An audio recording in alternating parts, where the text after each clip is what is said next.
Hello, hello, hello. Thank you and welcome in KHLC Radio Network for this special edition Election Day coverage.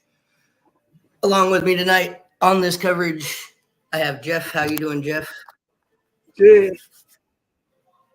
Sorry about that. I had to get the echo. Hello. Yes, good to be here. This will be interesting. This absolutely is. We just started to have some of the polls close. And it looks like in Indiana, they have 1% of the total vote in right now. Trump holding 112,750 vote lead to 63,967, just over 68% to 30-something percent there.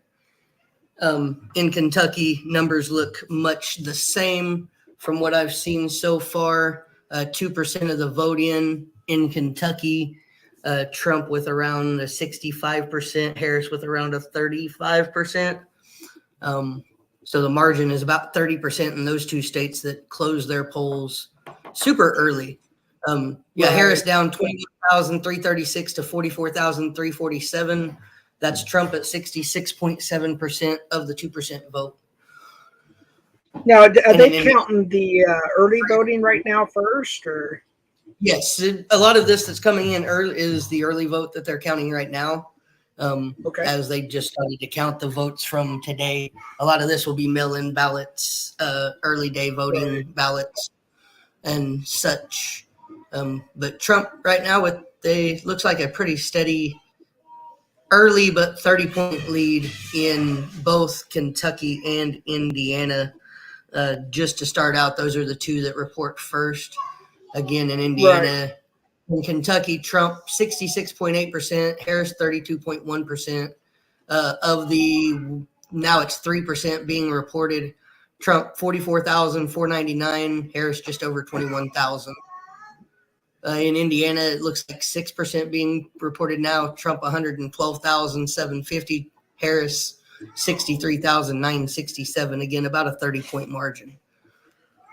Yeah, it's so early though, man. That could change so quick too. It is. And something early I do want to kind of talk about and point out while we're waiting on some of these other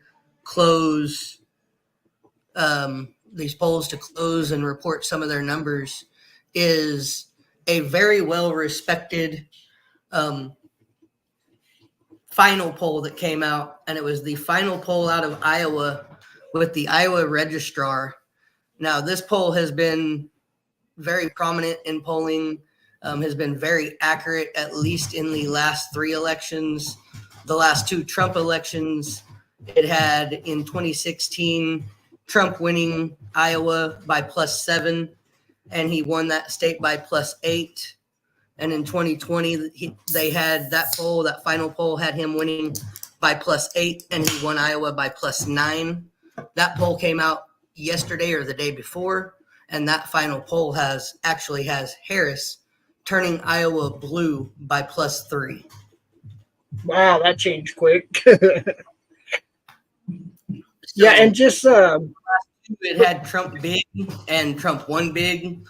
So a lot of your independents and your Democrats, MSNBC, CNN, ABC, a lot of them are starting to look at that poll and go, if this poll is as accurate as it has been in the past, this could really, really present a problem early on for Trump, because Iowa being usually a red wall, for that to go blue could spell trouble for him early.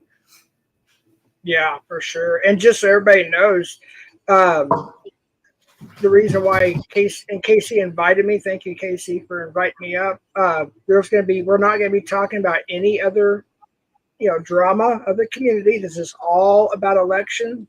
And second of all, I'm a Trump supporter, and Casey, you are I believe, Kamala supporter. Yep, I'm a Harris Walls supporter all the way. Okay, so we got two opposites of the political spectrum up here, if you will. That's why this will be interesting. But we're not going to argue. There'll be no trolling. Well, I'll let you say that. It's your channel. Yeah, no, absolutely no doxing. If any of my mods in here, I know you guys, I trust you guys. If you see something that even looks remotely like a dox of anybody in any way, shape, or form, it is to be automatically banned. No ifs, ands, or buts. We're not going to do the doxing of anybody or their family.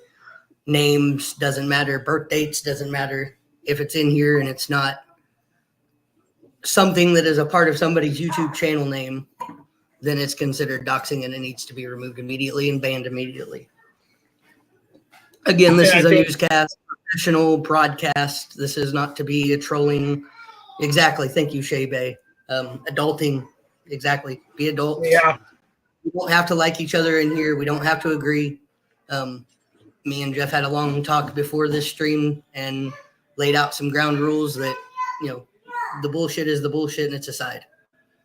Right. This is all about the election. The election and only the election, nothing more than the election. Fact-checking results, fact-checking things we're hearing from the media, whether it's what Jeff's hearing or I'm hearing, what somebody in chat might be hearing. One of us might, if somebody says something in chat, we might fact-check it. And yes, it is free speeching it, except for doxes. Exactly. Or Chillin' Eric, the best way to put drama. it. Free speeching it, except for doxes or anything that's childish and BS and shouldn't be brought up in an election discussion.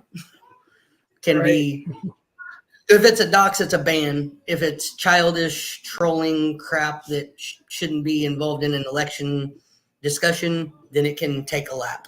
And you as a mod can decide how long that lap is. So. Now, do you have... oh,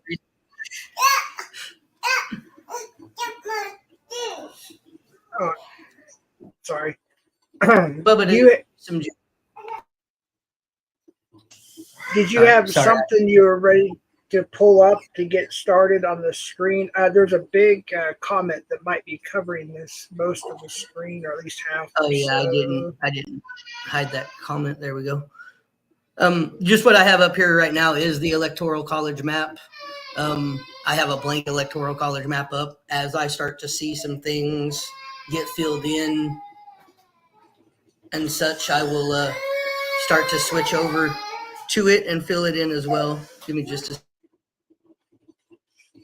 Yeah, see, I don't know if he knows it's blank. I see a black screen both on my computer and my phone. Maybe he's just waiting to pull it up, but he does have a family to take care of in the background, so that's to be expected. Let's see here. Yeah, he muted up. What's up, Devon?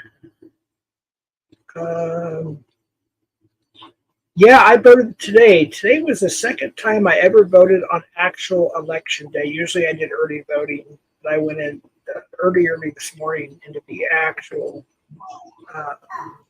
voting today. And for those who are just coming in to listen to KC, we are talking nothing about the community drama at all. It'll be timed out, and any doxing will be immediately banned. This is all about the election. We're putting everything else aside. This is all about the election tonight. Nothing about anything else. Yep, and it is just me here with the kids, so I'll do the best I can. My little 2-year-old is here in the room with me, so if you hear him, people are just going to have to deal with the sound of a child in the background. This is an election talk. This isn't pred catching. This isn't anything about predators, so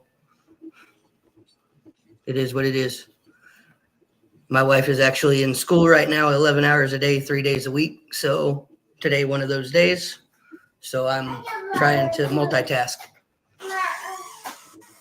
Oh, and congratulations to your wife, by the way, for that. That's awesome.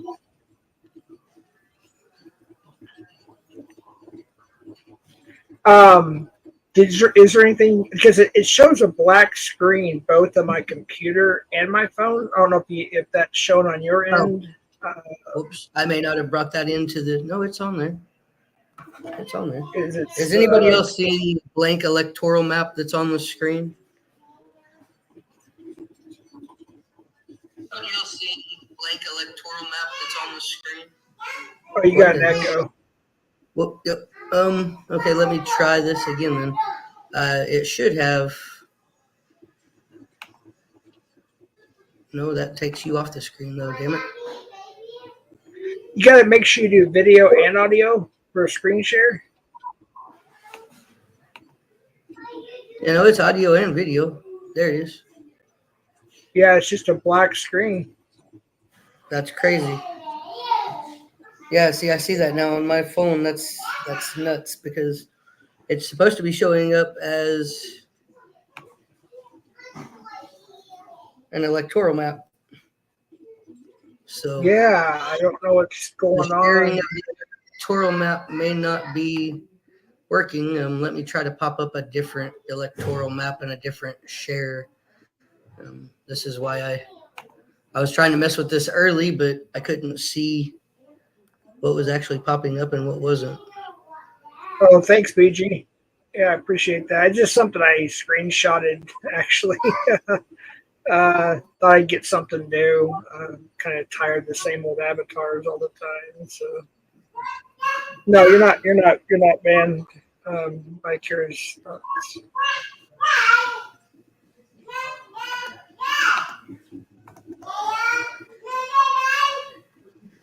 Yeah, that was the night I had my eyes checked and they were still dilated, and I had the bright light on. I used to do the background, so I had to have my sunglasses on that night. So my eyes were still dilated. That was like a year ago, I think. I don't remember. But,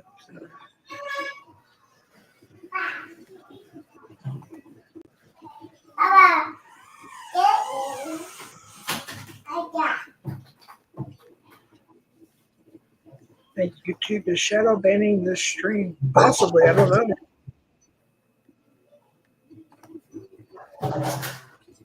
Okay, now let's see if this will work now, because for whatever reason, Yeah, I think it wasn't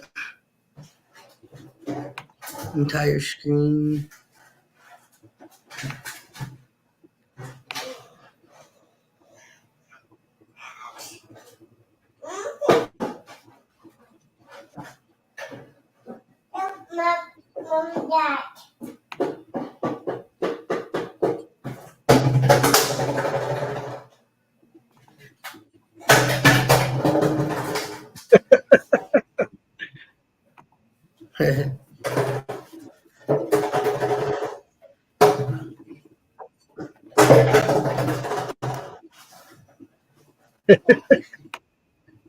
he's having fun.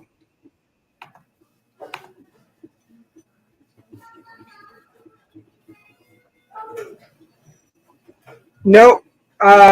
Well, technically, Casey is a Kamala voter. I am a Trump voter this round. So that's why we're both up here, because we're both opposites, but we're going to keep it civil.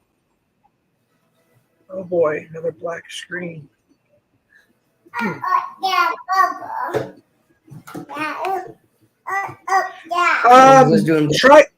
Try screen sharing it to me and let me try it.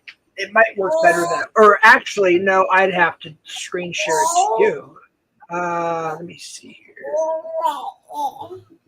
I don't quite understand what's going on, because it's showing up on my screen just fine. Yeah, but it's just the black screen everywhere else. So right. See Yahoo Live updates, exit polls. What should I bring? You said Fox, CNN, CSN, or I don't know which one to bring up here. Let me look up an electoral map.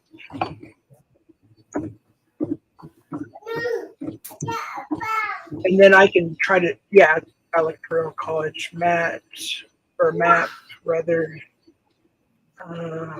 See what I can find. I'll try to screen share it to you and see if it works that way.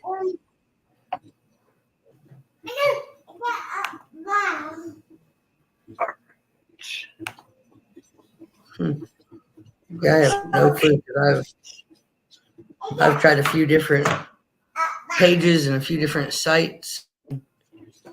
It's not Well, yeah, I found the one that shows Indiana and Kentucky's pink. So that's yeah, it shows that one. Let's see if I can share this to you. All right, give me 1 second. Go to StreamYard here. Present. Share screen. This is from, actually, this is the electoral college map from Yahoo. So I'm going to share this with you and see if this works. You should have that in your basement there any second. There we go. There we go. Oh, yeah, we got it. All right. And you can scroll down, of course, or expand. That's funny because now on my StreamYard screen, it's showing just a black screen, but on my YouTube screen on my phone, it's showing the map. Oh, wow. Yeah, it's showing up.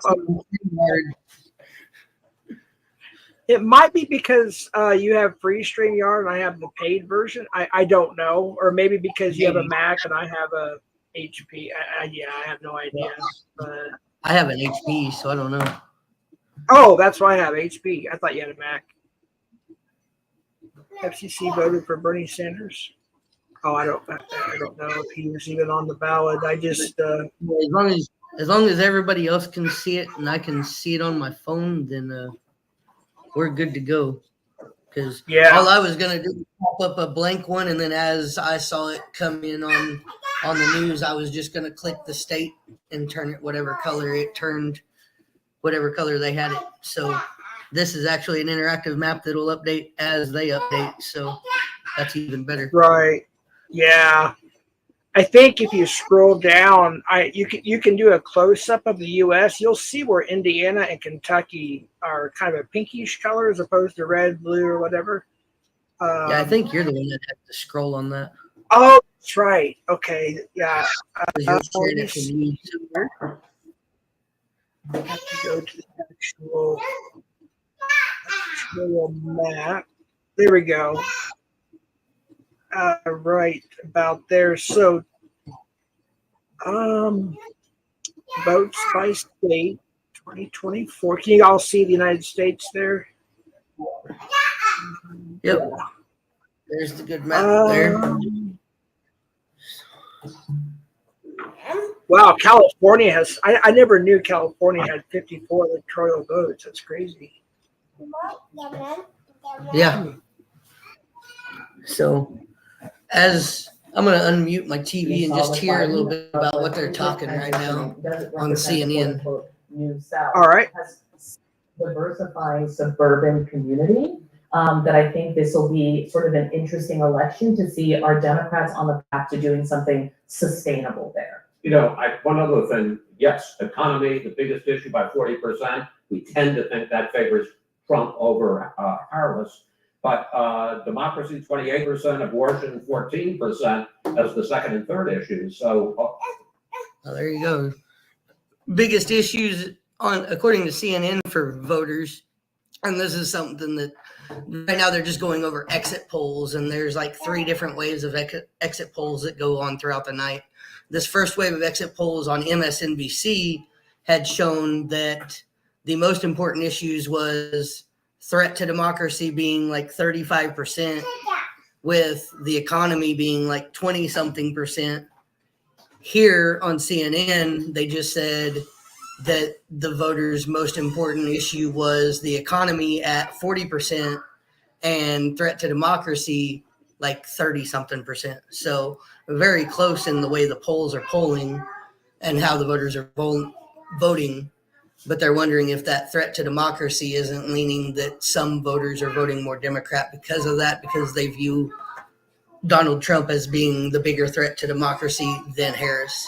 And that's been both sides I've heard that have actually said that statistic could be leaning to Democrats voting and people voting for Harris. Right.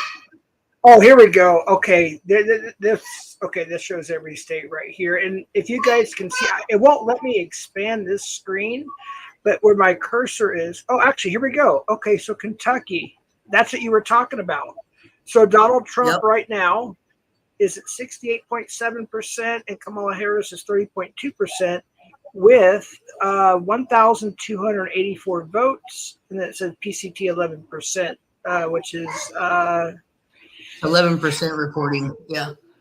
Yeah, because you got Kennedy It only has Stein, 5% reporting right now. So right, and it shows there, like, you got Kennedy at 0.6, Stein at 0.9, Oliver at 0.2, Adura at 0.04, and it goes from there. Indiana right now on CNN is showing 12% of the vote, and Trump with over 200,000 votes.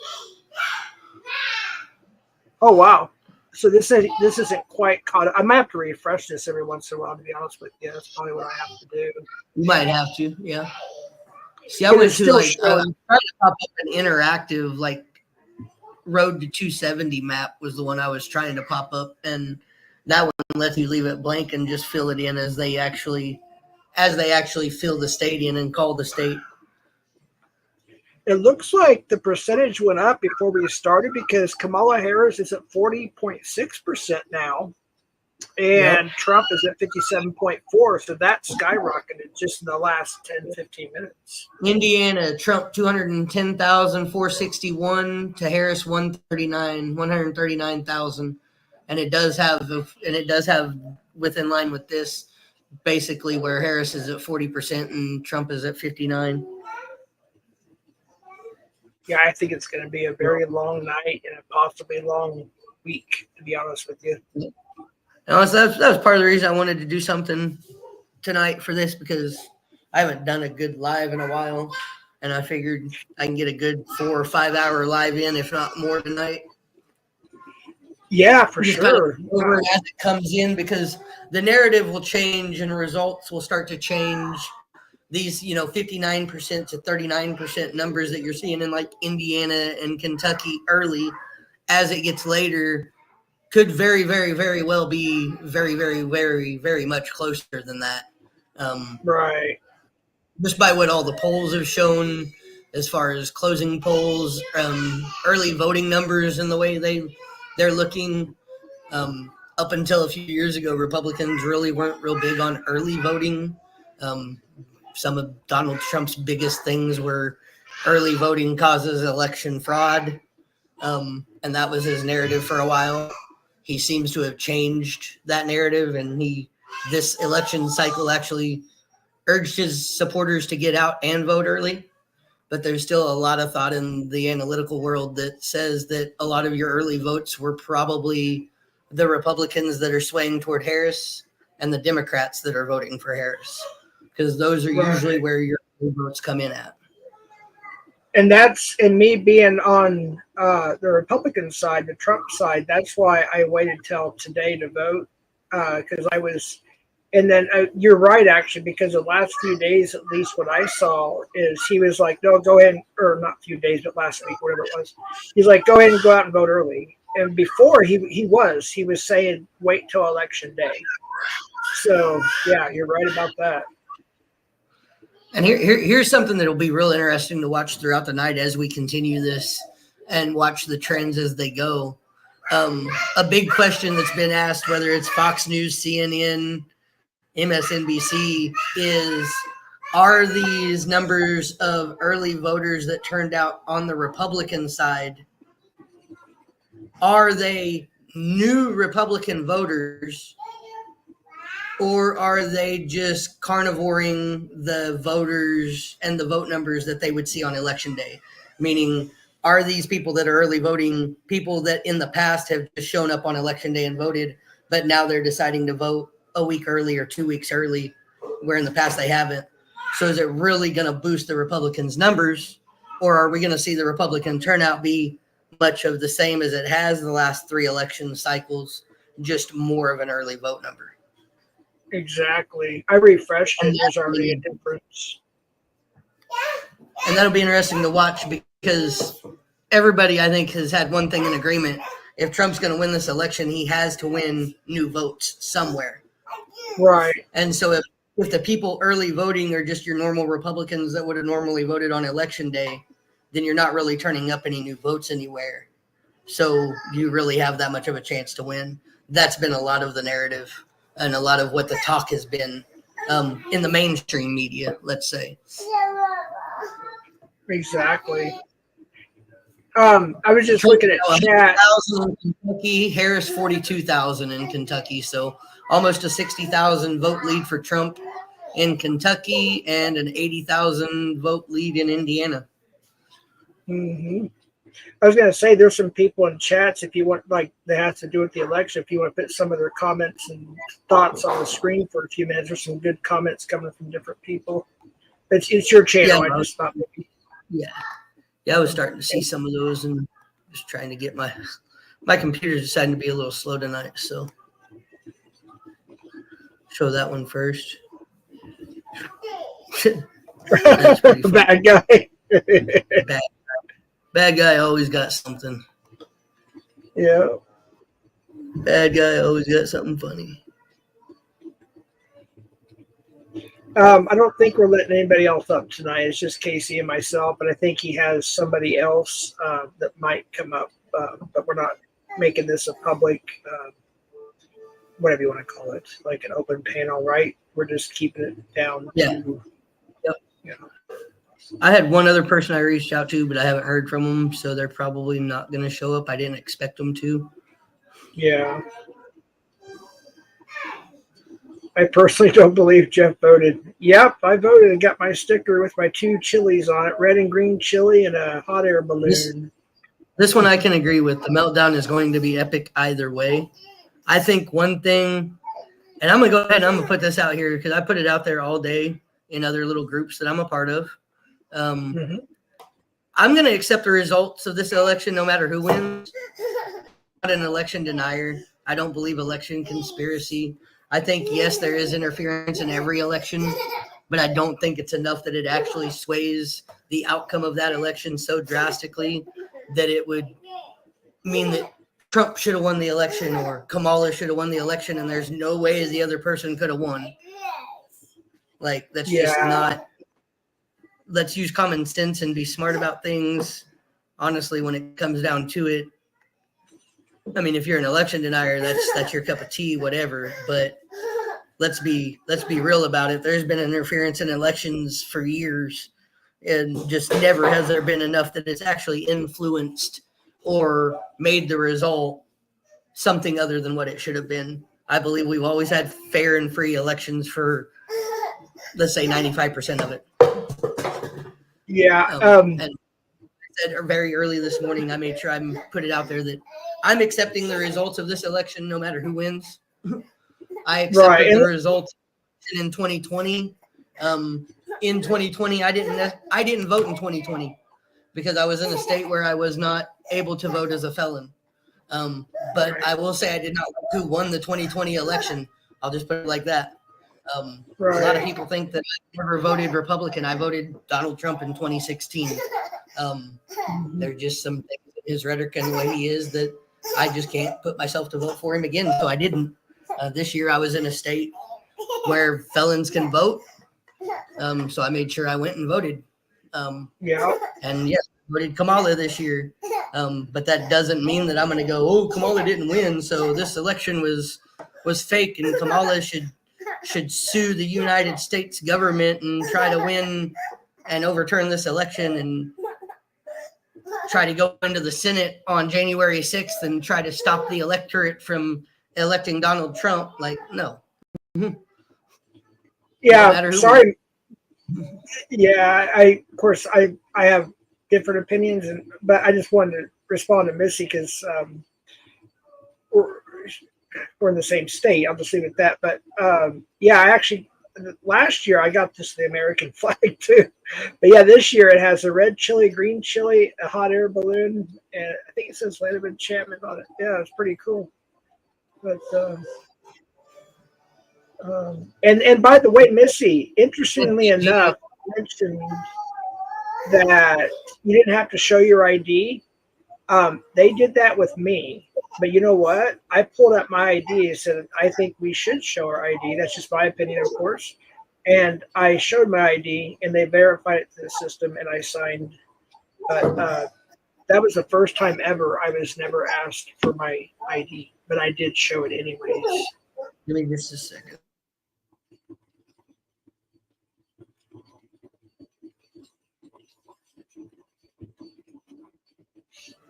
Okay, I'm back.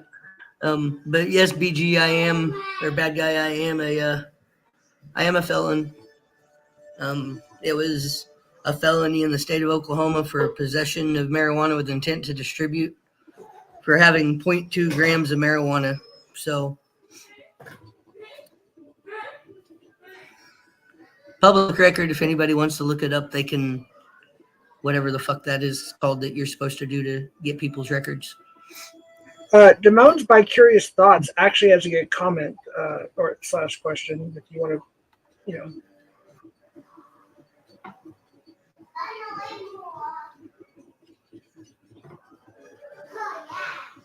I mean, I feel like it would take a lot of interference, especially from where they're saying the interference is coming from, for them to be able to swing the outcome of the election. Like, okay, let's get past the lie for a minute of these election machines are pre-programmed to count your vote as the other person's vote.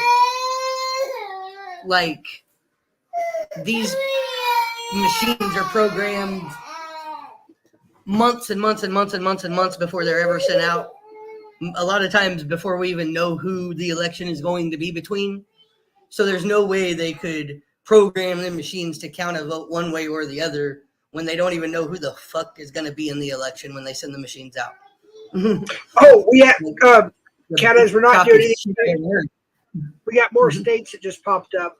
Also, Cat Eyes, everybody else, we're not doing any community drama. It's all about the election tonight, just for those who are coming in. But we got some more states. Let me go ahead and click on those. All right, so let's go up to Vermont. It's blue right now. Yeah, Cat Eyes. Yeah, we're not talking about outside election stuff. That's why we're on a panel together. Let's see, Vermont. All right, there we are with Vermont. Let's see. Virtually nothing, really.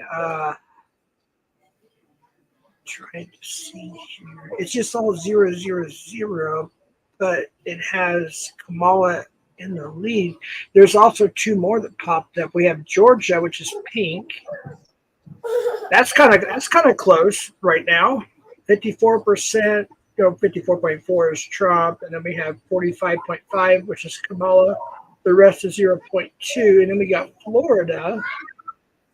That's close too. Wow. 50.6% Trump, 48.7 Kamala, other 0.8%. So those just came up. And this just got redder. Wow, Kentucky. That went up too. Trump, 71.3. Kamala, 27.6. Other, 11. Indiana, 61.3% is Trump. Right now, the electoral map on CNN has Trump at 8 electoral votes and Harris at 3. And we're just starting. I mean, there's barely, it's barely starting. Not a whole lot. Let me ask you a question because you're maybe more familiar with this than I am. If I refresh my page, is it going to screw up this stream? I don't think so because I've actually had to do that myself. But it may kick in. You may have to come back in. All that. Well, yeah. If I have to come back in, that's fine. I just don't want it to stop the stream if I refresh the page. Yeah, I don't think it would, but I don't want to say the wrong thing because I've had to do it myself. Nope. All right, guys. I'm going to try to refresh my page. If something happens to the stream, just know we will be right back. Yeah. Because I'm going to try to refresh this because I'm trying to see it on my screen and it's still just a black screen. So I'm going to see if I can't get it to work. All right.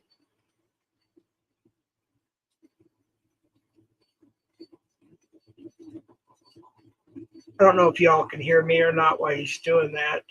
It shows my avatar moving here.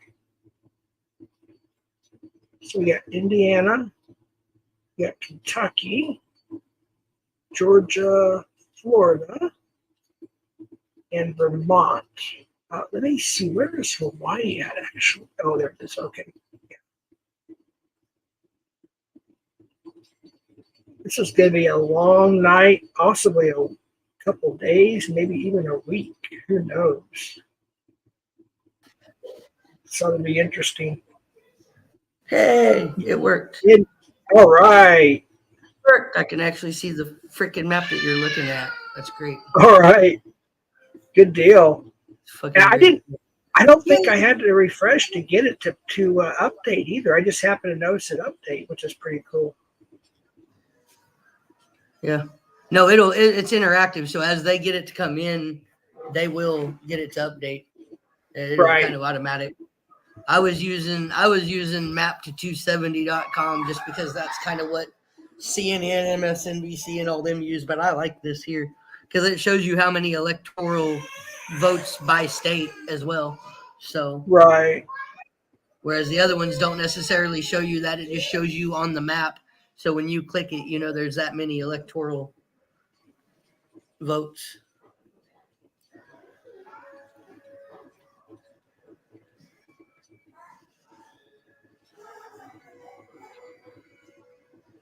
Let's see here. I'm looking at a couple other. This is not any type of panel that is inappropriate for kids. So my kids are home and I have to watch my kids. So we're going to do this stream. If you don't like it, you don't have to stick around. There's the door. Don't let it hit you where the good Lord split you, my buddy.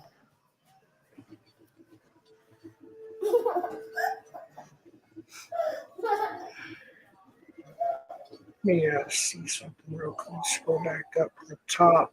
So there, okay, that updated. So thank you, Shebe CPP. Exactly.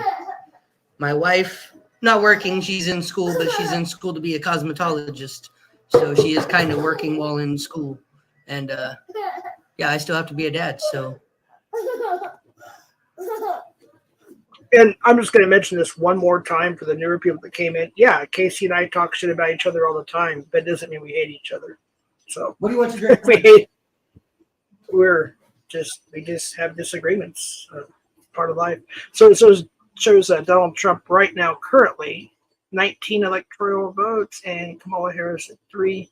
And you know how elections are; that can change so fast.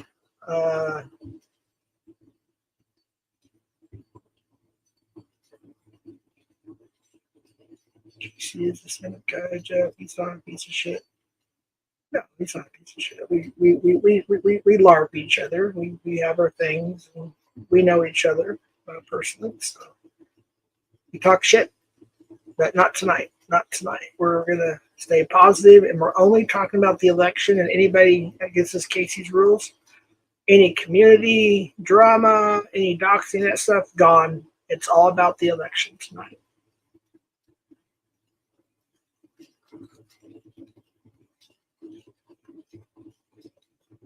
Oh.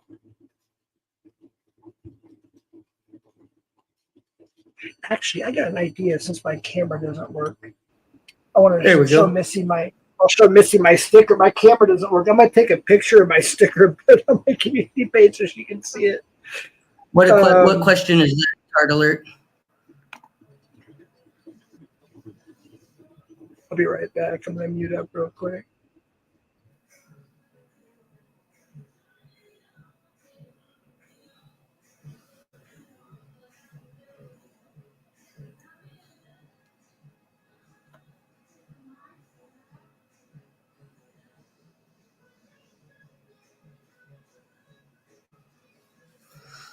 But right now, we don't really have much new in.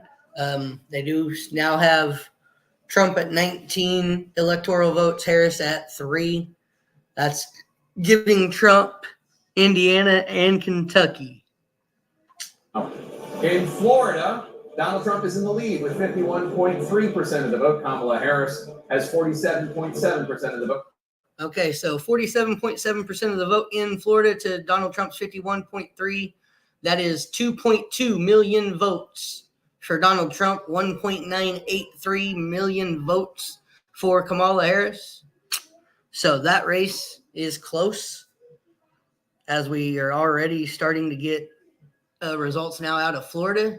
In Virginia, 58.7% of the Donald vote. Trump, Kamala Harris has 58.7, 40.6% Kamala, of the vote. That's only 40.6%. with a hand.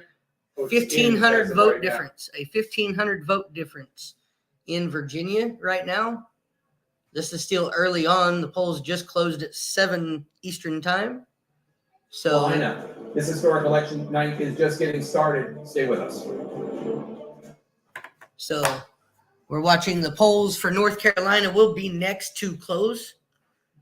North Carolina in 17 minutes will close, and we'll have an idea of how North Carolina is lining up and how they're looking. That'll be interesting. Cindy, not Cindy, sorry, Missy. Sorry, I sent you a picture of my sticker on your IG. Hey, Yeah, Damone's it's bike pretty cool. Absolutely, we can. Jeff, you ready for this one? Let's do this for fun. What's going on now? This right here. Can Jeff list 5 reasons he voted for Trump and Casey's reason he voted for Harris? I voted for Trump because when he was president, the economy was better. As far as 5 reasons, the gas prices were cheaper. There was more job opportunities. There's 2. Food was cheaper. That's 3. I felt like our rights were more protected. That's 4. And number 5, we were back to, which kind of ties in with the gasoline prices, but the Keystone pipeline. I guess that's 5 I can think of at the top of my head. Okay. My 5 for Harris, one come down to, for me, and in my views, women's rights. That was the one. But 2 for me was the plan to boost the housing industry, lowering the cost of housing and providing $25,000 down payment assistance to first-time home buyers. That seems like a good way to help with housing, and her plan to build houses so that there's an abundance of housing instead of an undersupply of houses. Her plan for healthcare, which is to not only just cap the cost of insulin at $35 a month for seniors, but to cap it at $35 a month for everybody. Also, her plan to cap medicine costs, not only for seniors yearly at $2,000, but to cap everybody's medicine costs at a yearly rate of $2,000. After you pay the $2,000 out of pocket, insurance would be responsible to pay the rest of that. I think that helps put more money in Americans' pockets. So that's 2 is the healthcare and women's rights. 3 is just this misconsumption or misinterpretation that the vice president has any type of power. Kamala Harris has been vice president for 3.5 years. Thomas Adams said about vice presidency the best. And he said something to the effect that my country has created for me the most insignificant position known to man, or something of that. I may not have quoted him exactly word for word, but it was close enough to that, basically meaning that, if you look at the Constitution, the powers of the vice president are literally to break ties in the Senate race, or in the Senate if there are ties, and to take over the president position if the president can no longer do their job. There's a lot of good responses and comments. So there's 3 on that. I would say 4 and 5 would come back to just the fact that 4 isn't necessarily a Harris thing; it's a Trump thing. Trump heard about a bill while albeit may not have been the perfect bill and what everybody wanted it to be. It was going to put more agents on the southern border, another 1,500 agents. And Trump heard about that bill and got a hold of enough Republicans in Congress and in the Senate to say, no, don't let that bill pass, when it was bipartisan and was on the verge of passing, just so that he could have an issue to run on instead of fixing a problem. While it was 3.5 years too late, I agree. At least they were trying at that point to do something. And then I would say my fifth reason would just be Donald Trump's rhetoric, and the fact of January 6th would be the reason I voted for Harris, because after January 6th, I just could not bring myself in any way, shape, or form to support a man who's supported and wants to pardon all insurrectionists. Georgia just updated a little bit there. I don't know if you're able to read that. If not, I can read it for you. Come on.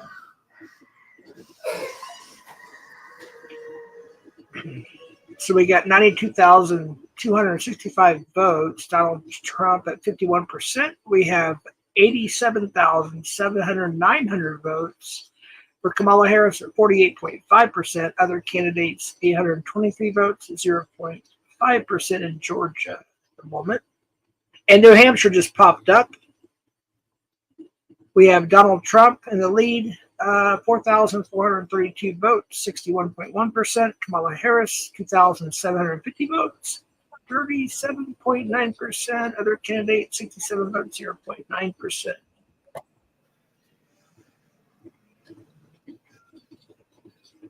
That's where we're at currently.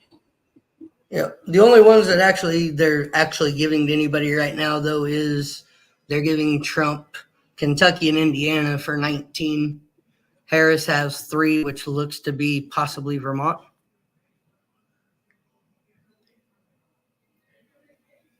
If you multiply this, there's dozens of counties like this around the state. And if Trump's losing a point or two in all of them, that does start to add up statewide. So that's what we're going to be looking for in North Georgia. Sorry, I didn't mean to get ahead of the state there. Okay, with Gwinnett, let's see what's happening in Gwinnett. This is over 1 million people in Gwinnett. This is like the most racially, ethnically diverse county in Georgia, one of the most in the country. Okay, it's only 1,000 votes. I thought I would a lot more there. This is what I mean about coming in. Oh, he went to Gwinnett, Georgia, thinking there was going to be a shit ton of votes in, and there's only 1,000 votes in right now.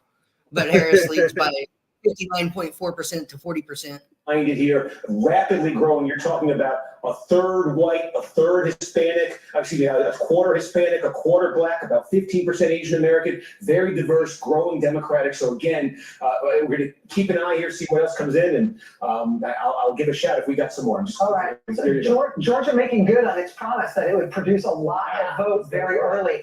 Let me just tell you one thing about Georgia. We're looking at Georgia vote right now because Georgia polls closed at 7. But as Joy was mentioning earlier, there are a number of precincts in Georgia where polls are still open because of a variety of reasons.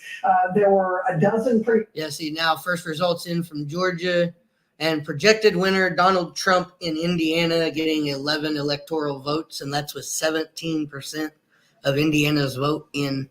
So that's how big of a margin it is already in Indiana. It's big enough that they're calling it for Trump, which is also what they're doing with Kentucky. They're calling Kentucky for Trump.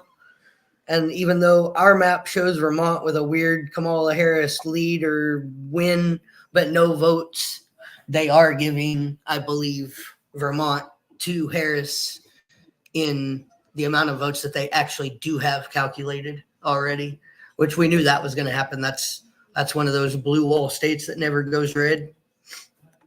So you know what's strange Vermont is, sorry, I didn't mean to interrupt, but Vermont and New Hampshire are right next to each other, and they're basically the complete opposite. If you look at New Hampshire here, Donald Trump at 61%, 37, and you look at Vermont, 57.9, 57% to 39% Kamala. So it's like almost complete opposite states.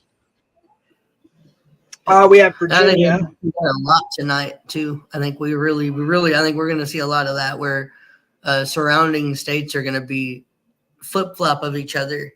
The ones I'm really interested to see are later tonight when like Minnesota, Michigan, Wisconsin, when they all come out, what we know is the blue wall. Right. South Carolina, I don't know if you mentioned this when I did put it up earlier, but that's the latest on that, 60.6% Donald Trump, and we got 38.5 Kamala, and then 0.9 on others. Sorry, as I see comments, I'll try to put them up if they make sense to put up. Again, I'm trying to pay attention to TV and to our map and to the kids. So I'm kind of quadruple tasking here. Community, come over. We're not talking. Sorry. We're not talking about community drama. And no, I did not lose my wrench. And no, I did not dox. I was answering a question when it came to the Bible. So there's that. But we're not talking about community drama here tonight. It's all about the election. Yeah, I was just going to pop that up as a warning. Yeah, we're not talking about anything outside of the election. Let that be warning number one.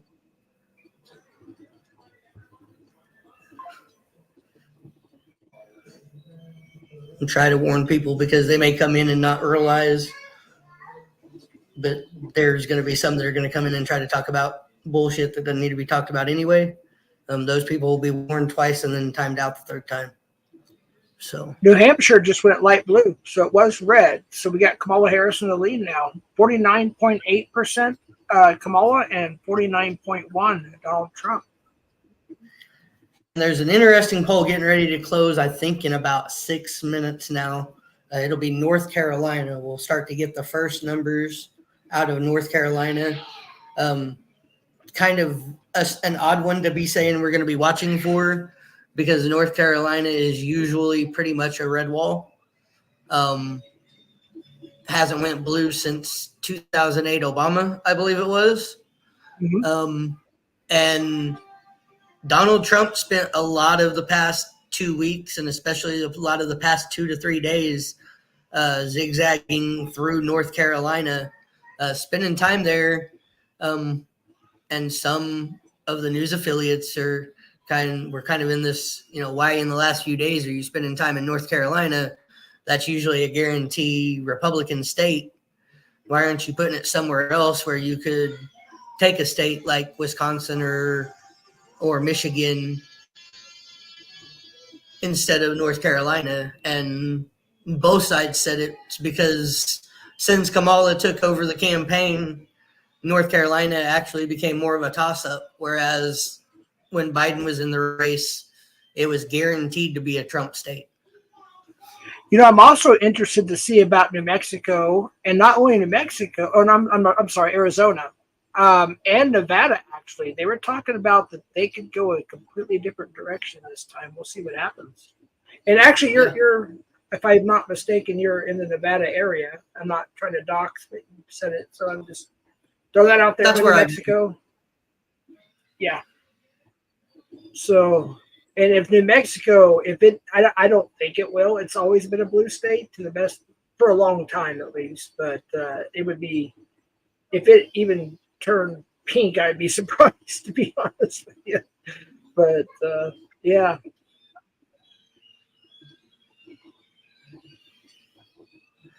Maybe I should refresh. I think it's been pretty good about. I don't know. It'll be interesting. It'll be interesting to see, bad guy, because there's a lot of talk in Arizona that, there's quite a big push for Kamala support in Arizona and quite a bit of Kamala supporters. I do Grubhub and stuff when I travel around as extra work, and I'm telling you, even in Arizona, in places like Arizona, in New Mexico, and in Nevada, I've seen a lot more Harris Walls 2024 signs than I've seen Trump 2024 signs. And even in places where last election cycle it was predominantly Trump signs and that's all you saw, I've seen a lot more Kamala Walls signs than Trump signs, even in some of those areas. So this election is really going to be interesting. I laugh just at how early Donald Trump or Donald Trump's team or super PACs that support Donald Trump have went out and started filing election interference and election fraud lawsuits. There's already been talk of over 100 lawsuits that have been filed over the last month that have to do with election questions, election interference, election fraud, that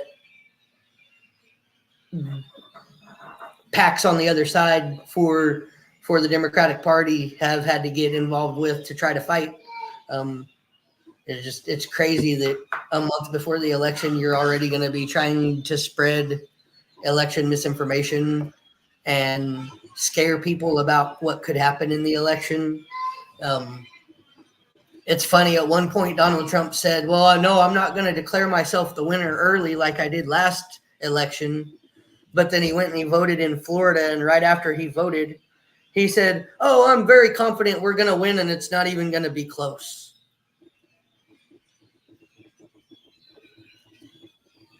Yeah. I mean, 1 minute the man is saying, no, I'm not gonna say I'm the winner before we actually know. And then 5 minutes later, you've got him saying, well, I know I'm going to win and it's not going to be close. That almost says you're confident enough that come 10 p.m., as long as you've got some type of lead, you're going to come out and go, oh, I won the election like you did in 2020. And all that was to set up the big lie. And I think this year, whether you're left or right, I think this year we all need to be prepared for the big lie 2.0. Of course, I'm the opposite opinion of that. I just saw Virginia update a little bit, and it looks like Kamala has a pretty darn good lead, but just updated again. We got 59.3%, 39.7%. Let's go up to New Hampshire because it was red, or pink rather. 51.3% Kamala. Bernie Sanders held his seat in Vermont again. Oh, let's go to Vermont. They just updated that Senate race. That's why I said he held his seat. Oh, I don't know if he contested, but he held his seat. They projected him the winner already in Vermont. Yeah, just so everybody knows, I'm not looking to get out of politics. I'm not looking at the chat too much because I had to actually share a screen from my computer because he was having issues on his end. So I'm doing everything from my computer. So I'm not looking at the chat too awful much, but I am peeking down once in a while. Jeff, how will the change in the presidency truly affect you? Or how will the change? Well, we'll find out when the results come in. I think it'll help. We got West Virginia that just came up. NTF, I lean more blue. Jeff leans more red. Basically, no information. It shows Donald Trump currently in the lead, but it's all 0%. Batman, John, that is a negatory Batman. That is a negatory Batman.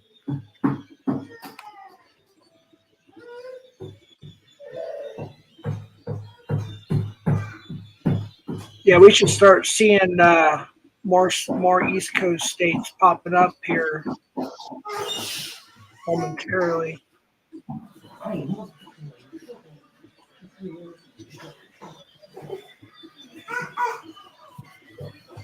I'm actually waiting for North Carolina and Pennsylvania. Looking forward to see what happens in those two states. In Ohio, too, Michigan. Yeah, we've got a lot that are getting ready to close, as this is going to be basically between 7:30 and 8 o'clock will be that second and third wave of closing polls. A lot of the battleground states are getting ready to close here, coming up on the 8 o'clock hour. So, Eastern time. So we got another half hour for that, or for those particular states. See what they're saying. Senate races here on MSNBC. Early to call at this hour. And in West Virginia, we have a projection in the Senate race there. Now, this is the Senate seat that was held by former Democrat, now independent Joe Manchin. This is not a surprise. The Republicans have picked up the Senate seat in West Virginia. NBC News projecting that Republican Senate candidate Jim Justice will take that Senate seat in West Virginia. Jim Justice just gained the seat that was held by now independent Joe Manchin, or whatever the hell his name is. Right. I mean, Republicans like to call them rhinos. I guess if they're Democrats and they swing another way, does that make them a dino? That's actually a good question. That was good. A Dino from the Flintstones. Joe Manchin would then be a dino, wouldn't he? I guess so. Yeah. He was always on the Republican side. He was always a Republican voter, even in the Democratic House. True. Wasn't Ted Cruz a rhino for a while, or is he still a rhino? I honestly haven't been keeping up with a lot of this stuff, just the presidential stuff more than anything. I thought Ted Cruz was a Donald Trump-backed candidate and supporter. Or not. I'm sorry, not him. Marco Rubio is who I was thinking of. Marco Rubio. I don't know. Yeah. Back in that's in that whack job Florida, ain't it? Yeah, he kind of went weird. What is this? It's colored in right here. This is the running total statewide. And again, the Democrats, you see Harris far back there, but the Democrats depend so much on this Atlanta metro area, and there's not a ton in from there, especially from Fulton County, the biggest. We already showed you Gwinnett. Democrats are counting on a lot out of there. Oh, here comes one where Trump is going to try to throw shade if he loses. It's going to be Georgia. Because right now, so early in Georgia, they have him at 60% and Kamala Harris at like 39%, but there's only like 100,000 votes separating them. And most of that $100,000 or 100,000 vote gap, if not all of it and then some, will be made up with all the votes out of the Atlanta metro. Yep, it just jumped up a little bit. For Democrats, so. Yeah, Georgia just jumped a little bit. So we're at 60.9% Trump, and we're at 38.6% Kamala, and 0.4 for other candidates. They're comparing Houston County in Georgia right now to past Trump elections. And right now, Harris is outperforming what Clinton did in 2016 and right on pace with what Biden did in 2020, and we know Biden won it by a slim margin in Georgia. So right, yeah, they're saying trends are holding much like the 2020 election instead of the 2016 election, which is more of what Trump is hoping the numbers are. Right. It looks like Virginia is gonna see what we're at here. 3.4%, 45.3. Wow. It's wow, this ought to be good. It's gonna get fun. Come on, I want to see North Carolina and PA, Ohio, and Michigan. Oh, there we go. North Carolina. So it's blue. All right, so what we have is 74,096 votes. Kamala Harris, 68.8%. Donald Trump with 32,381 votes at 30.1%. Other candidates at 1.2% with 1,250 votes. So that's our first view of North Carolina. And what was that? Harris with a slim lead there in North Carolina? Good lead, 68.8% compared to 30.1%. So it's going to be reported out here in the earliest part of the night. They're talking about it on MSNBC. And the early in-person vote, and that's the majority of all the vote in North Carolina is going to be those two methods. Again, we expect that to be a little bit more Democratic friendly on the whole than the same-day vote. We're going to see if that's how it plays out. But as we get big batches in these counties, we're looking at. And we got Ohio. Let's do their best, and then Trump with the election day vote is trying to come back. Just give you a sense here on the political geography of the state we're going to be following tonight. A couple things to keep in mind. There are some big core Democratic vote producing areas where the name of the game for the Democrats is to run up the score. This I just mentioned is one of them. It's basically a triangle. The state capital there, University of North Carolina in Orange County, Durham here, Duke University is there, large black population, also a large the white population there, a lot of concentration of college degrees. Democrats run up massive margins there. We're going to look at Mecklenburg County, that's where Charlotte is. Democrats got a margin of 200,000 votes just out of Mecklenburg County in 2020. They want to grow that number there. They just want to run up margins in places like this. A lot of attention on the flooding in the mountains of western North Carolina. Asheville in Buncombe County is the sort of one of two blue counties out in the mountains. It's the much bigger one, and Democrats actually depend on a pretty big plurality out of Asheville. There wasn't much indication in the early vote. There's a lot of talk about, whether Helene was going to drive down turnout. We didn't really see that in the early vote. We want to see if that matches up with the same day vote, but that's another place Democrats are depending on there for their votes. They're also going to depend on it here, Cumberland County, where Fayetteville is, so core Democratic areas. And we're also tonight going to be looking sort of in the eastern part of North Carolina. This could be key. These are a lot of rural counties and smaller counties. So a lot of areas in North Carolina that the analysts are looking at as being major counties. One major area, an area that was hit by Helene, is one they're looking at, whether or not the voting turnout got driven down because of Helene. They said they did not see that in the early vote, so they'll see if that is the case for same-day vote. But a lot of these areas, Democrats just wanting to drive up their margins there to be able to win it. So looks like, at least early on, they're looking like it might lean enough Democrat that Harris could pull it off if her numbers match more of like what Biden did in 2020 instead of what Clinton did in 16. And that's really what they've been analyzing this as, is, are her numbers going to be Clinton or are her numbers going to be Biden? And if her numbers are Biden, she's got a good chance to win. If her numbers were Clinton, there's a good chance she'll lose. Oh, Governor of Vermont, projected winner, Phil Scott, Republican. So Vermont will have a Republican governor in office. Republican or Democrat? I'm sorry. It'll have a Republican governor, but it's one of those states that looks like it'll have a Republican governor, but will vote the other way in the presidential election. Right, because it's we got 65.2% Kamala and only 32% Trump. Yeah.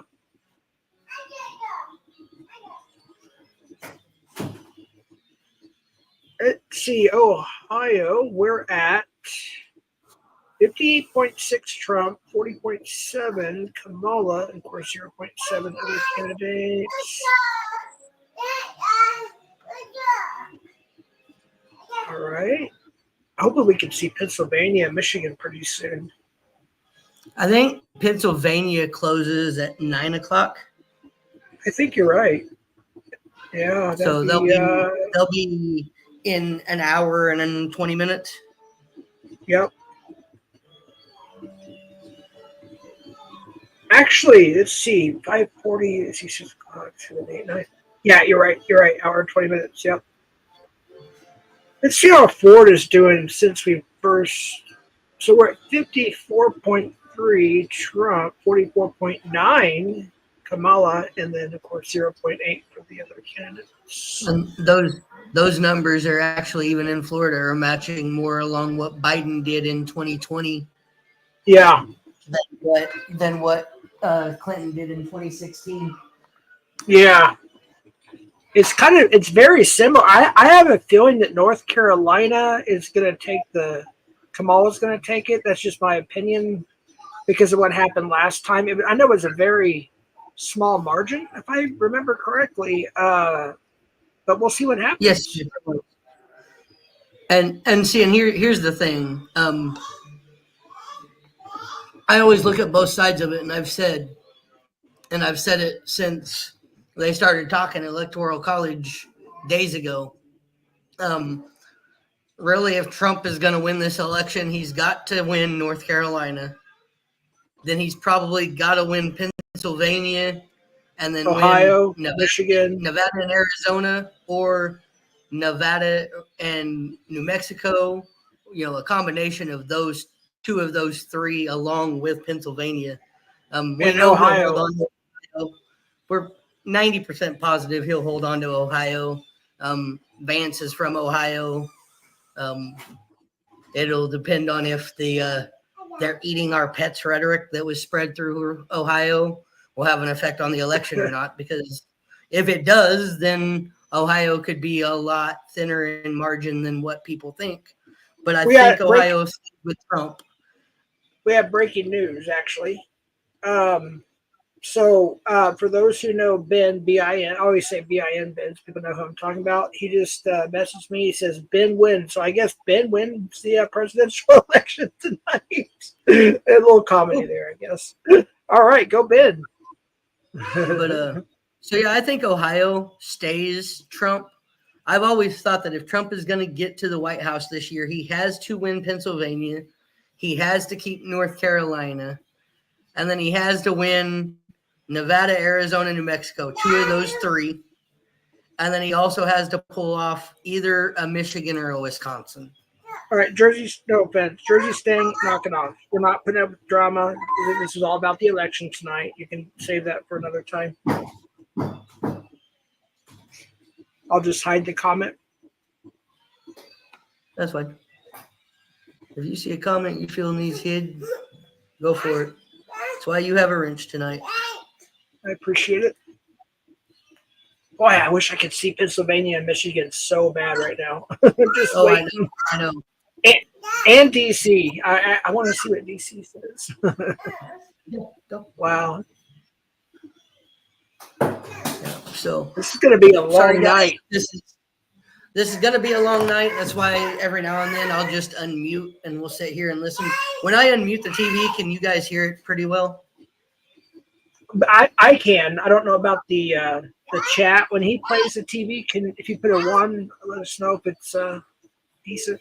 He's got children he's taking care of, which is way more important. But I can hear it, the TV. Okay, cool, awesome. Because that's my only thing is every now and then I feel like, sometimes when they're popping stuff up, I'll just unmute and let them talk, and then we can analyze what we heard from them or recap what we heard from them, which is what I've been trying to do. Yeah, see, right now they're reporting 2% of the vote in North Carolina. Harris 76,503 to Trump 35,574. Wow, that's a huge gap. Yeah, a huge gap for just 2% of the vote to be in. Right, yeah. But Georgia, they're still saying too early to call. North Carolina, too early to call.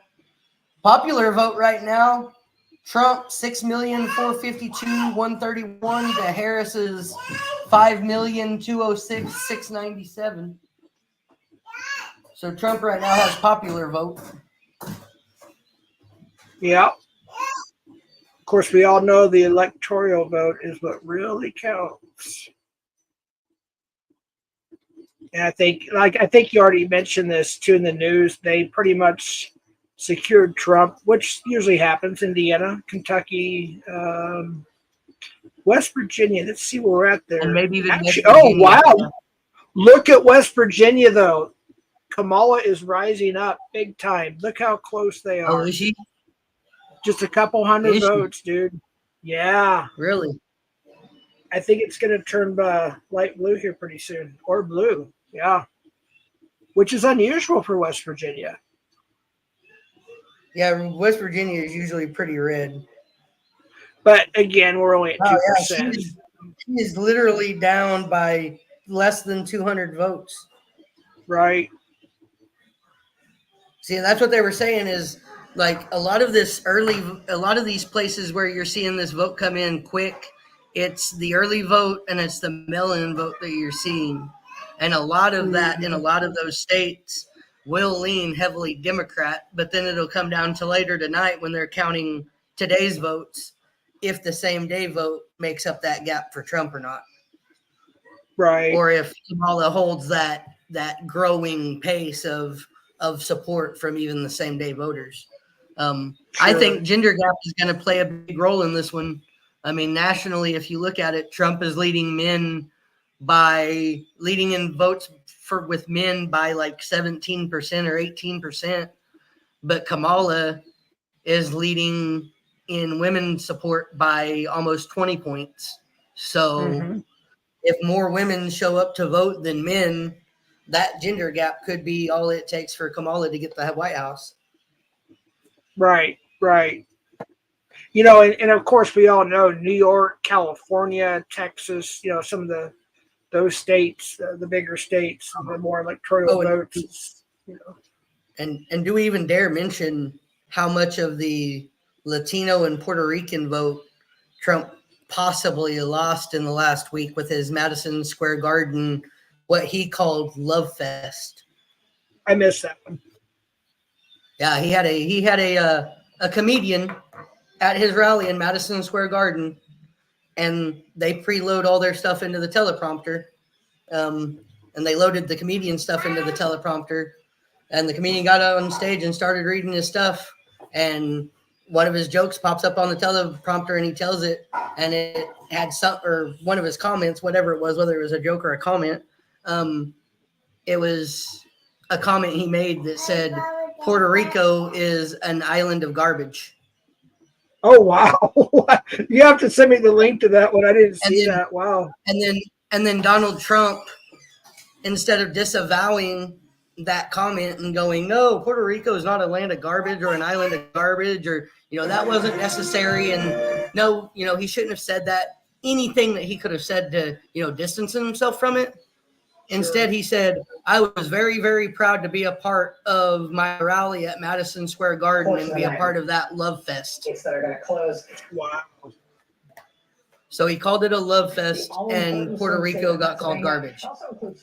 Gideon, stop it.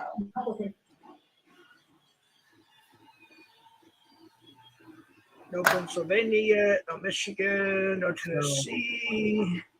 So DC. Yeah, and right now they have Trump at 23 and Kamala at 3 on the Electoral College map. Looks like they've given possibly South Carolina to Trump, maybe. Already? Oh wow! Let me scroll back down. I thought it was. I'm just looking. I see 23-3, and I'm trying to see where that 23 is coming from. Well, if we were to round it off, it'd be like 60-30. I'm sorry, 60-40 rather. Well, no, I'm saying Electoral College votes. They have Trump at 23 and Kamala at 3. Yeah, I scrolled up and just saw that right here. So there's where we're at. So I don't know where the 23 is coming from, unless it's coming out of, because I don't think that's Indiana, Kentucky, and West Virginia. Right. You know what I'm saying? Like, that don't make 23. Exactly. It may not. I mean, it did update, but it may not be. You know, it's been pretty in line. Like when you're playing something from the news. I wasn't even looking at the screen and seeing what you're looking at. I was looking at MSNBC, and they have it 23-3 too.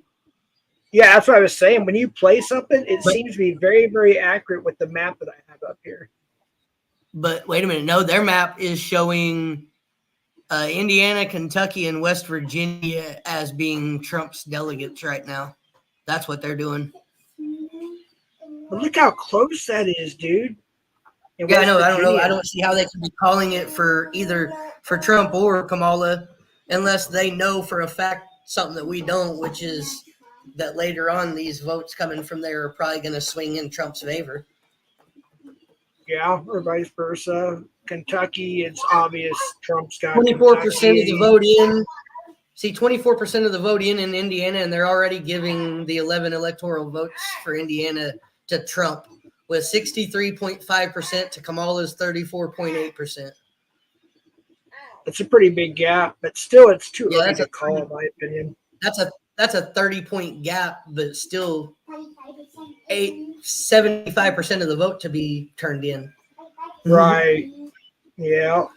To me, some of these are just still too close. Like Kentucky, 35% in, projected winner Trump, 65.3% to 33%. But there's a 200,000 vote gap there. I mean, I guess they know that she's not going to make up 200,000 votes without him getting any, so that's why. All right, there's a fake. I just thank you for hiding that, Chillin' Eric. That's not my girlfriend. That's a fake account. But thank you for hiding that. I appreciate that. Thank you, Chillin'. See, that's a good mod right there. I like Chillin'. Yeah. I handed him a rich as soon as I started seeing him in my channels a lot. Yeah. Yeah. I actually talked to him quite a bit. He's a really good dude. Yeah. And I was just trying to view some deleted messages, just seeing what was deleted. And yeah, somebody. Okay. Yep. Appreciate that. That was well. We won't shout out. We won't shout out. We want to keep the mods as private as possible. We don't want to let people know who timed out or banned who, because that you know how that can get. That can get Just appreciate the mods doing their thing. That one gets a ban and a delete. He was hidden by one of my mods, but then I went ahead and deleted him. Yeah. I went ahead and banned him and deleted that comment because he used your middle name even. Yeah, it was a dox. Yep. I'm not even looking at chat that much. I just happened to look down, but thank you. Yeah, I looked at that one and saw that one. I was like, wait a minute, what was that comment? So let's go to West Virginia. I'm really curious about West Virginia because it's so. Oh, wait a minute. Okay, no, it's not close at all. It's 56.7 Trump and 41.7 Kamala. So that changed dramatically. In West Virginia, yep. Yeah. Sure did. Interesting. Let's go to Ohio. But it's still 56%. It's still 56%, 41%. So that still is close. But there's that red wall right there we're starting to see come in, which is always pretty much a red wall. Indiana, Kentucky, Ohio, West Virginia. Right. I think Pennsylvania may take a little longer. Obviously, New York will, Michigan. Yeah. But Pennsylvania said they're hoping by tomorrow at least. Michigan will be into the late hours of tonight, along with Wisconsin. Right. And this was part of Trump's claims in 2020 was places like Michigan and Wisconsin took too long, or they had votes shipped in really, really, really late after they were supposed to be. And so a lot of this late counting and late coming with results just plays right into his big lie or whatever you want to call it. Did you ever think you'd be doing an interview with people dressed like battle boxes? Not at all, I was just trying to top Halloween for a second. I was just trying to top the fact that Paul Rudd was out here giving out water. But Paul Rudd was giving out water, but I have to say, this is, like I said, I've never had a night like this before. Gentlemen, it's nice to see you. Thank you very much. Thanks for the work. You're doing your best. What you do. You do great at it. You do really great at it. Thank you very much. All right, boss. Thank you very much. Rachel, back to you guys. Thanks. Okay. This is not because of any glitches in the system or issues, just that the turnout there was stronger than they had anticipated at this university where there are a lot more younger voters. Now, I'm told right now, as it stands across the Commonwealth, there are 600,000 fewer mail-in ballots compared to 2020, but officials aren't done counting the total number, and they tell me it's actually more mail-in ballots than they were expecting. So we're about to get our first big look at those mail. Harris has a lead in Ohio early. Wait, hold on. Let me go back over to Ohio. It's not up. From what they were just showing, she had a lead 521 or like 500,000 to 400,000 or something like that. The same in Virginia, 521 really? To 406. Yep, she's got a lead. She's up 12 points in Virginia. Trump is barely up 10 points in Florida.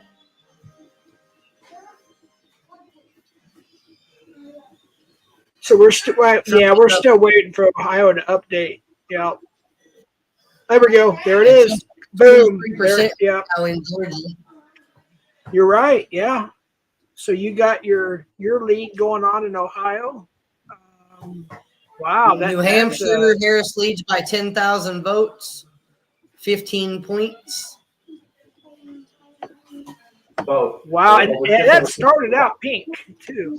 Yep. North Carolina, Harris 117,000 to Trump 71,000. That's 61% to 37%. And the thing about it is, if you go to South Carolina, it's like almost the Ohio, opposite. 518,000 for Harris in Ohio, 401 for Trump in Ohio. Almost a 14-point lead. Let's see. We have how many? I'm trying to see the percentage. 14% in. It's still, we're still a ways away. That's crazy. You never know with these moments away. Polls close in 16 states and the District of Columbia. All right. That's Virginia, gonna get good. Harris, 11-point lead. Florida, Trump, 10-point lead. I'm just calling the states as they scroll them across on CNN right now. Georgia, Trump, 13-point lead. Almost, or just over 300,000 votes. Wow. Harris, a 10,000 vote lead and 15-point lead in New Hampshire. This is going to get interesting. A lot of these states that they're calling for Trump, and they're the red wall states that always go Trump. But anything that could possibly be a toss-up or that always goes towards Harris, they're not even calling for either one of them yet. So, and I'll say my Republican opinion on something. If Kamala didn't take the place of Biden, it would be a lot different because Biden is just not cognitive at all, and they realize that. I think Kamala brought for the Democrats brought a breath of fresh air for y'all. That's just my opinion, and I'm not that I agree with her. I'm just stating some facts there. She's obviously younger. As leaning left, I would totally agree with that statement. When Biden was running against Trump, I looked at everybody and said, "This is Trump's election to win. There's no way he loses this election. Biden is too incompetent. His mental acuity is way, way down the drain. He's going to be fucking 86 years old by the time he gets done with his second term. Like, no, we don't need it." But then everybody convinced him to step down and Kamala to step in. And when Kamala stepped in, that's absolutely what it was. She's a younger lady. She's 56 years old. She garners a new generation of leadership for the Democratic Party. She garners new independent ways of thinking, new ways of doing things.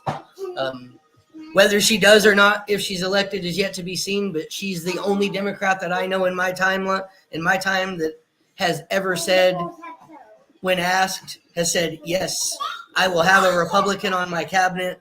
I will have a Republican in my administration if it makes sense."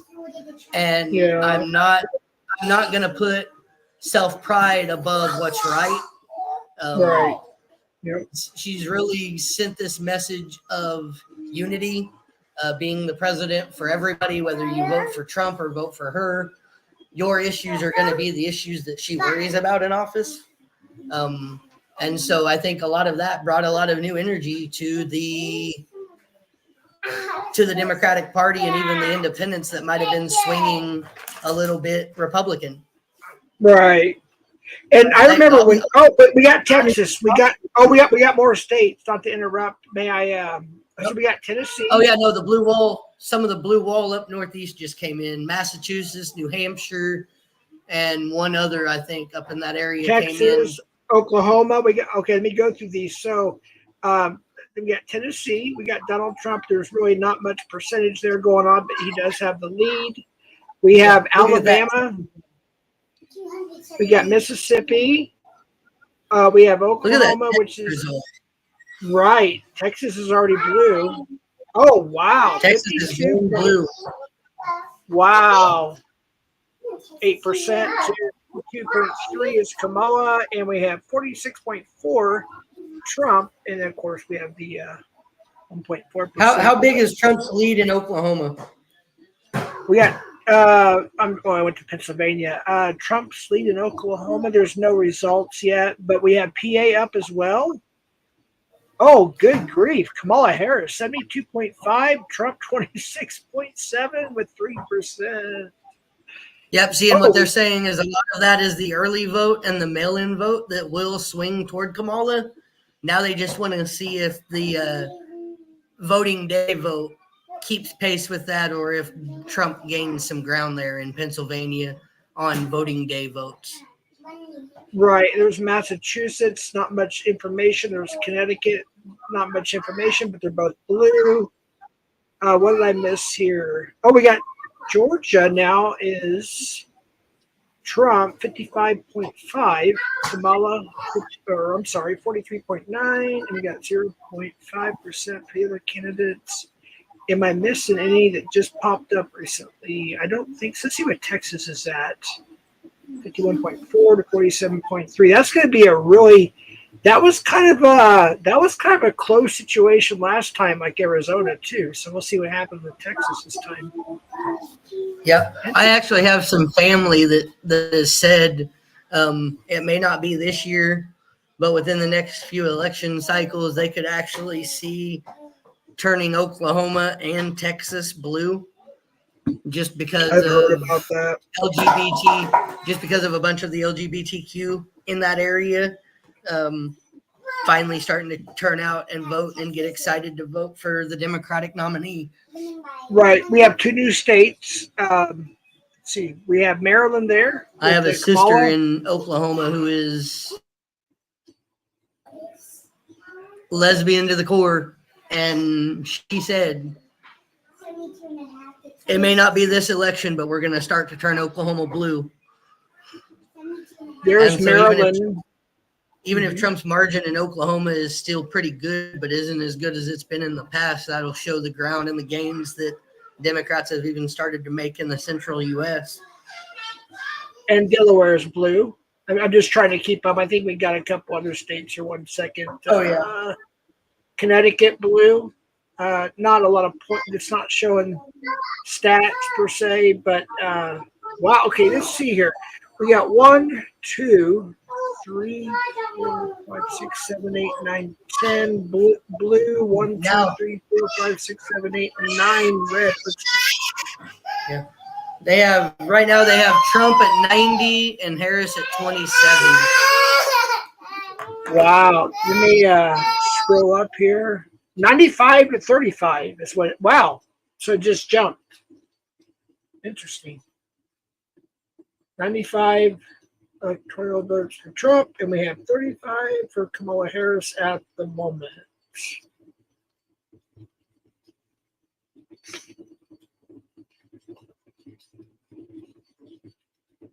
Let's see here.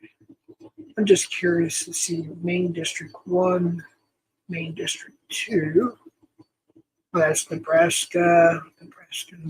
Yeah, we got 3 different districts. Wow. Georgia is still pink. That's how close we are. 56.4 to 43.1. You'd think it would be red at that number, but it may not be completely updated. With 35% of the votes in. Surprised DC doesn't have anything yet. Oh, it does. But there's no, like real stats, but it's Kamala Harris apparently in the lead there. DC. What did Mississippi say? I didn't have any stats much yet, but Donald Trump's in the lead.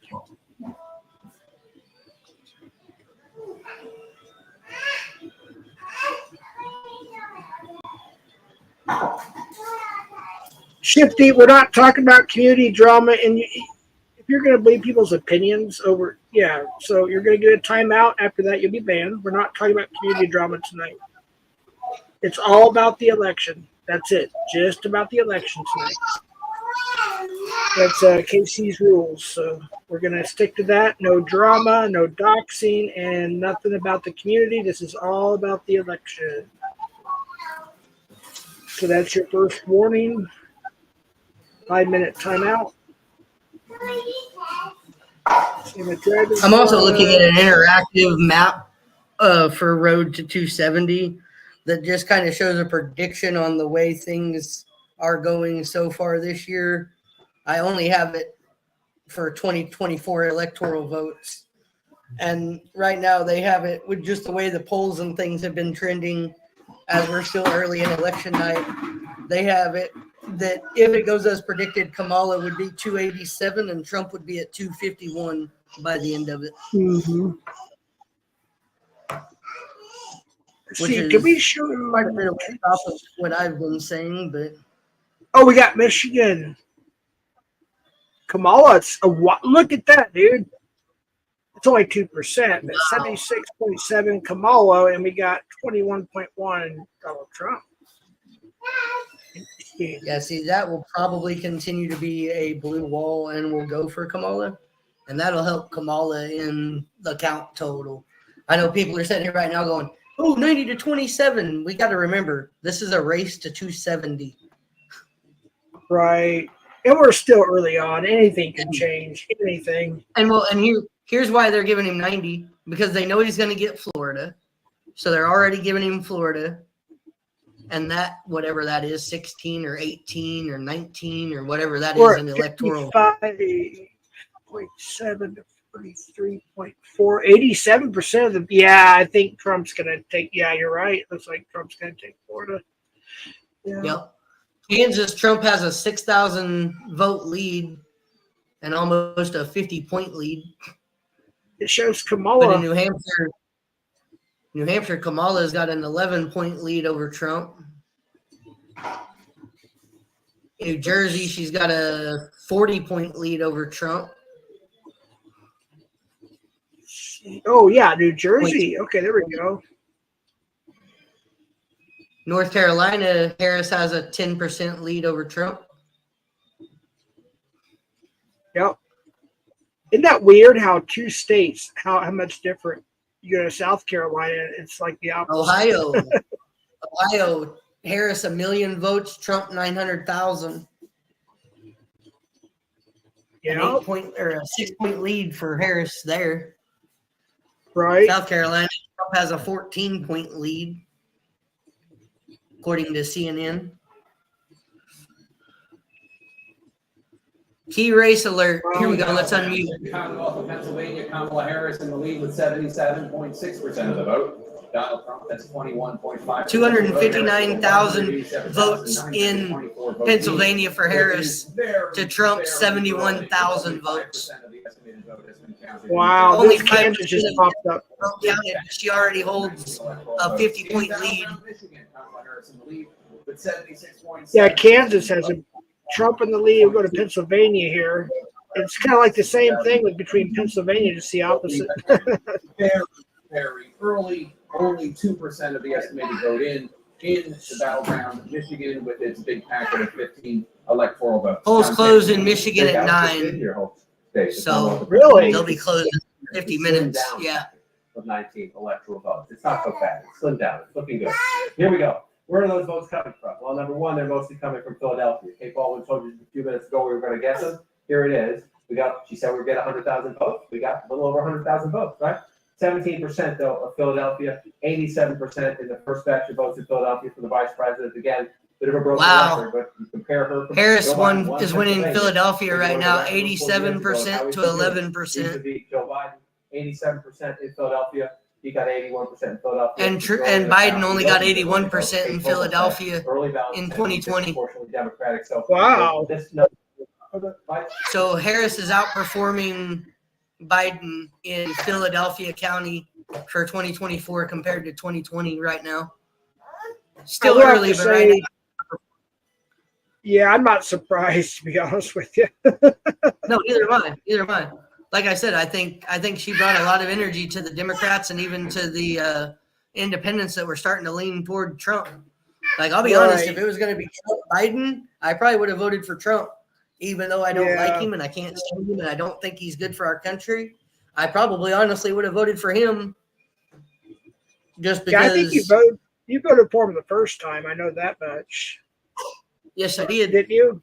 Yeah, I voted Yes, I for him did. twice, and the second time I almost didn't. I can't talk about it on YouTube, but because of the blankety blank 19 thing, I wasn't for some of that stuff and the whole His response to that was very weak.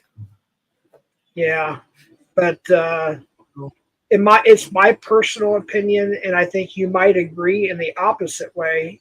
This time, it's more about voting for the lesser of two evils. I'm sorry. I just happen to lean right, and you happen to lean left. You may have more of your opinions on that, but that's just my opinion. I think that, and the other stuff I mentioned too. On my opinions. On the right. Well, I think really, if we get down to it, I think for me, what did it for me is the type of people that Trump even puts himself around. If you look at his ex-administration, almost everybody from his ex-administration has come out and said, this man is evil. This man is no good for the country. He's a threat to our democracy. He's a fascist. I mean, you name it, they've used the names to call him. And then he looks up to people like Vladimir Putin, to Kim Jong-un. He's made comments of, I want generals like Adolf Hitler's generals, and I want to lead my generals like Adolf Hitler led. That just scares me. That is, without saying them exact words, that's basically saying, hey, look at me, I want to be a dictator. Not to change the subject, but CCO is acting up. I don't know. He says, Casey, why are you allowing? Nobody's allowing doxing. Any doxing's gotten banned, so we're not allowing doxing in here. I know CCO, you like to stir the pot and start crap, so I already gave you a warning. And Casey is the channel owner, so it's whatever you want to do. Casey, right there if you want. Yeah, no, he needs to comment. Whoever it is needs to comment, because I've been seeing the comments. No, if we see doxing in here, it's banned automatically.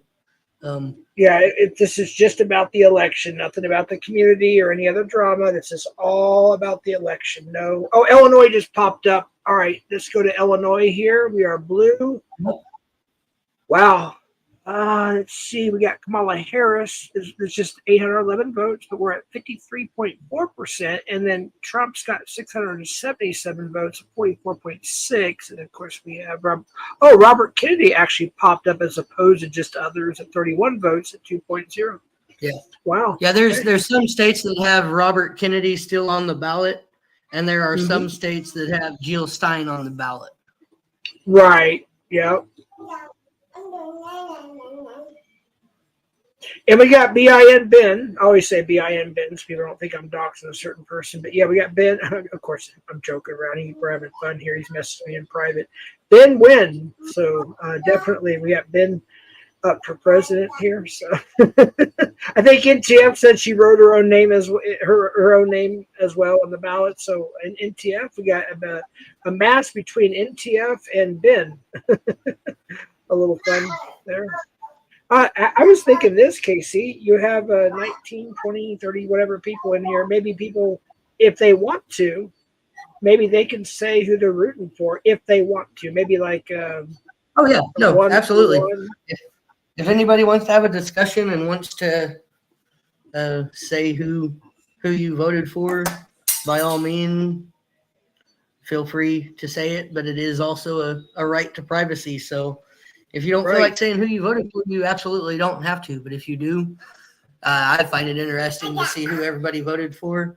I have a feeling that a lot of people in here are more of that right-leaning than they are left, just because of the community that we've both found ourselves wrapped up in.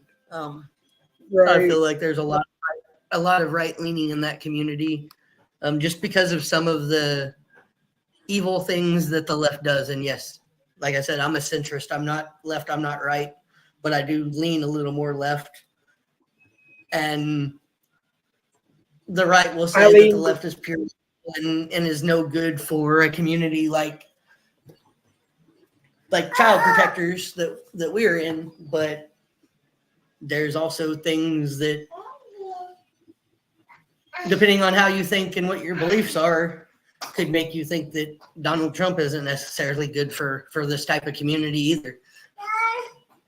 Well, you and I remember back when you were here, we talked a lot about this, and we were both independent. You leaned more left, I leaned more right, but we're kind of independent. And then we get down to the decision, it's either Democrat or Republican, right? So, of course, I'm going to vote Republican, you're going to vote Democrat. You know what I mean? So that's kind of, right.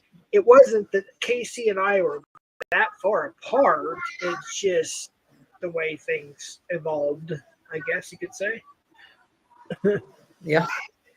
Because I mean, there's things on the Democratic side that I'm all for.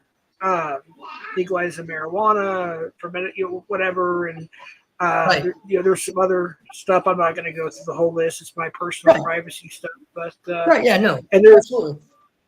And of course, gun rights for the right, and the list goes on. But we both agree on a lot of things, so it's almost like we're in the middle. It's just, Casey leans more to the left, I lean more to the right. That's all it is. Yep. And I mean, when it comes down to something simple, there we go. There's Missouri there. But when it comes down to something as simple as say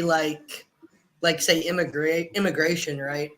I understand. Yeah, we need secure borders, but at the same time, how can you say, "Oh, I'm for immigrants," and I don't mind immigration if they do it right, but then you're gonna let people who support you, and your rhetoric over the last 9 or 10 years has been very anti-immigrant, like calling immigrants names, calling the Latino community names, calling Mexicans criminals. All Mexicans are criminals. If they come from Mexico, they're criminals.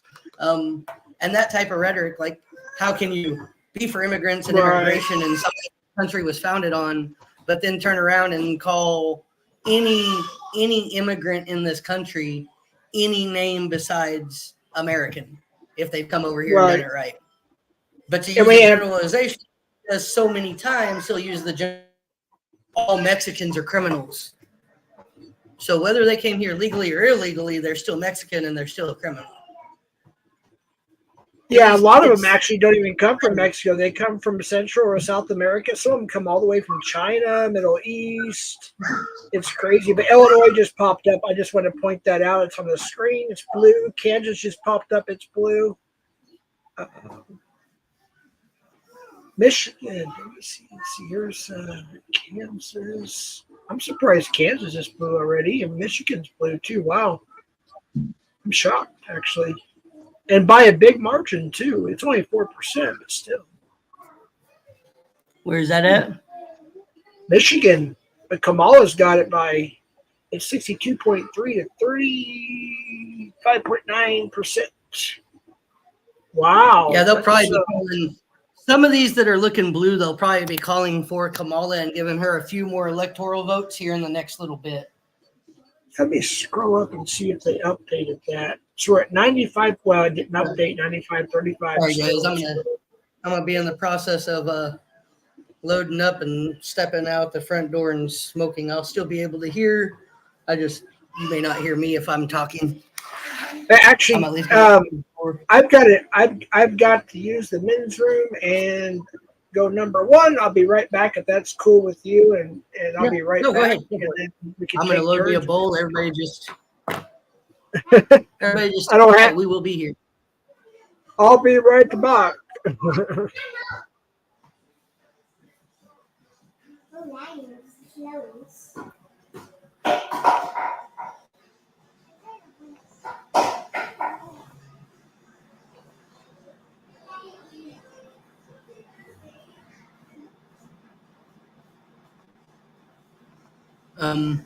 Actually, John Gotti, my kids have already been fed. They're just being kids, so.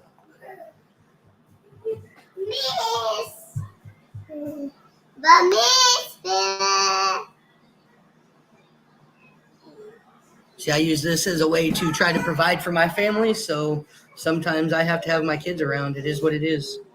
But I am going to mute up so I can step out and have a little smoke session, and as the results come in, actually, I'm not going to mute up. I'm going to unmute my TV and let you guys listen to CNN for a little bit while I go smoke. And we are getting deeper into this election. Let us take a key race alert right now. Pennsylvania, the Commonwealth of Pennsylvania, Kamala Harris in the lead there with 72% of the vote. Donald Trump has 26.9% of the vote. Harris has a 240,000 plus vote lead, but it's early. Only 8% of the estimated vote has come in from Pennsylvania. In Michigan, Kamala Harris is the lead there with 61.1% of the vote. Donald Trump with 37.1% of the vote. Harris is a 58,000 plus vote lead. Still early there as well. Only 4% of the estimated vote is coming from Michigan. In Battleground, Georgia, Donald Trump in the lead with 55% of the vote. Kamala Harris with 44.4% of the vote. Donald Trump with a 275,000 plus vote lead. That's with almost half the vote in, 48% of the estimated vote in from Battleground, Georgia. In Battleground, North Carolina, Kamala Harris in the lead there with 52.1% of the vote. Donald Trump with 46.5% of the vote. Harris has a 36,000 plus vote lead. That's with only 11% of the estimated vote in from North Carolina. It is still very early in North Carolina. In the Commonwealth of Virginia, Harris in the lead there, 51% of the vote. Donald Trump has 47.2% of the vote. Harris with a 58,000 vote or so lead. That's with more than a third of the vote in the Commonwealth of Virginia. 34% of the estimated vote. John King? Jake, starting to fill in more of the map, starting to figure out where we go. I want to caution everybody, if you look at the map, as we start to fill in more, as we move at least to the Midwest, you have Kansas blue at the moment. Very wildly red state. We'll count the votes, see what happens. Remember, chocolate dusted off with the referendum there. Ohio is still blue. We expect more votes come in. That will swing back. But again, that's why we count votes. If you look at this big picture at the moment, Donald Trump in an unusual position. We'll see if it holds up. At the moment, he's leading in the popular vote. He, of course, lost the popular vote in both 2016 by a much larger margin, more than 7 million votes in 2020. At the moment, he's 2.5 million votes ahead in the popular vote. But that's about 17% of the national vote. So we have a lot of counting to do tonight, tomorrow, and beyond. It will take. So let's wander through some of the battleground states. Let's start in the biggest battleground odds of all, Pennsylvania, 19 electoral votes right there. The vice president at the moment with a big healthy lead. Guess what? Pennsylvania's not going to end that way. Even if she wins it, it's just too competitive a state. So why is it such a big lead? Because most of the votes are from right down here in Philadelphia in the Democratic suburbs, but can still be instructive. Number one, we're still in the same place, 87%, 17% there at 87%. We haven't moved in Philadelphia. She's ahead of where President Biden was 4 years ago, but that's a tiny percentage of votes in their early votes. So let's move up here. This is the most competitive of the three caller counties: Delaware, Montgomery, and Bucks. Bucks has become the most competitive. At the moment, the vice president is getting 56% if you round up in Bucks County, but again, it's 11%. If the vice president ends up above 60% in Bucks County at the end of the night, he's going to win the Commonwealth of Pennsylvania, but it is very, very early. Why do I say that? Because Joe Biden won it last time with just 52%. This is a very tough, good, strong Trump base in Bucks County. So what you see at the moment is mostly early votes, but we watch. We'll see. One place here is Montgomery County. Alrighty. I'm back.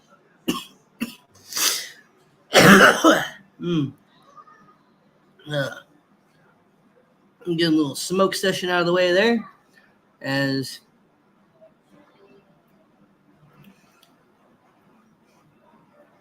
we do have some surprisers and shockers right now as we are looking at the map. Illinois, Kansas, and Ohio, blue. We believe that those votes are going to come in, though, and that those will flip to red because they're predominantly red states. But that is why they count the votes. So, again, she's got a big lead right now in Pennsylvania. A lot of that lead coming out of the Pittsburgh area, but a lot of that vote being counted right now is early vote and mail-in vote. And Pittsburgh is somewhere where Biden won with 81% in 2020. Right now, Harris has Pittsburgh with 87%, but it's still only 17% of the vote counted in the Pittsburgh region. So. All right. Sorry, I had to take the dog out too. No, not so no, Voldemort, not smoking around my kids. I step outside on the front porch. The kids stay in the house, and I smoke. Just like I smoke in the bedroom, and they stay in the living room sometimes. Oh, we got So, North no, Dakota. I don't smoke around my kids. You don't owe anybody anything. They're just data mining is all, man. But yeah, look at North And Dakota. when you come over, you can. I just gave you the same explanation. So, and I'm in a state where it's legal. I will say, yes, I was registered to vote in Nevada. So I voted in Nevada. I had to go to Clark County, Nevada to vote. But I am situated in a different state, in a mountain state. And that's all I will say at this point. So North Dakota, it's only got 3 electoral votes, but it is a pretty big gap. Donald Trump in the lead, 74.9. Can you come over? If you can't listen with screaming kids in the background, then you can leave. There's the door. Don't let it hit you where the good Lord split you. See ya. Not gonna hurt my feelings. I had some of my friends today that actually reached out to me and was like, "Hey, who's your?" They may have reached out to me, or I may have reached out to them, and said, "Hey, I'm gonna be doing a live, and I'm gonna have a guest." And I even may have explained who my guest was gonna be, and some of them people were like, "Oh, well, if that's who your guest is gonna be, then I'm not watching." Yeah. And I was like, "Okay, that's fine." I said, "Nobody said you had to watch." Yeah, I talk shit about Casey. You talk shit about me. I said that earlier. Doesn't mean we hate each other. I said, and so I explained to him. I said, I said nobody said you have to watch. I'm just announcing that I'm doing this live, and this is who my guest is going to be, because this is the person that was available and responded out of the people that I thought about and reached out to. So, you know what? I was excited.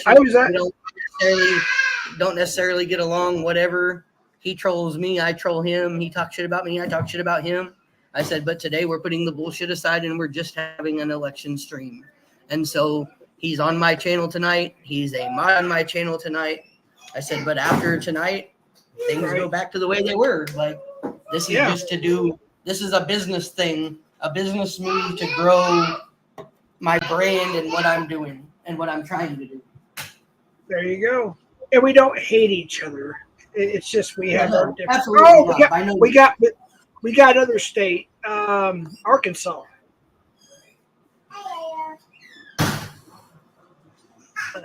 No stats, just that Donald Trump's in the lead at this moment. All right, I think that was a new state that popped up. Let's see what else do we have here. These little small states are kind of hard to. But look at all the votes are here. Let's check here. This is Kent County, the key suburban area. If Trump can hold on to this one, he'll win Michigan, but we're very, very early in the campaign. All right, John. Well, polls are about to close in deep red Arkansas, where 6 electoral votes are at stake. And CNN can project that Donald Trump will win the state of Arkansas, as expected. Donald Trump will take home Arkansas 6 electoral votes. We'll take a look at the election. Arkansas hasn't even closed yet or reported anything, and they're already projecting Arkansas to Donald Trump because that's how red that state is. I was going to say it shows no stats. Yeah, but they're already giving it to him. They just gave him the 6 electoral votes for Arkansas on the screen. How? I mean, it's like, that's good for me. CNN just gave him the 6. Okay, I'll take it. But I know it's bad news for you, good news for me. Oh goodness, Louisiana should be coming in. I won't even start freaking out until closer to midnight. If they're trying to say that Trump is close to 270 and Kamala isn't, then I'll start to worry a little. But I know this thing is going to be, even by the end of the night, this thing is going to be probably like 230 to 220 in somebody's favor. And we're still going to have, somebody's still going to need 40 electoral college votes to win the damn thing. And we're not going to know till tomorrow night at midnight. But I plan to try to carry this thing as late as I can tonight. I'm having fun with it. So, yeah, I wasn't even going to go too long, but I'm having a blast. Texas is, we got 50.5 48.5 to 40. Gosh, even my reading glasses suck now. 48.3. It's actually that's a pretty close gap. And there's let's see. Oh, that's almost half. 48%. Wow. All right, that's interesting. That could Yes, go I either direction. OJ Simpson grow my brand because what I've been trying to do is more news-based things on my channel, like news reporting, traffic reporting, cop reporting. I did a report while I was in Albuquerque working on a 2-alarm fire that happened at an old warehouse building that was abandoned and boarded up and somehow caught fire. And ended up being a really big fire and a really big deal. They had like 10 trucks at the fire. That's on my channel, still even up and still getting views today. So it's just this, when I say grow my brand, that's what I meant. This goes right into that news reporting, news streaming, because see, there's some places where if you want to do cop watching per se, you have to prove to that town or that county or that state that you are actually a legitimate news outlet or a legitimate source for news, so that they will actually give you the encoded, encrypted channel for the police scanner so that you can find their police frequency, because they have it encoded to where you can't find it unless you have permission. And so there's red tape you have to go through to get that permission. That's why I took my channel and I started going more news, doing more cop stuff, doing more fire stuff, traffic stuff, things like that. Because when I go fill out the paperwork and they say, where are you at? And I say, here's my YouTube channel. They're going to go to my YouTube channel. They're going to look at it, and they're going to look at my last 10 or 12 videos that I have. And they're going to go, okay, that one was news-based. Okay, that one was news-based. Okay, that one was politically news-based. Okay, that one was with a politician, but still news-based. Okay, so he really is doing news. He's just doing it on YouTube. We can go ahead and give him permission because he's still got a legitimate and not putting out a bunch of bullshit. So, like, when I lived in Las Vegas, Nevada,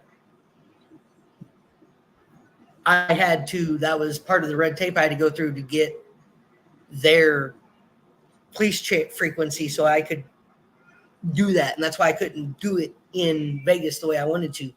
Because it was encrypted. I wasn't able to prove that I was a legitimate enough news source for them to give me that information and give me that access. They said just a little bit longer and just a few more things on your channel, and we would have approved you, but you just don't have enough right now. So this is me trying to build to prove, so that if I ever have to go through that again, I just want to point out something. Look at North Carolina, 16 votes. That's the difference between Donald Trump's only ahead by literally 16 votes. Right? That is, we're only at 14%, but still 16 votes. And then Virginia went pink, and it's only, let's see, 936, 929. Wow, some of these are so close, with 39% in. Wow, right. Pennsylvania, it's still blue. Wow, that's a big win for Kamala in Pennsylvania right now with 9% in. Yeah. Yep. Interesting. And there's a lot of people saying that Donald Trump has to get Pennsylvania if he's going to get the White House. Right. So we'll see how much that holds true. See how many, because without Pennsylvania, he has to get Georgia and Nevada, and then Arizona or New Mexico as well. Right. We only have 6, I believe. Oh, 5. And Kamala Harris shows her, even though there's no real stats, obviously, yet. They're not closed yet. But yeah, see, the CNN Electoral College map right now has Trump 105, Harris 27. But we scroll up. They're not calling Pennsylvania. They're not calling Georgia. They're not calling, a lot of these other states that are still reporting. They're not calling them, but they're calling, say, Oklahoma, Arkansas, Mississippi, Alabama, Tennessee, Kentucky, Indiana, West Virginia, Florida, South Carolina, they've all basically called Trump projected winner just because of the gap, which makes sense. Or the history of the state. Exactly, or the history of the state. And those are always red. So every year the Republican jumps out to this big 70, 80, 90 electoral college vote lead. And then later in the night, it diminishes as all the Democratic states start actually reporting all their votes. Right. When I say Democratic states, the states that end up going Democrat: Pennsylvania, Michigan, Wisconsin. Let's see how close Michigan Minnesota. is. See, 56.2 to 41.9. Trump 101. So see, even this is given electoral college votes different than what CNN is. CNN has Trump with almost 80 electoral college vote lead, whereas this has Trump with under 50 as a lead. So, and this is what I wanted to talk about. This right here becomes part of the issue and why half of the country will always believe there's election interference, and why there will always be a part of the United States that will always be those election deniers. It's because if you look, we're looking at Yahoo. Yahoo has it Trump 101, Kamala 52. Okay. CNN has it Trump 105, Harris 27. Okay. MSNBC has it. I'm just waiting for them to pop up the total numbers because they're bouncing through their states like they do all night long.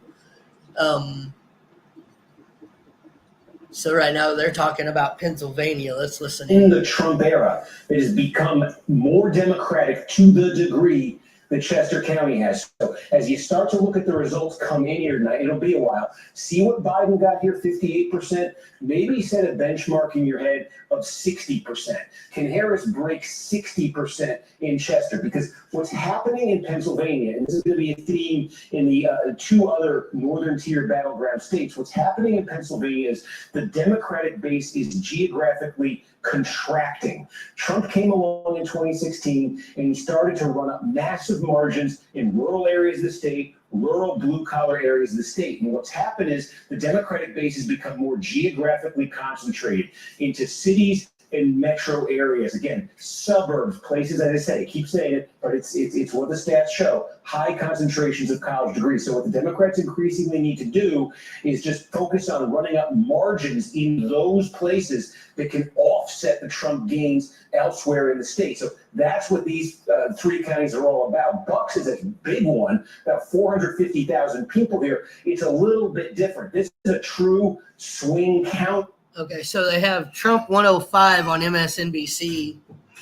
Harris 30. Do you have NBC or Fox just to see what they have to say? I'm just kind of curious. I'm going to find them too. I'm trying. And Fox, see, Fox News has Trump 111, Harris 72. Oh, look, it changed on here, 101 to 71. So Kamala went up 20 points. And then, okay, that is a hockey game. This one, okay, this is another Fox Channel 5, has 111 to 72 Trump. And this NBC is, give them a minute to pop up their electoral college map as they look to be in between two different 105 to 30. So they have them 105 to 30 or 71 to 111 on here on TV, and then on here they have it whatever you just said it went to 71 for Harris. Yeah, it went from 51 to 71 for Harris, and Donald Trump stayed at 101. Delaware, Harris projected winner, 3 electoral votes. With 48% of the vote in, she's got a 35,000 vote lead. Yep, 59 or 56.9, 42.2. Yep. But So, the big state. That's kind of the let's go back and forth between ABC, CBS, which are still Fox, and CNN owned, basically. However you know what? It's only 12%, but Kamala Harris has got a really big lead in PA. Huge state to. Well, and that's what Channel 20, MSNBC, was just talking about when I unmuted. They were talking about these areas have become more Democratic in Pennsylvania, and these areas are also areas where there are more college-educated people. And as long as she can drive up the margins there from what they were in 2020, she should win Pennsylvania pretty decently. Now we're going to talk to Harris headquarters and Trump headquarters on CNN. Let's listen. The banner that you guys have right now. Trump headquarters first. The Harris campaign Or no, is Harris early first. in the night, and they're not seeing any clear picture of where this race is headed just yet. For that reason, they are really focused on the battleground of Pennsylvania, because that really becomes the linchpin of a strategy to get to 270. If they get Pennsylvania, the rest of the path becomes much more clear. So as I've been talking to people tonight, they're really waiting to see how these results, as they are coming in, really shape the picture. But right now, it's really not that clear to them. And I just want to be transparent about it, because they've got great numbers, but they're not willing to go out on a limb on any of this stuff just yet. In Pennsylvania, though, I think what I am hearing is a lot of optimism. They're seeing good numbers out of Philadelphia. The local officials there are suggesting that Harris can exceed what Biden did in that city. And if she's able to do that, that would make, again, her path to winning that state much more clear, Jake. All right, Addie Phillip, thanks so much. Let's go to West Palm Beach, Florida now, where we find Caitlin Collins. And Caitlin, what is the Trump campaign going to be looking for in the next round of poll closings?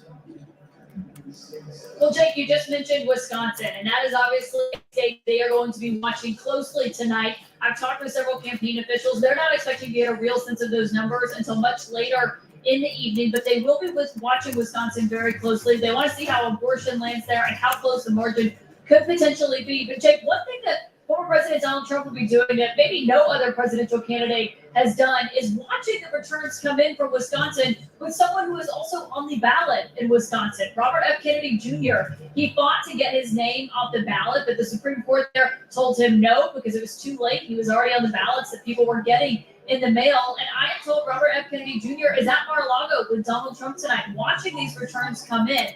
Obviously, the reason he fought to get his name off that ballot, Jake, is there is a concern that with the margin as small as it could potentially be there, that it could have an effect. The margins are everything in this race, as we are starting to see in these numbers coming in. So Trump will be watching that come in alongside RFK Jr., both of them on the ballot, Jake. All right, Caitlin Collins in West Palm Beach with the Trump campaign. Thanks so much. Let's go to David Shelley now, who has some exit polls from Michigan, Wisconsin, and Arizona. 3 battlegrounds we're hoping to hear from soon. David, what stands out as you look at the data from these 3 key states? Yeah, as the polls are about to close in these 3 critical battleground states, I wanted to look at Biden's approval rating. And nobody cares about Biden's approval rating. Biden's not running anymore, so those numbers don't really matter. Yeah, Maine just popped up. There's Maine, Casey. It just popped up when that was going on. And right now, yeah, it shows 0%, but it shows Trump in the lead just by a couple hundred or so, or 150, whatever. Yep, right, yep. So pretty much it sounds like both camps are focusing on Pennsylvania and what Pennsylvania is going to do on whether or not either one of them is going to have a clear path to victory. Sounds like Donald Trump might actually be a little more level-headed this time. His camp didn't seem to say anything about him saying, oh, well, I'm way ahead, so I should win it, or anything like that. So, man, Pennsylvania, Kamala's got a huge lead on Trump, even though it's only 13%, but still, she's got a big lead. And oh, wait, it just changed. Let's see. 68%. Wow. Yeah, Kamala is doing very well right now in Pennsylvania. Vermont. What's the margin like now in North Carolina? I see North Carolina's pink. Yeah, it went pink. 52.9% to 46.1%. So we have 729,000 for Trump, and there's 111, and then 634,808. So it's pretty close. They really got 23%. So it's a close race. I didn't say it looks like just a few thousand or a few 100,000 anyway. Yeah, barely. Yeah, 634, 720. Yeah, less than 100,000. Yeah, 23%. So there's nothing on DC, but they're projecting Kamala Harris, of course. But we'll see what happens there. Texas. Let's see where we're at in Texas. You got Trump. That's when red. I'm sorry? I said, or at least it has went pink now. Yeah, I think it started out blue, right? Light blue or something Yeah, like it that. did, like a light blue, yeah. Yeah. Georgia's light pink. Let's see, we're out there 52% to 47.4 with the Trump lead on that one. They're still calling it too early to call, according to CNN. Yeah, 62%. Georgia, North Carolina, Pennsylvania, too early to call. Next polls close in 11 minutes. Oh, boy. Oh, wow. The gap is closing in a little bit in North Carolina. Let's see Virginia here. That's real close, too. Look at that, dude. That is real close. But it's only, well, wow, no, it's 43%. Okay, that's interesting. Interesting. Man, you just never know. It is really close. I can't wait Virginia's to see. one of those that's usually a red state, but it could possibly maybe swing blue. Yeah, it was blue at first. You know, Colorado is also an interesting state too. It's kind of, I would say it's probably more. How do I explain this?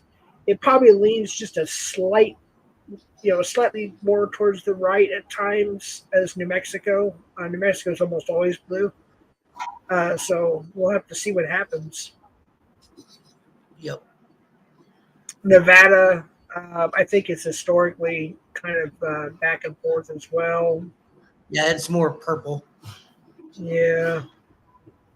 Oh, there you go. Virginia, it's a 0.1% lead for Trump right now in Virginia, they just said. 49%, 49.1% Trump. Let's see, 1,000. Yeah, it's pretty close. Oh, we got a new one here. So the main District 2, and I believe this was Nebraska. Oh, I'm sorry, Maine, not Nebraska. Donald Trump is just, oh, whoa, no. Well, it's only 340 votes at 160. So, yeah, it's still a very close. They're still at the very beginnings there. So. That's not even 1% of the vote in yet. Right. It doesn't even matter right now. Yeah. It'll be fun as it goes later into the night. It'll get quite interesting. Right now, Michigan, Harris holds a 13% lead. Really? Yep. 55 to 42. It says 43 now, but yeah, it's pretty close. Let's go to Pennsylvania. I'm actually, I'll be honest with you, as a right winger, I'm actually very surprised that Kamala is that far ahead with 13% in. I'm actually surprised. I think it's about the fracking. Has a lot to do with the fracking there. And some other things that we can't talk about on YouTube, obviously. But yeah, I think that has a lot to do with it. What else do we need to look at? And while you're bouncing around, I'm going to bring up something else too that I've been hearing a lot of talk about, and I just want to point out the facts of it. The jobs report right before the election has come out and said there was 12,000 new jobs in the month of October that was created, which is the lowest number of new jobs that has been created since the Biden administration took over. And Trump is trying to look at that and say, oh, see, we're going into a recession. Jobs only were 12,000 this last month. But let's look at some facts around that.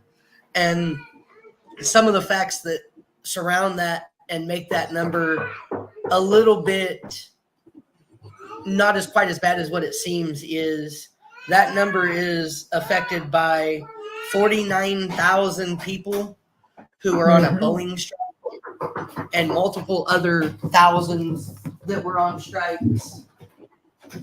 Right. Whether it's in the culinary industry, the restaurant industry, the auto industry, the there's docks. been a number of strikes, and also 2 hurricanes that also kind of affect the number. So while 12,000 is a low number and the lowest number that they've had since the administration took over, it's not necessarily as negative as the right is trying to make it out to be, because there are things externally that took into account for that low number that wasn't necessarily the administration.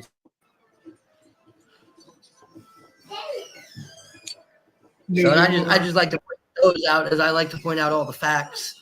I want those facts out there. There's a lot of people on the right that are looking at that and going, well, see, we're headed toward a recession. No, not necessarily. We got to remember, we had a big, massive strike of almost 50,000 employees that lasted almost a month. Right. When people are striking, that goes into the job number. So you've got to keep reality in check as well. That's absolutely. So that's the reality of it. It's not Biden and Harris hasn't done anything different in the last month to stop jobs from coming in or lower the number of jobs being created. It just so happened there's been a few strikes and some natural disasters. Casey, I don't want to dox you. Are you still in a certain state that say what state you're in if you don't mind. I'm in New Mexico, obviously, still. I don't know if you're still here, Nevada. I don't know where you're at.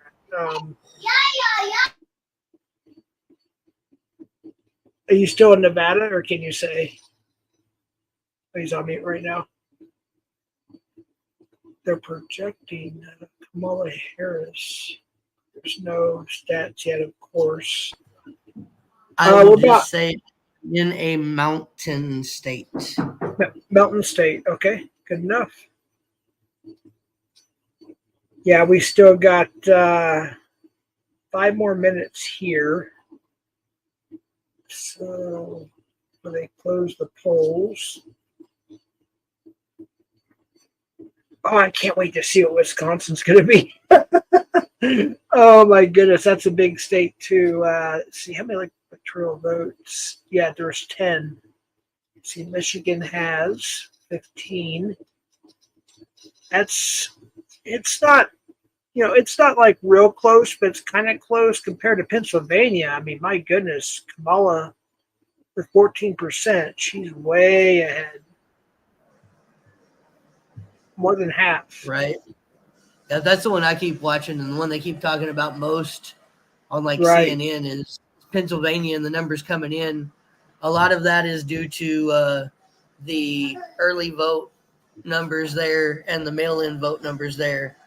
They had a record number of early votes in Pennsylvania, so they expect Pennsylvania to be counted and decided a lot quicker than it was in 2020. Okay, that's a good thing. Yeah. 2020 was a lot of mail-in because of the pandemic. And there's a lot of laws in Pennsylvania around the mail-in vote and how it can be processed.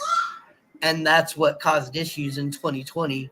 This year, they said they were about 600,000 mail-in ballots less than what there were last election.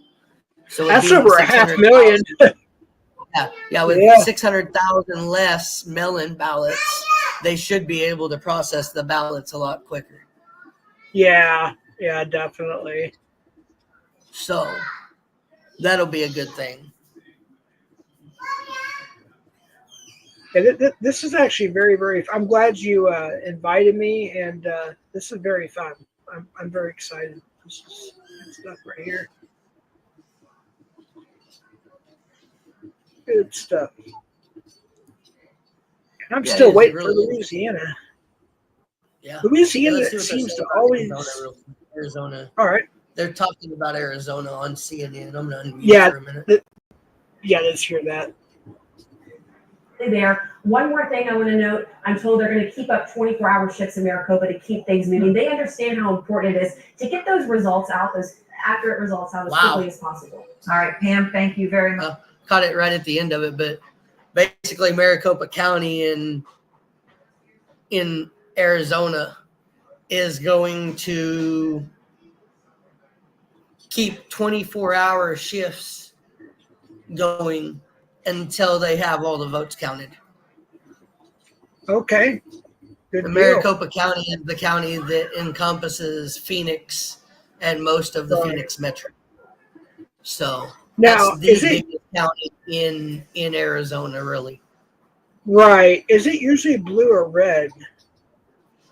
I think in the past it started to be more purple, what they call it, because it used to be really, really red, but now it's started to go blue. Right. Since the shooting of Gabby Gifford, it really started to kind of lean blue, it seemed like.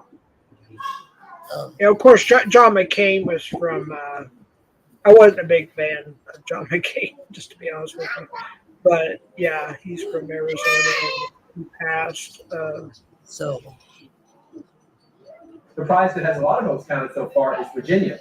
They're almost up to the halfway mark here, and Donald Trump is ahead in the state Joe Biden carried 4 years ago by 10 points. So let's see, one of the things we do at this point, when you get up to almost half the vote, is what's missing. Right? This is live outstanding votes. The larger the circle, the more votes are out in an area. The color of that circle tells you how the votes are. You see these big circles in Richmond and the suburbs, huge circles, and then smaller circles within them in the Washington, D.C. suburbs. So there are a lot of Democratic votes still to be counted. Vice President can't like that right now. You do not like being tied in Battleground, Virginia right now, but there are a lot of votes still to be counted, and you can tell from that a lot of them are Democratic, so we'll see. Same test in North Carolina, up to 38% of the vote. Trump with a narrow lead there. Let's just bring it up and look. Live outstanding votes again. Your biggest outstanding votes are in the Democratic areas: Charlotte, Raleigh-Durham, Winston-Salem, Asheville, and Wilmington down there. So you have a very competitive race right here, right now. You'd rather be Donald Trump and you'd rather be ahead, but there's a lot of vote counting to do. And again, this is one of the tightest in the battleground. Virginia, bit of a surprise, Jake. North Carolina. All right, John King, voting is about to end in 15 states, the second biggest wave of results this evening.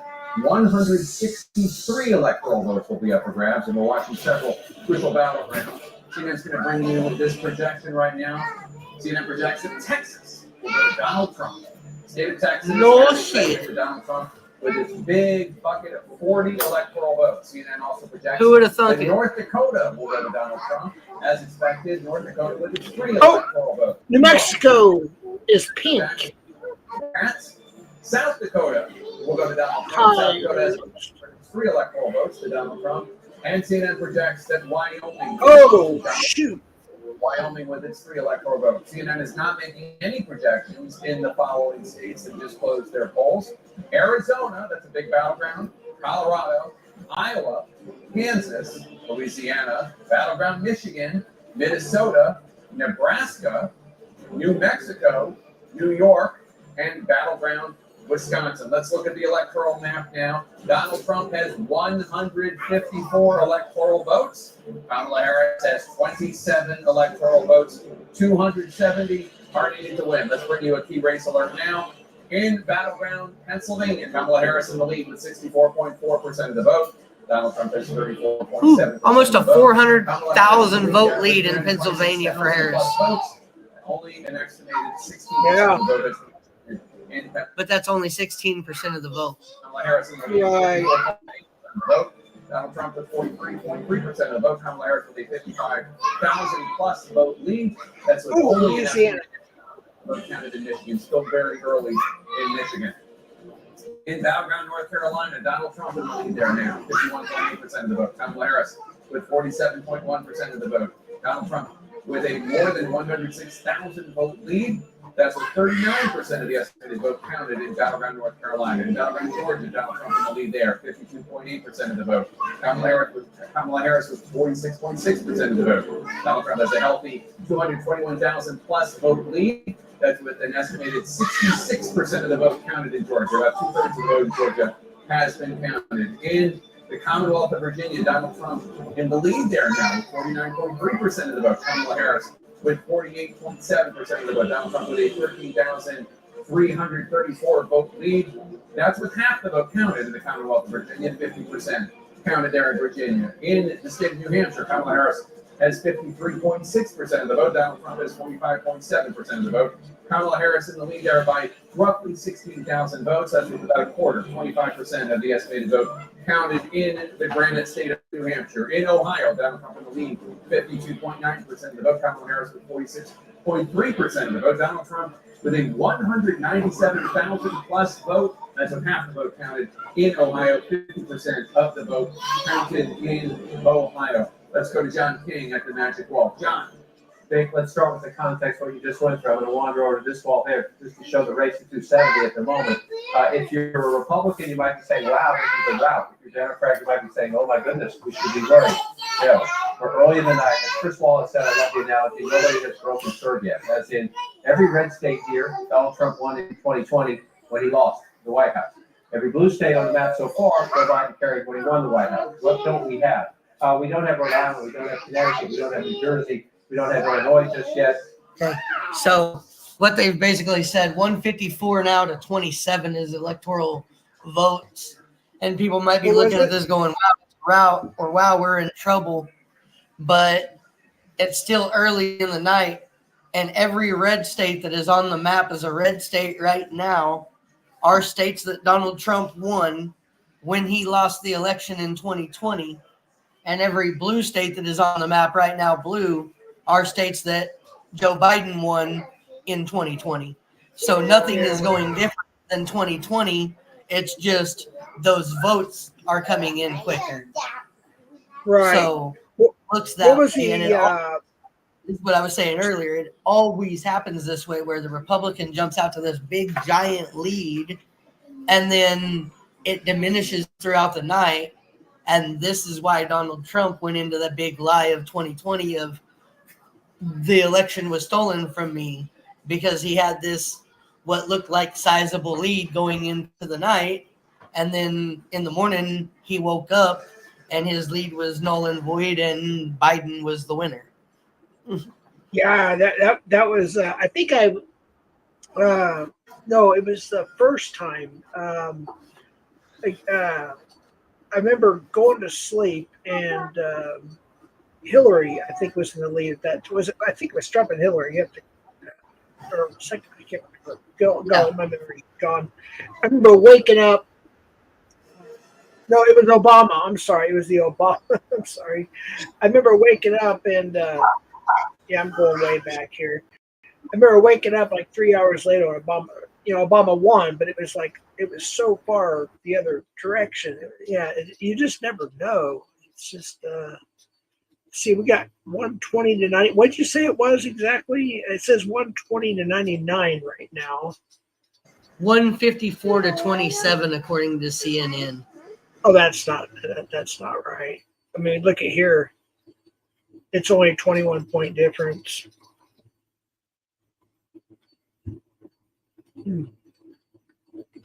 I showed you Wyoming showed up as well. There's not much stats, but it's showing Trump in the lead there. South Dakota is a big gap, 68.4% Trump. We're only at 1% vote, so it's not something to. Oh, Colorado. Let's see here. Oh, wow. Kamala Harris is ahead by quite a bit in Colorado at this moment, with 5% of the votes in, 77.6 to 20.6. Yeah, we're still early on.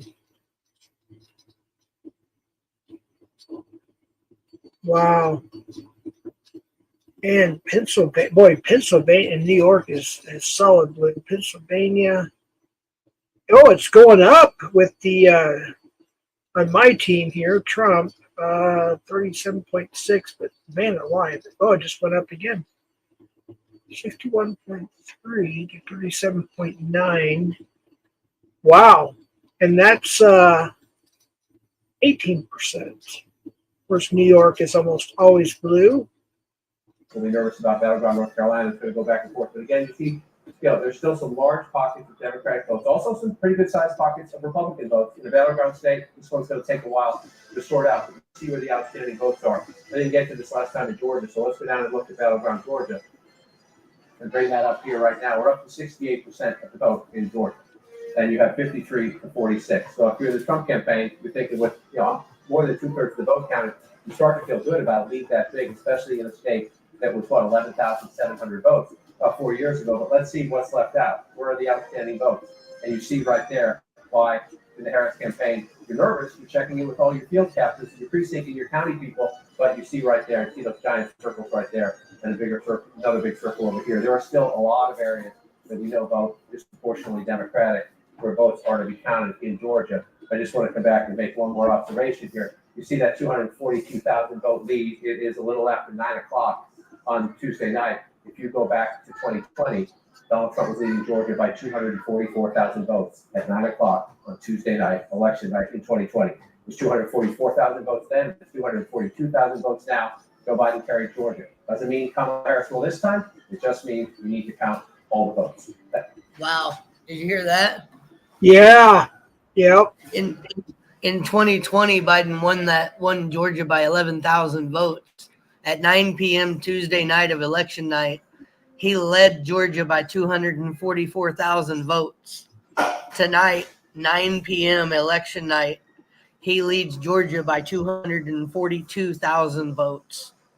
Or Kamala, but yeah, I get what you're saying. Yeah, and so this year it's Kamala's camp is like, if they're looking at it, they know there's a lot of Democratic votes left to be counted in Georgia, and that 242,000 vote gap can be made up because Biden overcame a 244,000 vote count. Right. So that just shows it's still way too early to say. Oh, yeah. I mean, we're almost to 60-40 in Pennsylvania now. Yeah. Kamala had a huge lead there, but man, it's let's see, we have 8. Yeah, it's only 18%. Kamala Harris will win the state of Delaware. Delaware, as expected. Oh, wow. Go to Kamala Harris. It's 3 electoral votes. The small wonder state. Let's take a look at the electoral vote count. Donald Trump has 154 electoral votes. Kamala Harris has 30 electoral votes. 270 electoral votes are needed to win. Let's bring you a key race. Another key race alert, but out of Pennsylvania. Of the vote, Donald Trump 38.7% of the vote. Kamala Harris with a 284,000 plus vote lead. 284,000 plus vote lead, with only an estimated 19% of the vote in, not even a fifth of the vote. Still a lot of votes to count in Pennsylvania. In Battleground, Michigan, Kamala Harris with 53.1% of the vote. Donald Trump has 44.9% of the vote. Kamala Harris with a 46,000 plus vote lead. Only a tenth of the vote has been counted in Michigan, 10%. Still very early there. In North Carolina, Donald Trump in the lead with 51.9% of the vote. Kamala Harris with 46.9% of the vote. Donald Trump with a 119,000 plus vote lead. That's with 41% of the estimated votes counted in North Carolina. Still a lot to be counted. In Battleground, Georgia, Donald Trump in the lead there, 52.7% of the vote. Kamala Harris with 46.6% of the vote. Donald Trump with a 225,000 plus vote lead. That's with 69% of the estimated vote in Georgia. Nope. His lead just went down a little more in Georgia. It's down to 225,945 now from 242 just a few minutes ago. Oh yeah. Wow. So votes are coming in quick in Georgia and really changing the way things are looking. Virginia is really, really close, within 18,000. This is very similar to 2020. Yeah, it is. And that's why all the Democrats are like, we're not worried yet, because this is similar to 2020. This is similar to the path Joe Biden took in 2020. It just so happens, and everybody knows it, the Republican states, the red states that always are red, always get their votes in super, super early, super, super quick. So it's always the Republican who goes with a lead late into the night. And then it's not until all them other states have counted them that have went Democrat that the Democrat finally starts to catch up a little bit. You know, the blue wall is known for being slow at counting. Michigan, Wisconsin, Minnesota, Pennsylvania, like they're known for being slow at counting their votes. Last year, Pennsylvania didn't enter until Saturday. They're actually expecting Donald Trump to win California. That's unusual, because I was going to say California, Oregon.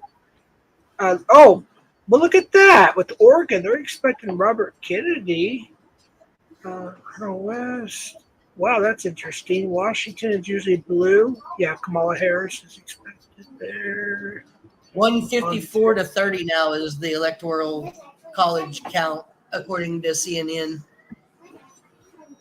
Wow, 177 to 99 it says here. Yeah, see. Whoa. I don't think they're caught up on Kamala yet on here.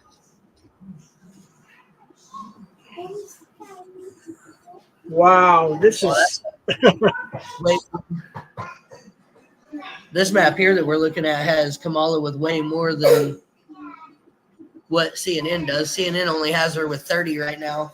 But they also showed a predictorial map of if she wins where she's supposed to, and we keep the battlegrounds of Georgia and Pennsylvania and Nevada and Arizona and New Mexico, like we keep those off the map because we're not sure which way they're going to go.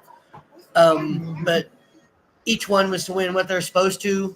Trump would be at 219 and Harris would be at 226. So they would both be short and would both still need a combination of Pennsylvania and Georgia, Nevada, Arizona, New Mexico, and a combination of two of those three or something like that. So I will say this. Oh, sorry. No, go ahead. If New Mexico actually goes red, it would be the first time in a very long time that New Mexico went red. Let's see where Texas is at. 57%, 53.9 Donald Trump, 44.9 Kamala, and we got 1.2% on Stein and Oliver. Ooh, that's interesting. Very, very interesting. This is exciting. Yeah, it is. Wow, we're getting. So we gotta wait for West Coast time. So we got another 44 minutes. Yep, another 44 minutes, 44 and a half minutes till the next closing polls.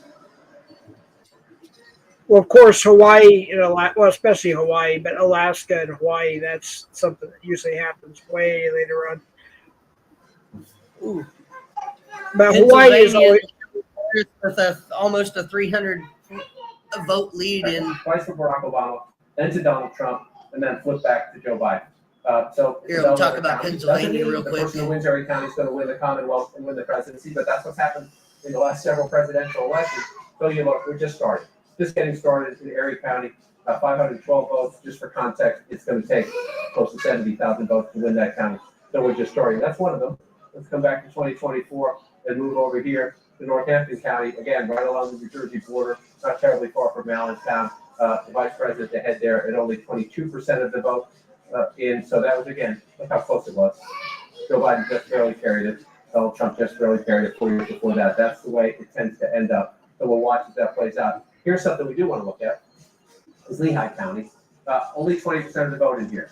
If there is an impact from the Donald Trump Madison Square Garden event, where so many insults were made about Puerto Ricans and about Mexicans and about Latino and Hispanic Americans, if you're going to see an impact, this is one of the places you might see it, right here. And that's why both Trump and Harris went to Allentown in the final days of the campaign to try to take advantage of it. We're only at 20% right there. But again, you're doing this for context. 62% for the vice president.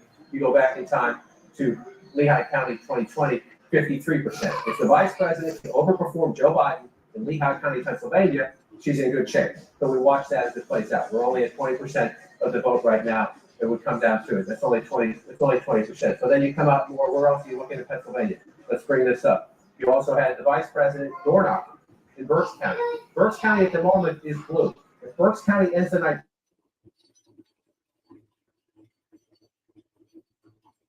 Yeah, Pennsylvania looks like a, let's see, 58.6 to 40. Yeah, Trump is, we got 21% of the votes in there. Trump's starting to move up a little bit, but Kamala still has a good, 19% lead, give or take. Minnesota. So they keep talking about in Pennsylvania, around where Allentown is, being where the biggest impact will be of, if there was any impact at all, of Donald Trump's Madison Square Garden rally and where those comments were made. I'm actually going to pop over. I'm going to mute. I'm going to pop over to another page. I'm going to try to pop up that Madison Square Garden rally and the comment that was made and pop up and play maybe a 5-minute portion of it, just to show the whole context of the comments. Okay. And see if I can't find that, just so that people that maybe have not heard it will understand why that could have such a big impact. Right. Just put me in the basement, so this is still available in the basement. And then when you're done with that, I can pop this one back up. Right. Yeah, that's what I was going to do. Good deal. New Mexico just went blue. It was red. 51.8, 46.4. Wow, this is let's see here. We still got DC, Montana, Idaho, Utah, Arizona, Nevada, Oregon, Washington, California, Alaska, and Hawaii.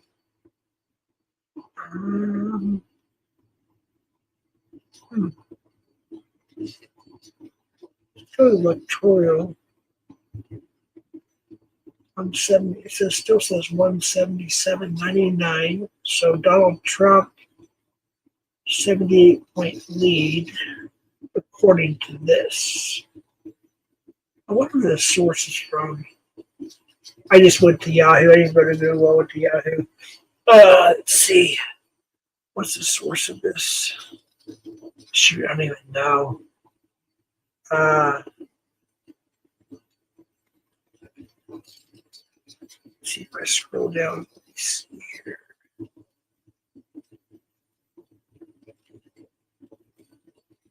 Key presidential races.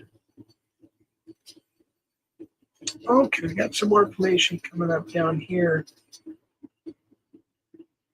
So Trump's up 6% in Georgia. He's up 2% in North Carolina, Florida 13%. Maine CD2, 21%. Then we got Kamala up 16% in Pennsylvania, Arizona, no stats. Michigan, Harris is up 9%. Nebraska, 23% CD2.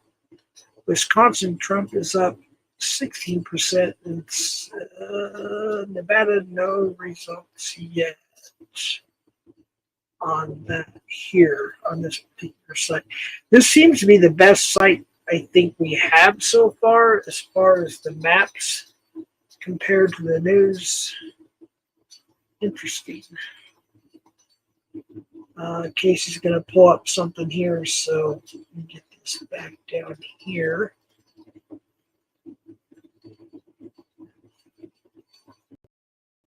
So when he pulls that clip up,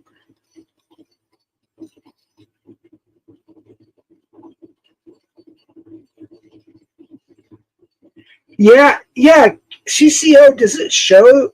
I think NTF mentioned something. Is Ed actually going live with this? Like nobody's gonna care except for what? NWO and maybe NEPA. I mean, to be honest with you, who would want to watch him? Let's see. I'm just kind of curious. I don't. Yeah, he does have an upcoming live. I'm shocked.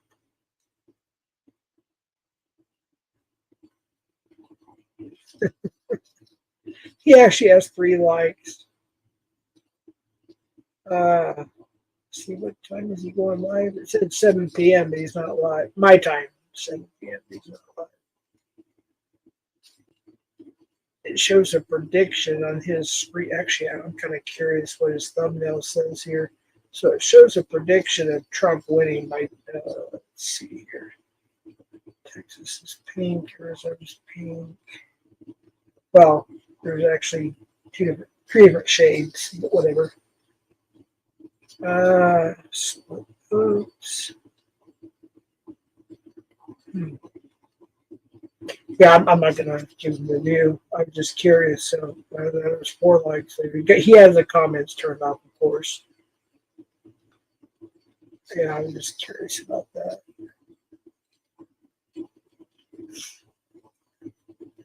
Go back to the stream.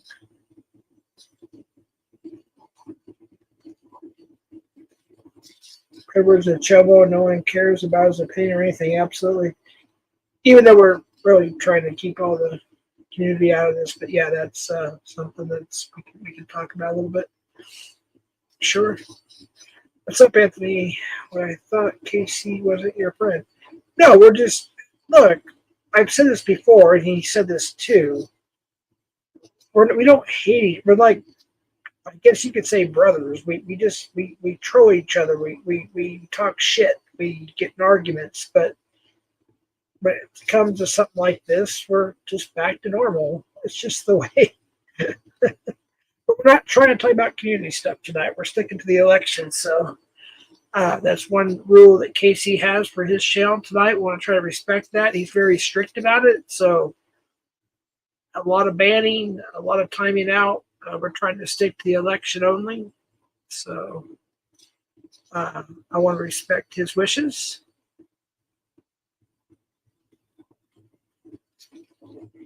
I think he's Dr. Jeff. You know, you might be right, Mike. I actually have some intel that he's actually a couple other accounts, but I don't have the 100% confirmation quite yet. I will get that soon. On some, but I don't know. I don't think he's actually Dr. Jeff. I could be wrong. I could be wrong. But there's some, yeah. We'll just leave it that there. Aviation Channel, Jeffrey KC. What was the name of the first conviction? Brandon. It was I think it was like a Russian name. It's on PNN. The body cam footage on Predator News Now, PNN. But we're not talking about the community tonight. We want to keep it the main thing. But it's on PNN. The very last, it's the body cam footage of the cops. It has his name at the very end. The charge that we got, which is only a misdemeanor for enticement of a young person, was not added at that time, but it was added later, and they tried to get him on one more. But I just haven't heard anything, so I have no idea. He's been extending his trial. I know he's facing between 16 to 32 years in prison. Sorry, I'm looking for for it everything. still. Good deal. Yeah, Predward, I guess, wants to go live, and everybody's making fun of that. I told him we're trying to talk about community stuff too much. That was also referring to the catch number 3, but we're trying to concentrate on the election tonight. Brandon, if you go to Predator News Now, it's the last video they ever uploaded. It shows the beginning of our footage, and then it shows the body cam footage, and it gives his name at the end. Brandon something, like something Nationberg or something like that. Yeah, it's Kind of a weird last name. Yeah, I think so. Community. Yeah, I think that's what he's doing. Yeah. Let me go back to the Electoral College. Let's see what states we got here. 170. Oh, Trump went up 1 point from 78 to 99. Do we have any new states that? Still no DC, District of Columbia. Let's see where Pennsylvania is at. Oh, wow. Trump is rising in Pennsylvania.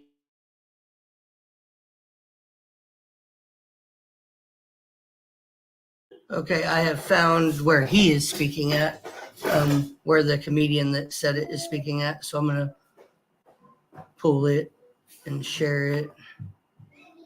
Share screen. Entire screen.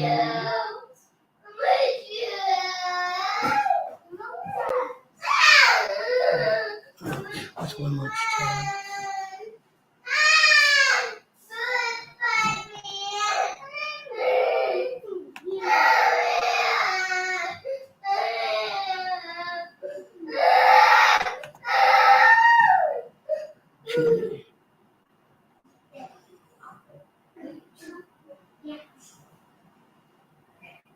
Why did it do that to me?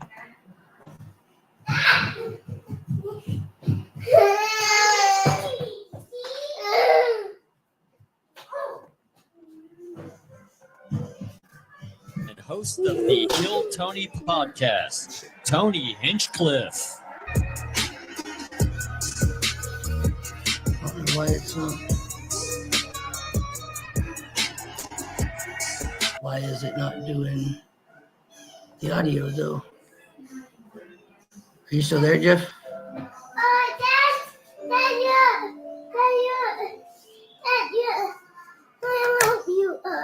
No, stop. I know. Shut up. Go away.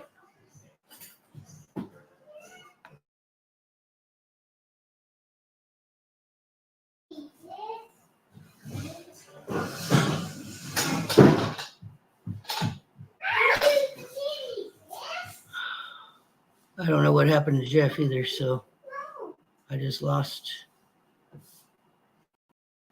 Jeff, I guess.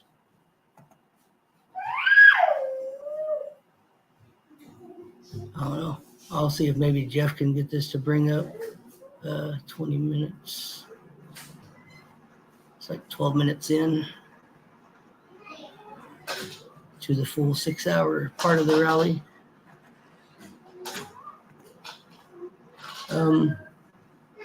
So anybody know what happened to Jeff?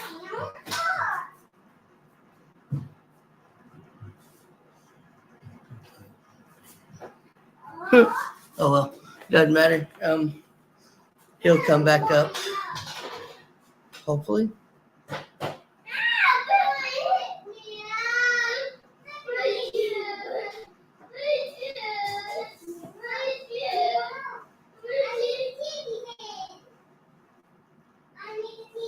Give me just a minute here.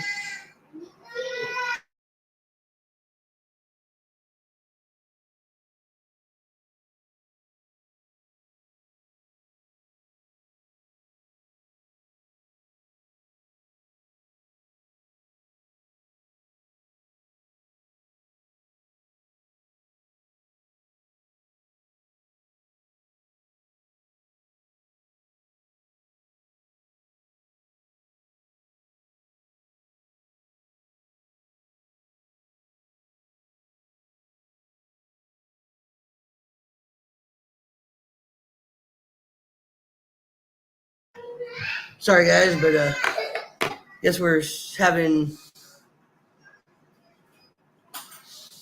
technical difficulties with my computer and with Jeff's, I believe.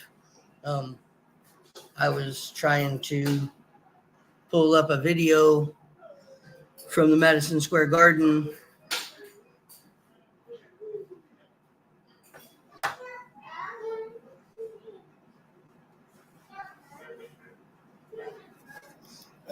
So anyway, we'll go back to the election. I'm going to unmute my TV, let you guys listen to MSNBC and CNN. Some perspective. This was a bad showing for Republicans. Trump won Waukesha in 2020 by 21 points. But look, in 2016, Trump won it by 27. Go back to Mitt Romney, it was more than 2-1 Republican. This was bad. This is one of the reasons why Donald Trump lost in Wisconsin 4 years ago.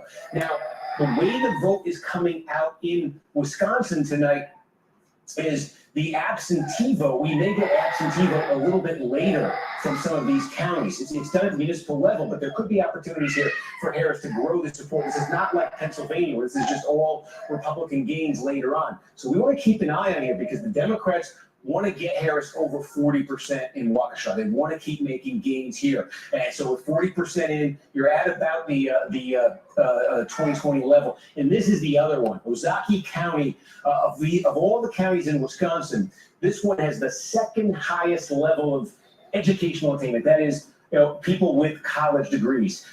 Democrats have been doing much better with this demographic. This showing for Joe Biden in Ozaukee County in 2016, I don't know what's that, 2020, this showing for Joe Biden, he lost by 12 points, was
been 10% or so in statewide, 13% now, and that's what you got in Wisconsin.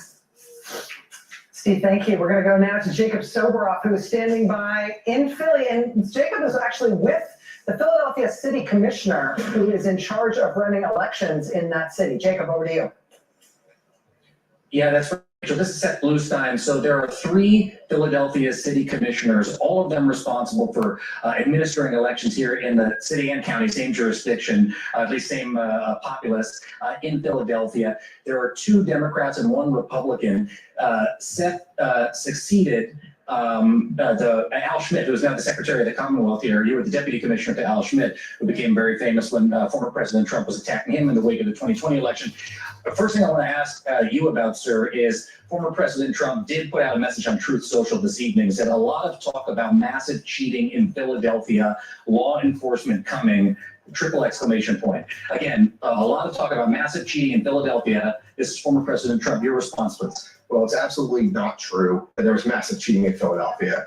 Voting in Philadelphia was safe and secure. We worked very closely with the RNC and anybody else who had any complaints throughout the day to address their concerns. We had open lines of communication, and voting in Philadelphia went really well. And so just to put a fine point on it, the allegation of cheating by former President Trump in Philadelphia is false. Is that what you're saying? It's absolutely not true.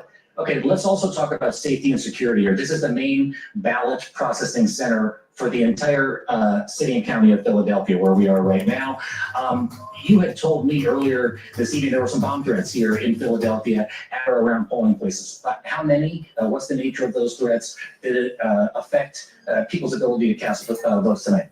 Yeah, there were concerns at about 10 polling places right at the end of the day. One polling location actually needed to be evacuated for a short period of time. So voting was extended there for about 23 minutes. Okay, and just finally this evening, here in Philadelphia, I know that the mail-in ballots, you all don't process any ballots here. Steve Kornacki was talking about this until 7 a.m. this morning. Those ballots and that tabulation, that processing is underway right now in the building behind us. What's the status of the count? When are we going to have a result here in Philadelphia? Yeah, so in our initial release, right when the polls closed at 8:01, we had 115,000 mail ballot results that got posted. Over the next couple of hours, we'll have in-person results coming in, and then we'll do another release of the mail ballot results right before midnight. Ultimately, when the process is done, isn't really up to us. It depends on the margin of the election. But that's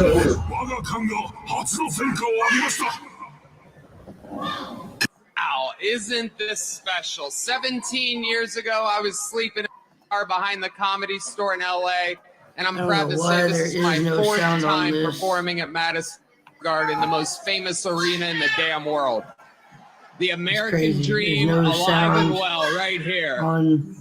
This is very different than where I'm used to performing, though. I'm used to nighttime with people drinking, not so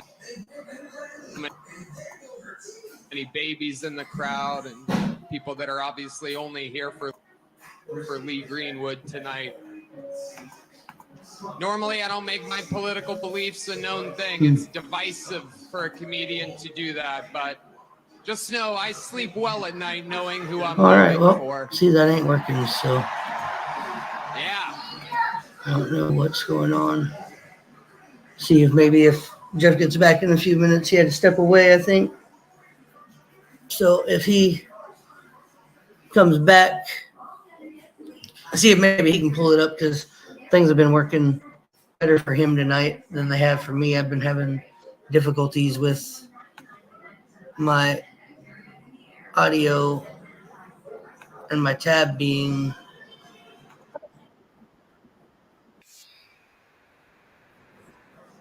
okay. Here we go. Finally got it to work, I think. I just had to figure out how to do this. So here's the full remarks of Tony Hinchcliffe at the Trump-Vance 2024 campaign event at Madison Square Garden. Special. 17 years ago, I was sleeping in my car behind the Comedy Store in LA, and I'm proud to say this is my fourth time performing at Madison Square Garden, the most famous arena in the damn world. The American dream, alive and well, right here. This is very different than where I'm used to performing, though. I'm used to nighttime with people drinking, not so many babies in the crowd, and people that are obviously only here for Lee Greenwood tonight. Normally, I don't make my political beliefs a known thing. It's divisive for a comedian to do that, but just know I sleep well at night knowing who I'm voting for.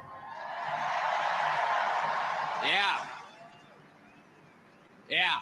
When I lay down and my head hits my pillow, it is a fantastic pillow, by the way. I was staying at the Four Seasons up by Central Park one night, and I laid my head down, and it felt so good. And I thought to myself, what an amazing pillow. I have a little bit of money now. I could buy a good pillow. And I took the pillowcase off, and there it was. My pillow, my pillow, my pillow.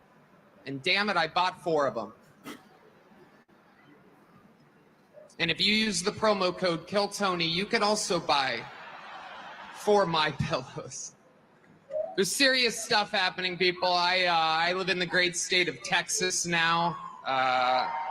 18 years in Ohio, 20 years in California, and I got to see California turn to absolute horrendous thing. And traveling the world, I got to see San Francisco turn into one of the most demented cities, one of the greatest downfalls I've ever seen. And that is where the other candidate worked for 2 decades. And it's absolutely wild to see. And in Texas, stuff is really, really crazy. We're right there by a wide open border. Where are my proud Latinos at tonight? You guys see what I mean? It's wide open. There's so many of them. It's absolutely incredible. Believe it or not, people, I welcome migrants to the United States of America with open arms. And by open arms, I mean like this. He's making no gestures and saying go back. It's wild. And these Latinos, they love making babies too. Just know that. Immigrants. They do. They do. There's no pulling out. They don't do that. They come inside, just like they did to our country. Republicans are the party with a good sense of humor. Free speech is under attack, people. I host a show, and each week I get updates what words we're allowed to use and not use anymore. It's happening right now the past few years. It's a real thing. And, you used to be able to tell people to Google stuff. My mom's a boomer in the state of Ohio, and there's no convincing her of anything. She's eating the cats. She's eating the dogs. They're eating the pets up there. It is absolutely wild times. It really, really is. And, there's a lot going on. Like, I don't know if you guys know this, but there's literally a floating island of garbage in the middle of the ocean right now. Yeah. I think it's called Puerto Rico. Casey, I didn't even know it was. All nobody right. could hear me. Okay. There's a black. We're getting there. Again, normally I don't follow the national anthem, everybody. There's a black screen. This isn't exactly a perfect comedy setup. Yeah, I know. They can still hear it. All right. Very good. Okay. I like it. I have other policies that I think it should be implemented as well. Like me personally, I think football should be all year round. Yeah. But hey, I was actually going to see, can you see if you can pop this up so they can actually see it? Because some of the gestures he's making in the actual video go a lot to the remarks that he's making. Sure. Just put the link in the private chat. I'll send it to you. There will. Sounds good. I was talking to the air and didn't even know. People were talking about drama. You might want to look at the chat and mod Tommy up if you don't mind. It's your channel, but I'm just saying. I'm going to. I'm just trying to get these things to work right. And I got the volume to work, but then I couldn't get the video to work. And at first I couldn't even get the video to work at first, like the volume, but then I figured out kind of what it was. Yeah, I just put the link in the private chat and I'll put that up along, and then after that I'll put the electoral whatever it's called. College map up. I'm just trying to Yeah, I'm trying. I was sitting there talking about keeping the drama out. This is about the election night. No drama, no community BS, blah, blah, blah, blah. And I was talking to myself, didn't even know it. Yeah. Copy. Okay. Oh, goodness. Here we go. Sorry, guys. Sometimes things happen and don't work quite the way we want them to. But there you go. There you go. That's that. What I was just trying to move it off of mine. Right. Let me mute up a second and get that going, and I'll get that to you. All right. Cool. Maybe they can see it from your end. Every time I try to play something tonight, it's a black box, guys. I'm sorry about that. I don't know why. So we'll see if Jeff can get it to pop up, because while you guys heard the comments, there were some gestures and things that he was doing, and I feel that are important to the context of what was going on. So that is what we're doing here. All right, let me go ahead and send this to you. Have I got it pulled up here? Is it called Comedians Remarks? Oh yeah, I got it. Okay. Yep, that's it. All right, let me share. You have to accept it, of course. There we go. Elon Musk, Tucker Carlson, and Hulk Hogan were some of the speakers on the stage tonight before former President Trump. But it was a short step from a comedian named Tony Hinchcliffe that sparked immediate backlash. Welcome to the House. For nearly 5 hours, an array of speakers fired up the crowd This was the inside video that I Madison had Square playing, Garden but- ahead of former President Trump's highly anticipated speech. But it was this statement that caused instant vitriol. There's literally a floating island of garbage in the middle of the ocean right now. Yeah. I think it's called Puerto Rico. Tony Hinchcliffe is a comedian and podcaster, and his remarks set off an avalanche of criticism. His comments targeted a critical demographic in a very tight election. Analysts anticipate a record 36.2 million Latinos will cast a ballot this year, many of them Puerto Ricans who live in New York and Florida and Pennsylvania. Puerto Rican Congressman Richie Torres, who represents the Bronx, can't understand how a rally for support disparages such a critical segment of voters. Puerto Rico's not garbage. It's gorgeous. The people, the culture, the island, everything about Puerto Rico is gorgeous. Yeah. And insulting the people of Puerto Rico as the Trump campaign has done that at least let the is not comment only be bad heard. morals, it's bad politics. More offensive remarks targeted another key voting population. Hinchcliffe leaned in with racist comments about African Americans. Minutes later, Vice President Harris's running mate, Tim Walz, responded while on a campaign streaming event with New York Congresswoman Alexandria Ocasio-Cortez. People in Puerto Rico are citizens. They pay taxes and they serve in the military at almost a higher rate than anybody else. Yeah, I mean, it's like super upsetting. Obviously, it's super upsetting to me. My family is from Puerto Rico. I'm Puerto Rican. And officials in Puerto Rico responded as well. Jennifer Gonzalez, a Republican running to be the island's governor, called the comments despicable, inappropriate, and disgusting. In Florida, Republican Senator Rick Scott said the joke bombed for a reason. It's not funny and it's not true. Puerto Ricans are amazing people and amazing Americans.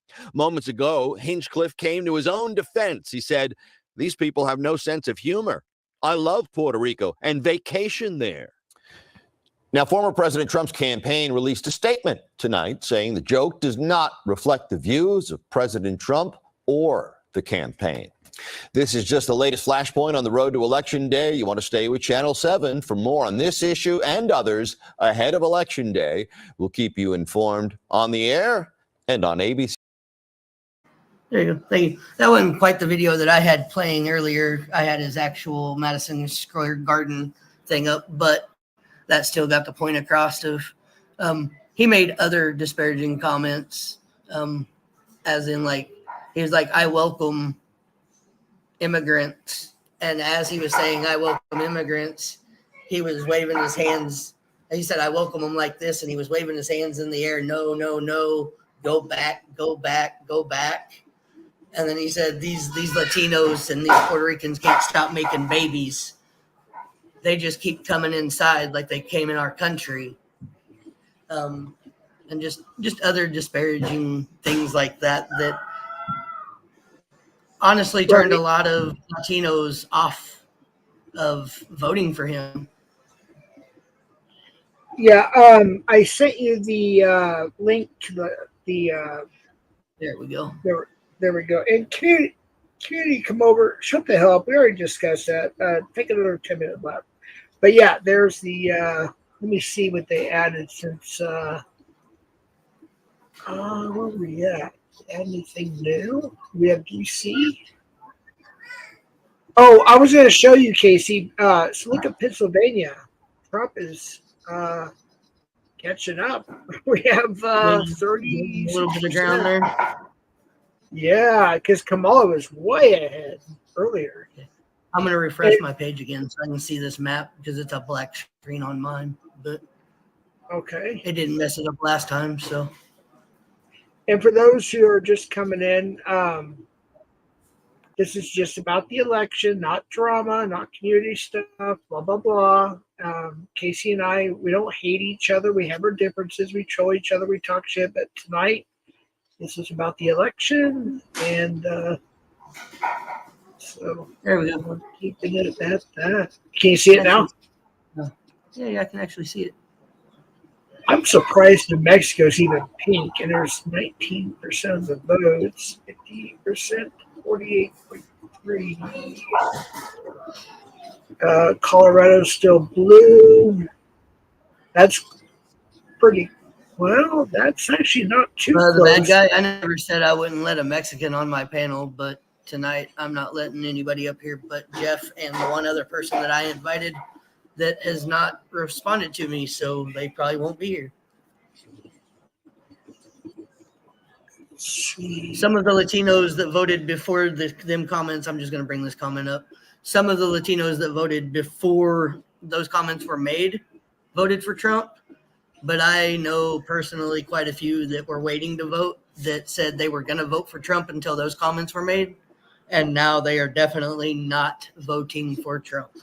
There's no way they're voting for Trump, or any of their family that hasn't voted is voting for Trump because of those remarks and the fact that Trump called it a love fest. So,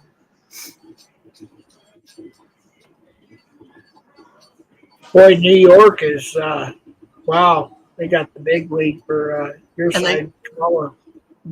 They said that Allentown, Pennsylvania, will be where we see whether or not that those comments at that rally have really any impact on the Latino vote or not. Wow, look at the difference now. I'm cheering my side. But yeah, look at that. Trump is really catching up in PA, which is bad news for you. Good news. Well, that's what they expected, though. Me? That's Yeah, what they that's expected. true. They expected her to take a big early lead with the early vote and mail-in vote, and then Trump to close that gap on the day of Election Day vote. So right, it's just a matter of can he close the almost 400,000 votes or whatever it was that he was behind. See, North Carolina, where we at there, we're still pretty close, but we're 65%. 1,900,000 to 1,000,007. Or wait a minute. Yeah, a couple 100,000. Let's see. Well, the votes. We got 5 more minutes before West Coast closes. Yep. Georgia, Pennsylvania, Michigan, and Wisconsin, too close to call at this point by MSNBC. I'm going to go back to CNN. And wow, look at that. It takes a long time to count all of the ballots. The first drop that we're going to see, the first results, will be the early vote that is counted before Election Day. And it's not all of them, but it is the majority of the early vote that is counted before Election Day. That is what we are going to know in just minutes. We are watching. That's Maricopa County, Arizona, they're talking about. All of the election officials responding to here in Maricopa County is that they are overwhelmingly pleased that there hasn't been major problems here in this county. Things have gone relatively smoothly. Yes, there have been some small issues here and there, but overwhelmingly, they say this has gone fairly well, and they are really looking forward to this, continuing to keep that going as they go throughout the night. After that first report, Jake, we are expecting to hear further reports as that in-person voting today starts to come in, Jake. All right, Shangla in Phoenix, Arizona, big battleground out west. David Chayas exit polling from Nevada. David, what are you learning about Nevada voters and the issues that they're focused on? Well, the democracy and the economy are battling for that top spot. 33% of Nevada voters in this election, Jake, say democracy is the most important issue to their vote. 32% basically the same, say the economy is most important. Then that is followed by immigration at 15%, abortion at 11%, and foreign policy down in single digits. Your family's financial situation, is it better or worse than 4 years ago? A plurality, nearly half of Nevada voters say 48% say it was worse than 4 years ago. It's worse today than it was 4 years ago. Only 22% say it's better than 4 years ago. 29% say it's about the same. Undocumented immigrants in the U.S. should be offered a chance at legal status or should be deported. 54%, a majority in Nevada, side with the Harris position on this, offered a chance at legal status. 42% in Nevada side with the Trump position that they should be deported. Abortion, should it be mostly legal or illegal? 68% of Nevada voters, nearly 7 to 10, say abortion should be mostly legal. 28% say it should be illegal. And Biden's job approval rating is at 40% in Nevada, 59% disapprove. That is about where it is nationally. All right, David. Thanks so much. Let's go to John King at the Magic Wall.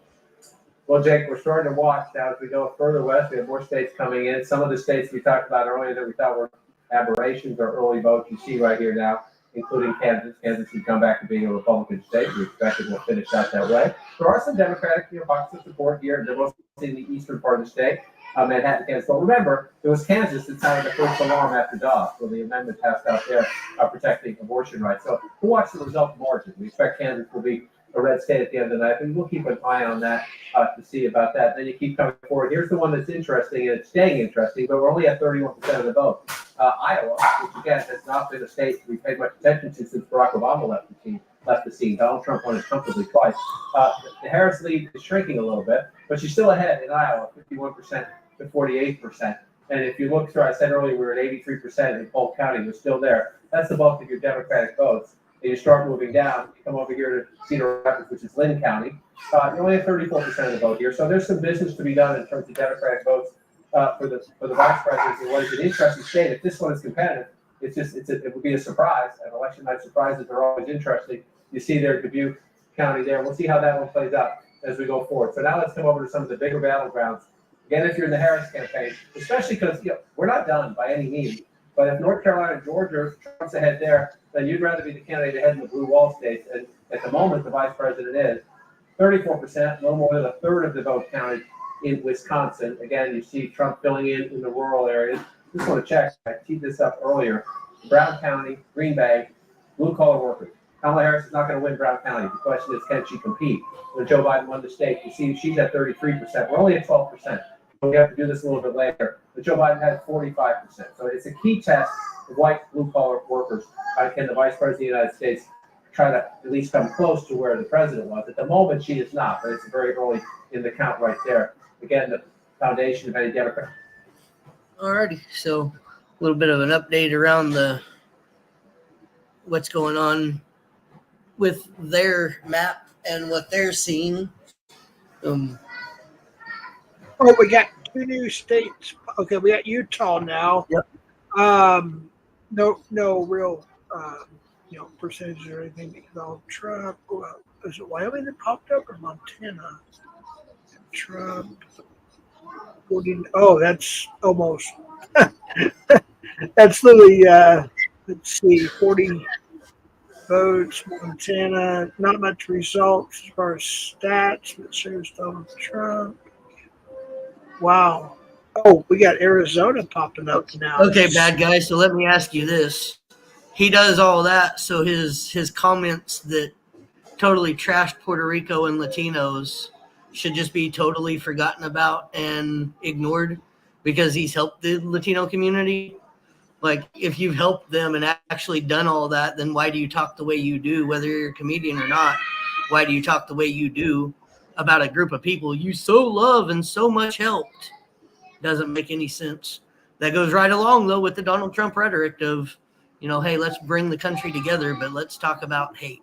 So, It's your panel. I know you wasn't going to let anybody else up but one more person, but Tommy is requesting to come up. Can I text him the link, or is that not something we may do? In my opinion right now, Tommy, I would say Donald Trump is in the lead. All polls and all electoral college maps throughout all the channels are showing right now Trump has a lead because there are more red states that have reported more of their votes. This is the way it always happens. This is the way it always goes down. The Republican usually has a what looks like marginal lead, pretty good margin, pretty wide lead over the opponent. And then as the night goes later, that lead diminishes a little bit as some of those blue wall states finish counting their votes, or those polls close a little later and they get their vote counts finally tallied and get them in. So. No, my question was, I know you don't want anybody else up, your friend, but no, Tommy can come up wants, if Tommy wants to come up, he can come up as long as it's about the election and civil and no other bullshit. Yep. Yeah, absolutely. Tommy, I will text you on the phone as opposed to Instagram. I don't like Instagram. I'll give you the link here. Give me just a moment.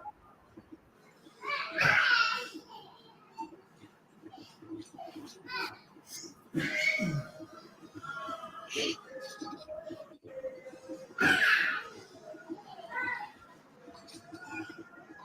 sure I got the right link here. Exactly, community comb over. He was in the lead last time too. Blue states will be coming later. Absolutely. That's the way it always happens every election. We all know this. That's why right now I'm not tripping that Donald has almost a 100 electoral college vote lead with only 98 to go till he wins it, supposedly. Like, I'm not tripping about that because Nevada still has to come in. New Mexico still has to totally come in. Arizona still has to totally come in. California, yeah.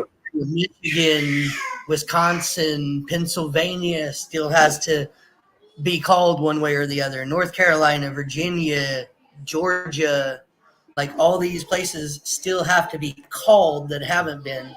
And any of them being called Harris cuts in to that Donald Trump lead. And again, as I've said all day long, I will accept the results of this election no matter who wins. Doesn't matter. Unless there's an obvious, where they say, hey, something illegal happened, the obvious. Aside from that, yeah, me too. Yeah. Tommy, I just texted you the StreamYard link.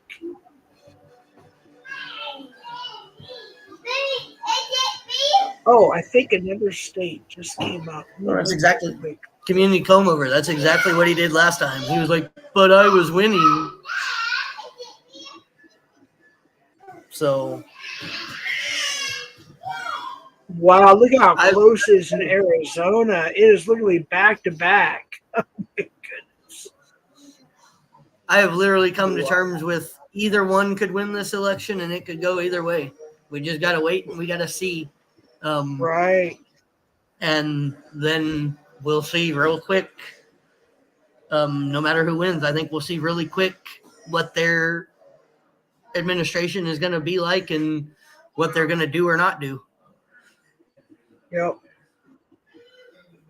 And again, for those who don't know, thanks to Casey. I appreciate it, Casey. We're having a blast. Casey is the left. I'm the right. So, and we're getting along great. I mean, we're just having a good time. Yep. I'm kind of ignoring the chat with all the drama bullshit. My mods are here for that reason, to take care of the chat and moderate the chat, and they know what to look for and what to time out and what to ban. So yeah. Again, I've got it posted in the posted comment. The bad guy, no, it's just for Tommy. Sorry, bud. It's up to Casey. He's it's his channel. We're just trying to keep it election related. It's all up to Casey though. I know Tommy and I trust Tommy very much, and I know that he would never do anything out of line or out of context or out of whatever you want to say. So I very much trust him, and I would love him to come up. He's a good friend. So. I'm surprised Oregon is red right now. It's only.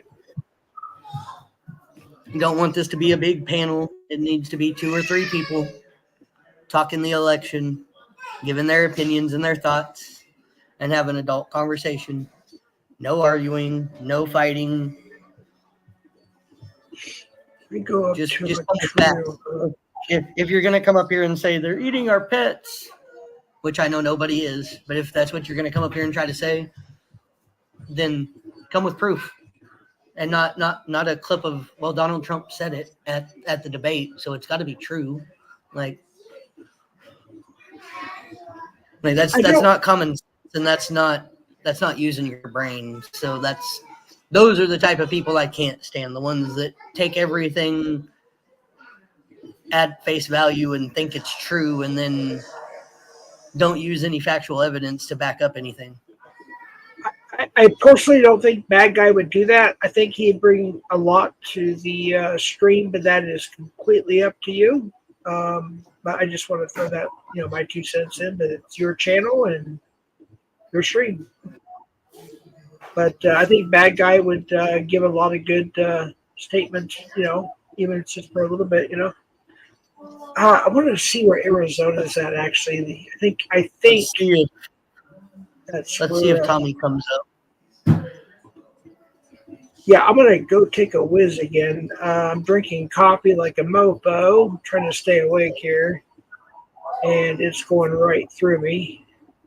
So I'm going to mute up, and I'll be right back.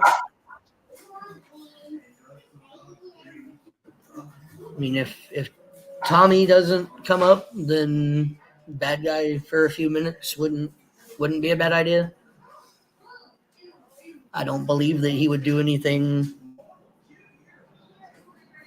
crazy wild to try to start a fight. So, and I'm actually kind of interested in what he has to say about Tony Hinchcliffe, because I hadn't heard much about the guy until I actually watched the rally and watched him make those comments and went, are you fucking serious? This type of shit again at a Trump rally, and I turned it off shortly thereafter.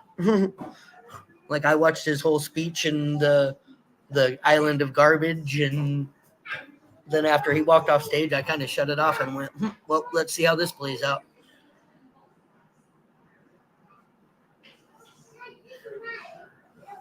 American Smoker, you can take a lap. My kids are playing. It's only 7 p.m. where I'm at, so take a lap, buddy.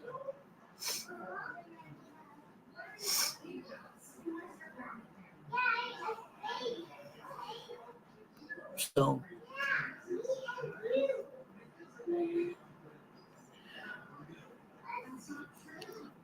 I mean, yeah, if Tommy's not going to come up, I wouldn't mind, I guess, Bad Guy coming up for a few minutes just to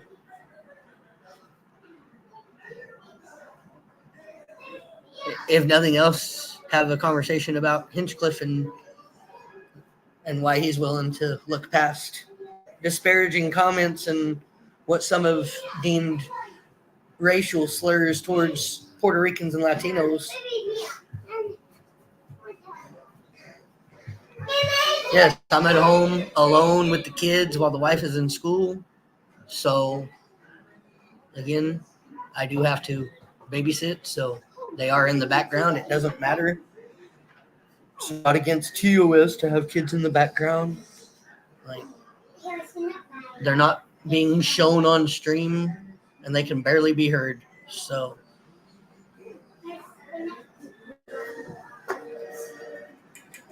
give me another one. Okay.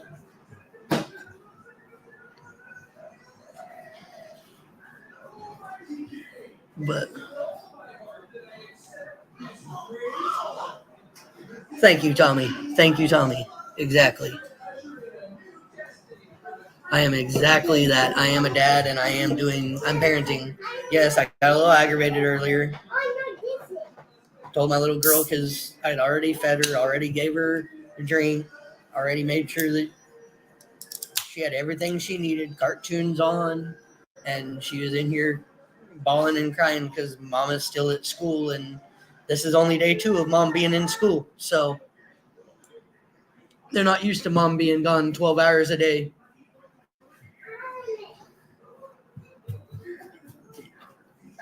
Yep, exactly. Exactly.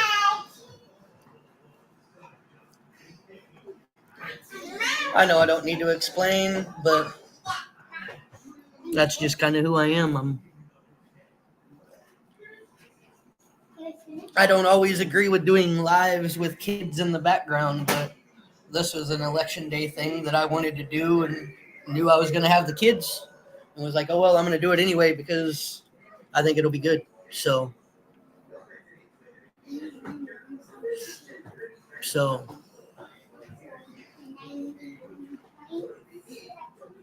here we are almost 4 hours in to the live.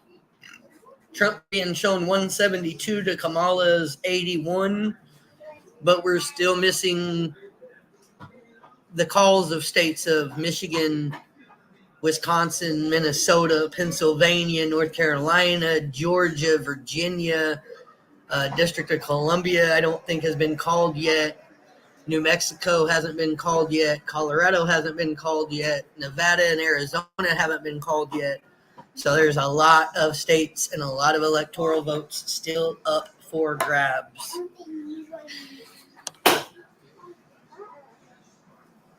So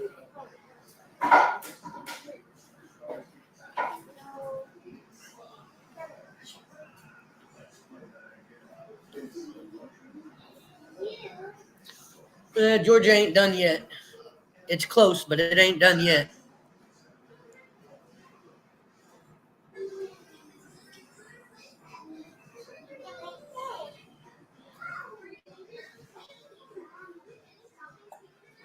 See, and I haven't seen that update of he's over 200, she's at 115. I haven't seen that one yet. So, and I'm watching and bouncing between channels. Okay, 244,000. So we're at 10 o'clock now. We're at 10:15. All right, so Donald Trump is ahead by 244,000 votes in 2020. The next day, or midnight, as we turned, we're 2 hours away from that, an hour and 45. He was ahead by even more. He was ahead by 372,000 votes when Tuesday turned to Wednesday in 2020. Right? And then at noon the next day, it was down to 101,000 votes because they were counting the mail-in ballots. And then it flipped to the vice president on Friday. Joe Biden flipped to him on Friday. And then on Saturday, when the election was called, it was at 7,200. And then in the end, when they were done with the count, it was the infamous 11,779.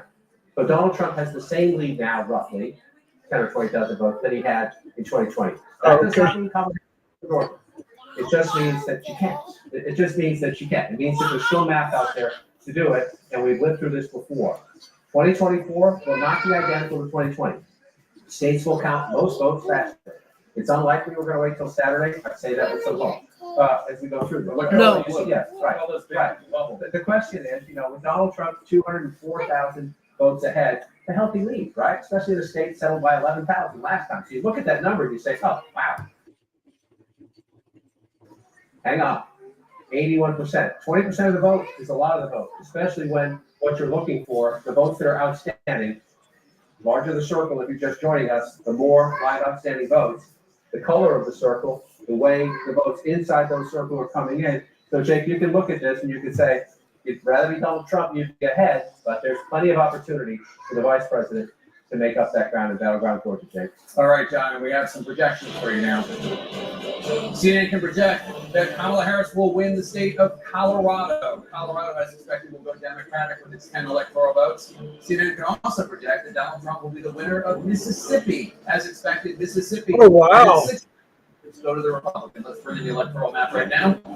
So Harris won Colorado, Trump won Mississippi.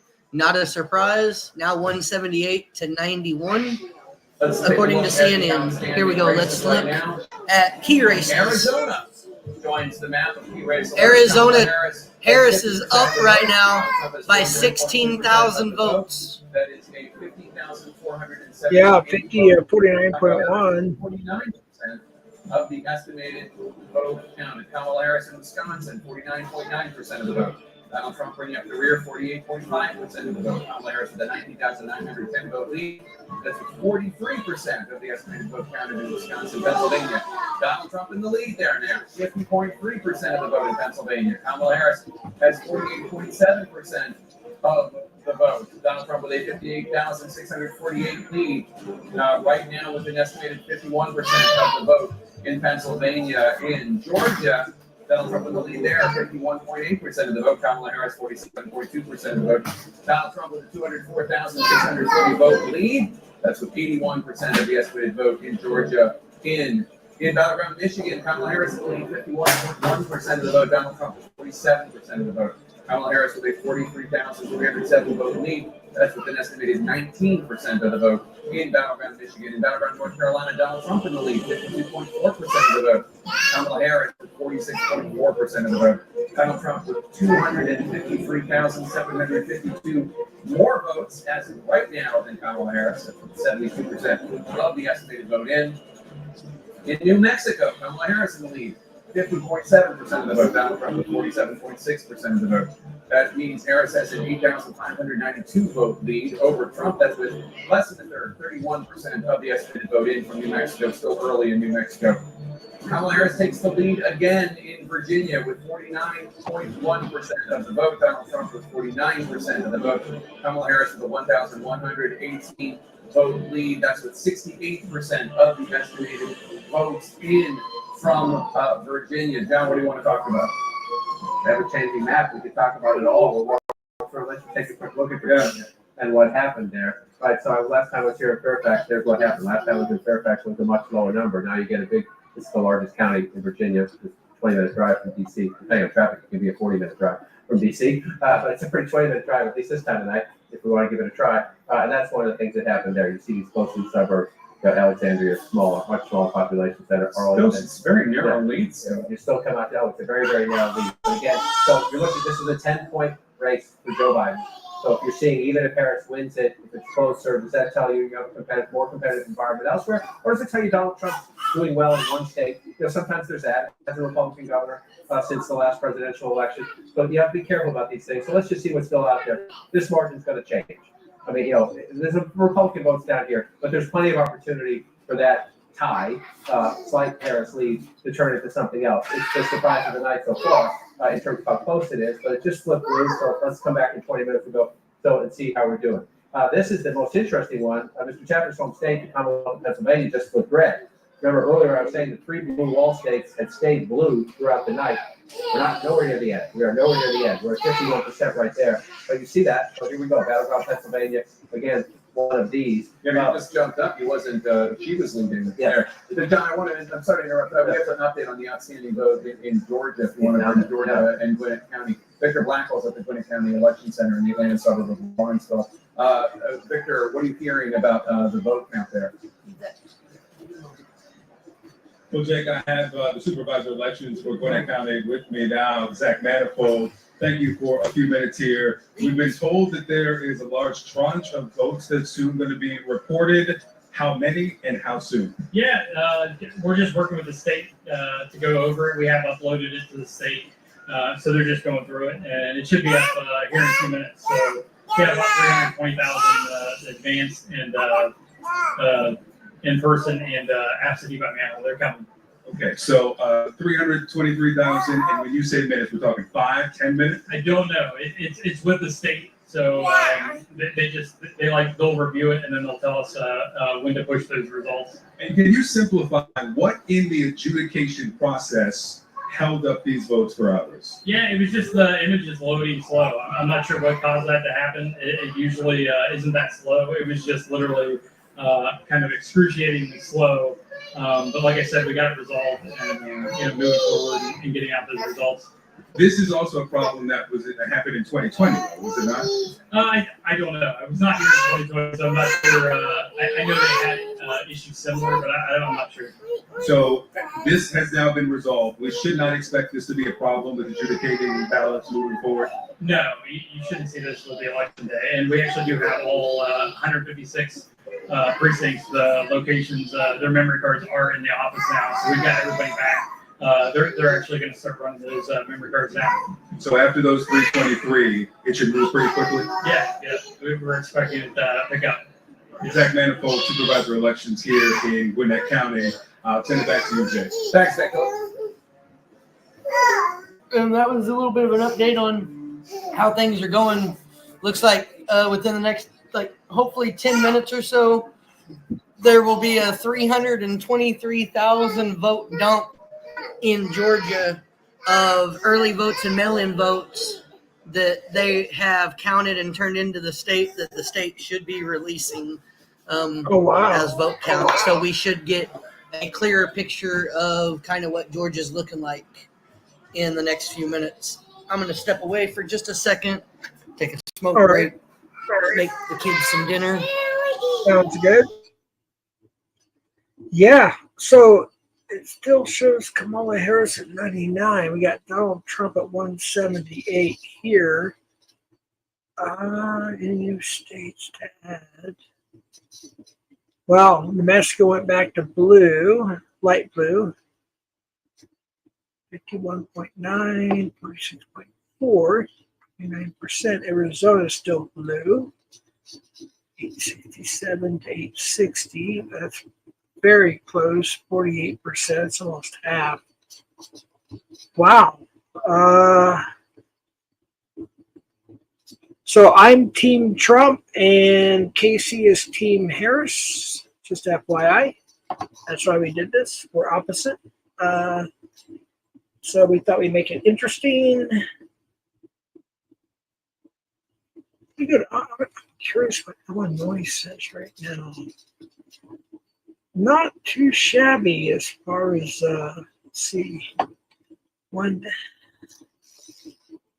2 million, 25. It's not really that huge of a difference.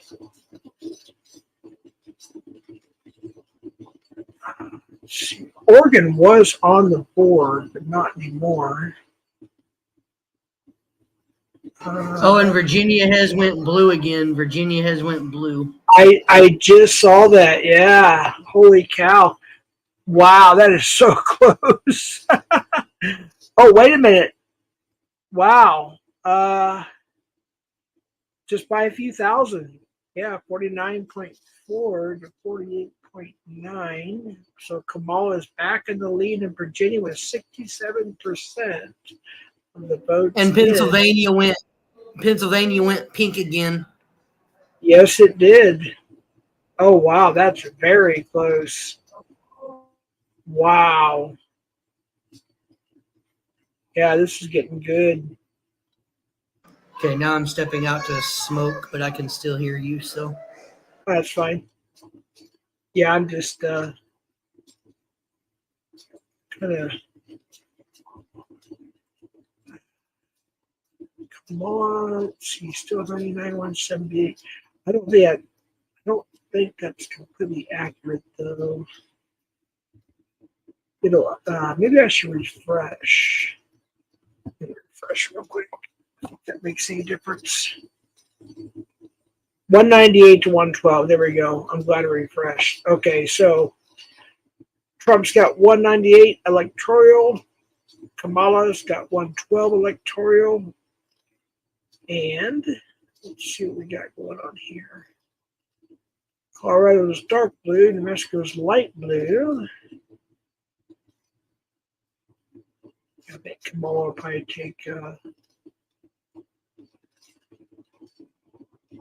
No, we'll see. 54. New Mexico, only 30%. Let's see where Maine's at right now. Interesting. Well, then we gotta wait for Alaska and then finally Hawaii, which we won't know. Which Hawaii is almost always blue, and Alaska is almost always red. It's electoral votes. So I'm kind of curious. Hawaii is only 4. Alaska is only 3, so it's not a huge. But California is one of the biggies. 54. They're expecting Donald Trump to win California. I never expected that, to be honest with you. See, Oregon was red for a little bit. They're expecting Robert Kennedy. Let's see, Washington. They're expecting Kamala Harris.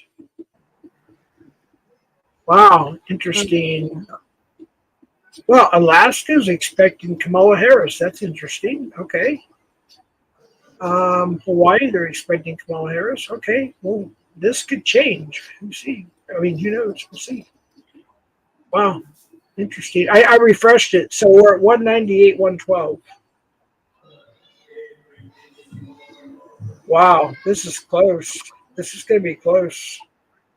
Yep, it sure is. I mean, you got California.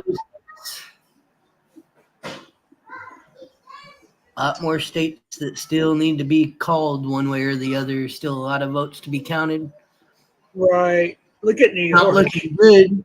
It's not looking good for Harris right now. Down 104 electoral votes, 195 to 91, according to CNN. And that, I think, is the most accurate.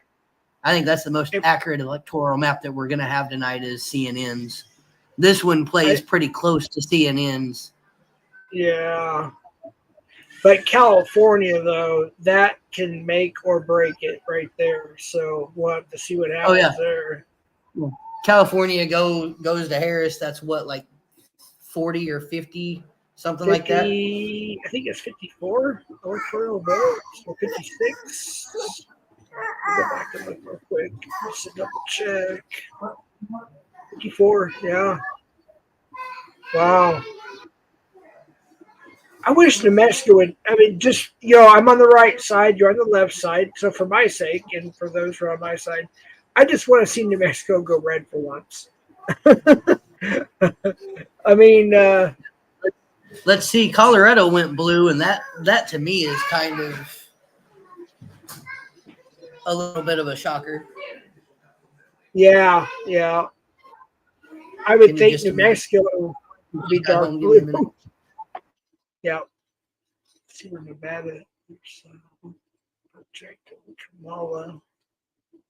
See Idaho. Soviet. Really? More of an independent type state. Wow. This is getting good.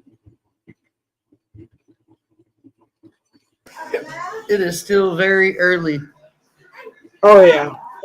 Anyway, on freaking Facebook is saying, "Oh, Trump's gonna win," everything. This could turn around in a heartbeat. You never know. This literally reminds me of 2020.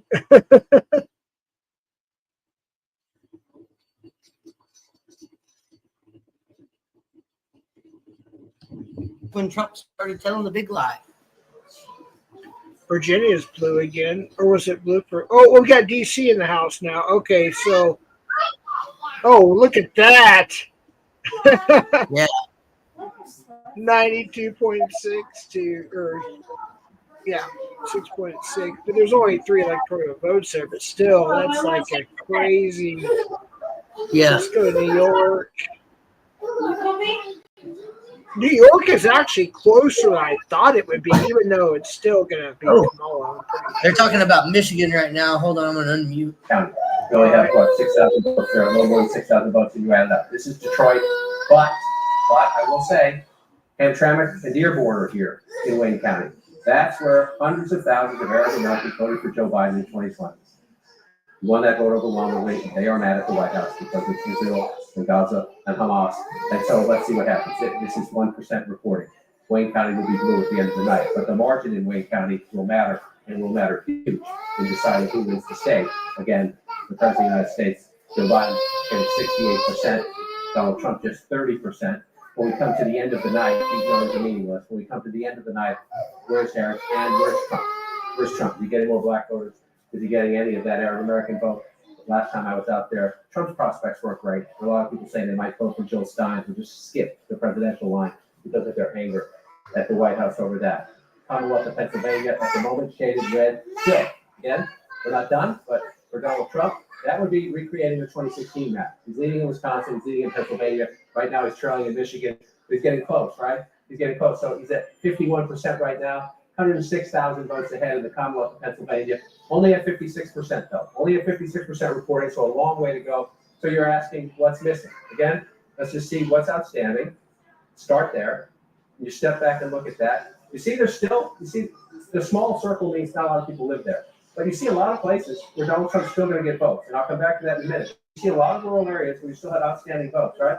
And then at home, your eyes tell you, oh, look, Philly in the suburbs, huge. Lehigh, Valley right here, Allentown, Harrisburg over here, Pittsburgh over there, bigger blue circles. That tells you you're right if you think that means there's math out there for the vice president to catch up. You're absolutely right. That means there's math out there for the vice president to catch up. But do not underestimate these. Just do not underestimate these. This is Bedford County, excuse me. We're at 81%. Donald Trump's getting 83% of the votes. It's not a ton of votes. He's getting 83% of the votes. Then you come over here. If you watch David Urban on our air, these are the counties he looks at all the time. Western Pennsylvania. This is Washington County, 72% of the vote in. Trump getting 60%. Let's compare it. Trump getting 61%. So he's running about roughly what he did last time there. I guess you could argue whether or not he needs to improve on that or not. Beaver County, this is key Trump country out here, 66%. See about a 10,000 vote margin. This is a medium-sized rural county, right? Some of them are a couple hundred votes. This one here, you're doing some business. Again, the state is very close. You take 10,000 extra votes. Only 33% of the vote in here. Trump's at 66%. Almost more importantly, and she matched Joe Biden. In counties you lose, can you at least be competitive? Can you at least pick up votes? He's at 33% in Beaver County. White, working class, blue collar workers. Joe Biden at 40%. That's a big difference. That's a big margin. Again, we're not done with the count. We're not done with the count there. That's 33% of the vote. It's a long way to go. But if you're in the vice president's campaign, and you had Senator Fetterman out there for you, trying to help you. The vice president herself is out campaigning in the Pittsburgh area just the other day. You want to improve your standing. You know Donald Trump's going to win those counties. You're just trying to cut into his margins in a close state. Bedrock and the Democrats will go west to east. Second largest county in Pennsylvania, or 67 of them in all. Again, 74% for more votes to count Pittsburgh. Suburbs surrounding Allegheny County used to be steel country, much different, diversified economy now. 61% for the vice president at the moment. You come back here, 60% for the president. So a little under the president. Some of these small rural counties, maybe a little over the president there. We'll see how this one comes out as we come back. And Jake, as I just bring your full state into focus, I just want to move over very quickly to look at Bucks. We're only at 34%, so a lot of blue votes still to be counted. Montgomery at 34%. 6%, still a lot of votes to be counted. Chester only at 11%, and Delaware only at 25%. So in the suburbs right around where Jake Tapper grew up, the Democratic leaning and a lot of votes still to be counted. So it's a good number for Trump now. Emphasis on that. Yeah, I mean, the points you're making are so resonant because our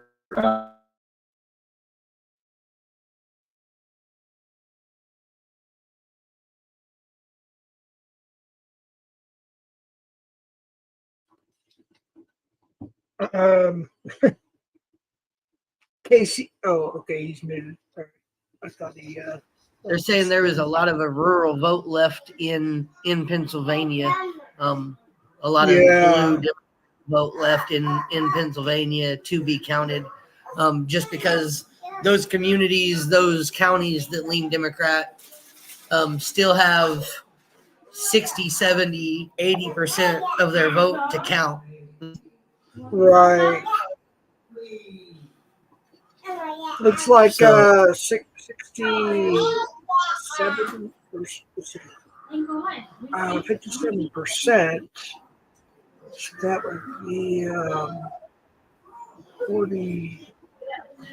Well, it depends what you're listening to, what you're looking at. That's the thing. They all tell different. Yeah, we'll see what happens, I guess.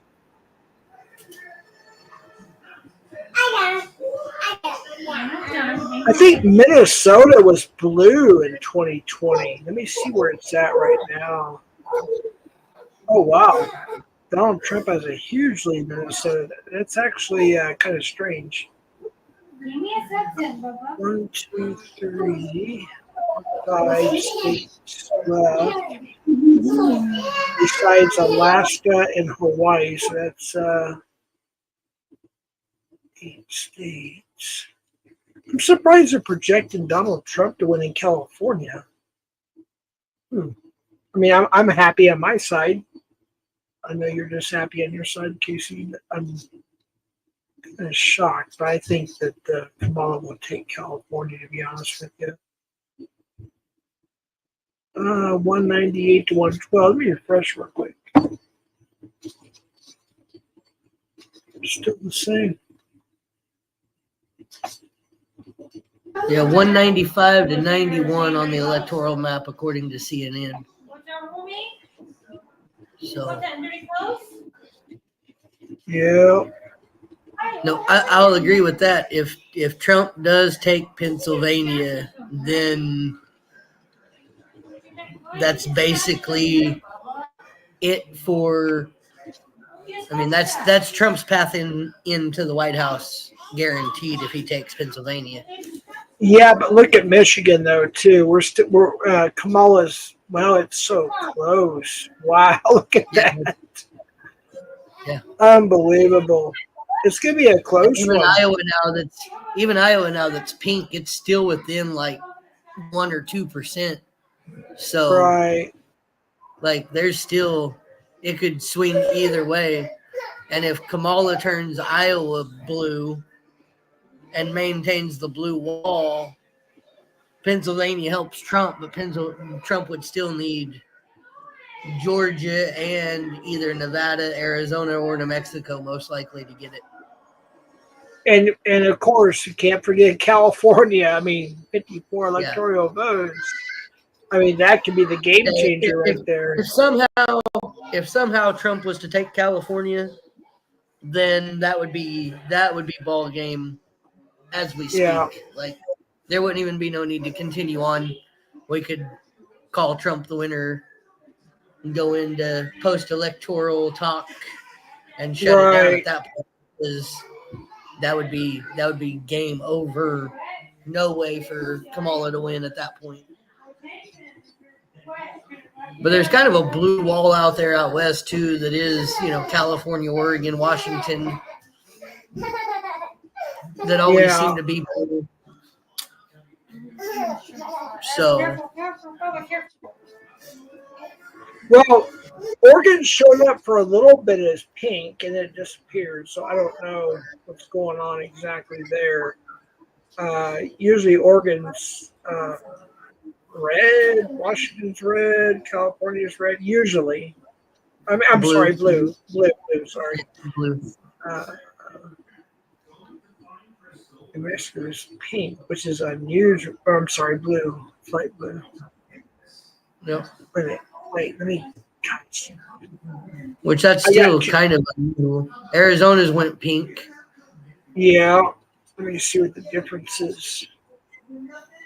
Oh, that's so close. Look at that. 49.6 to 49.6. They're 902, 800 to 901 to 170. Man alive. Yeah. And they'll be there late through the night in Maricopa County, Arizona, because that's Phoenix. Right. That's Phoenix and the Phoenix Metro. So that is the biggest part of the vote. And it will take them the longest to count it. Right. New Mexico went blue again.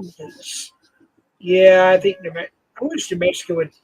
Just for my side, I know you're on the opposite side, but for my side in the state, I just wish New Mexico would turn red again, just one time. Just one time. Well, we're at 8:40 Mountain Standard Time, 7:40 West Coast, and then of course we got they just projected Trump as the winner in Iowa. Did they? All right. Yep. They projected Trump winner in Iowa at 207 now to 91. Really? 204, 112. Let me refresh real quick and see what it says on the 210 to 112. Holy cow. Yep. California is going to be a big one in 20 minutes. Yes, that may be the game changer, to be honest with you. That'll keep Kamala in it if she wins it, but and she's from there too, so yeah, she should. CNN has it 207 to 91. Trump. Really? Now. Yep. And for those who are new coming in, called Iowa and Kansas. Okay. Casey is on Kamala's side. I'm on Trump's side, just FYI. So we're both completely opposite on this. That's why we're doing this. And it's been very, very fun, interesting. And we're going to cheer whoever wins, we're going to cheer each other on, and it's all fun. Good stuff. I know there's a lot of people out there right now that might be getting a little worried on the Harris end. Again, but you we've never seen know. This is the same path we took. Right now, every channel is stating the obvious. This is exactly the same way it looked in 2020 when everybody went to bed. And then everybody woke up Wednesday morning and some of the states started to change in the way of Biden. And then Friday came along and states called it for Biden that on Tuesday were looking like they were Trump states. So this is no different right now than 2020, which doesn't bode well for Trump. Trump has still yet to show that he's really picked up any new votes, which was one of the big things for weeks they had been talking about is really if he's going to win this election, he's got to pick up new votes somewhere. Right. And right now, being reported, he really hasn't picked up any new votes. He's just maintaining the same margins that he did in 2020, or maybe some of them are close to the same as 2016, but not quite 2016's margins. So it's kind of a in between 2016 and 2020 numbers. And so you're kind of like, well, it could go either way at that point.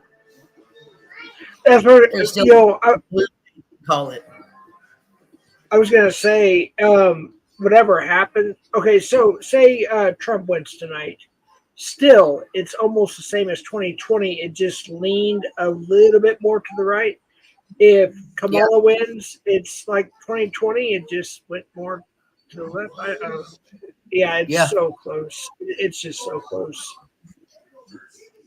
And you'll see these interactive maps all night long change pink to light blue to pink to light blue to red, blue to light blue to red to pink. Like, it just depends on what's being reported. And until that number says 100% of the vote reported in anywhere where it's close, you can't say whether it's a Trump or a Kamala victory. And those are the states where it's Thursday or Friday to call. Exactly. I'm very surprised that Colorado is dark blue and New Mexico is light blue. It's just they already called Colorado for Kamala. Did they really? Yes, they did. Okay. So Kamala got Colorado.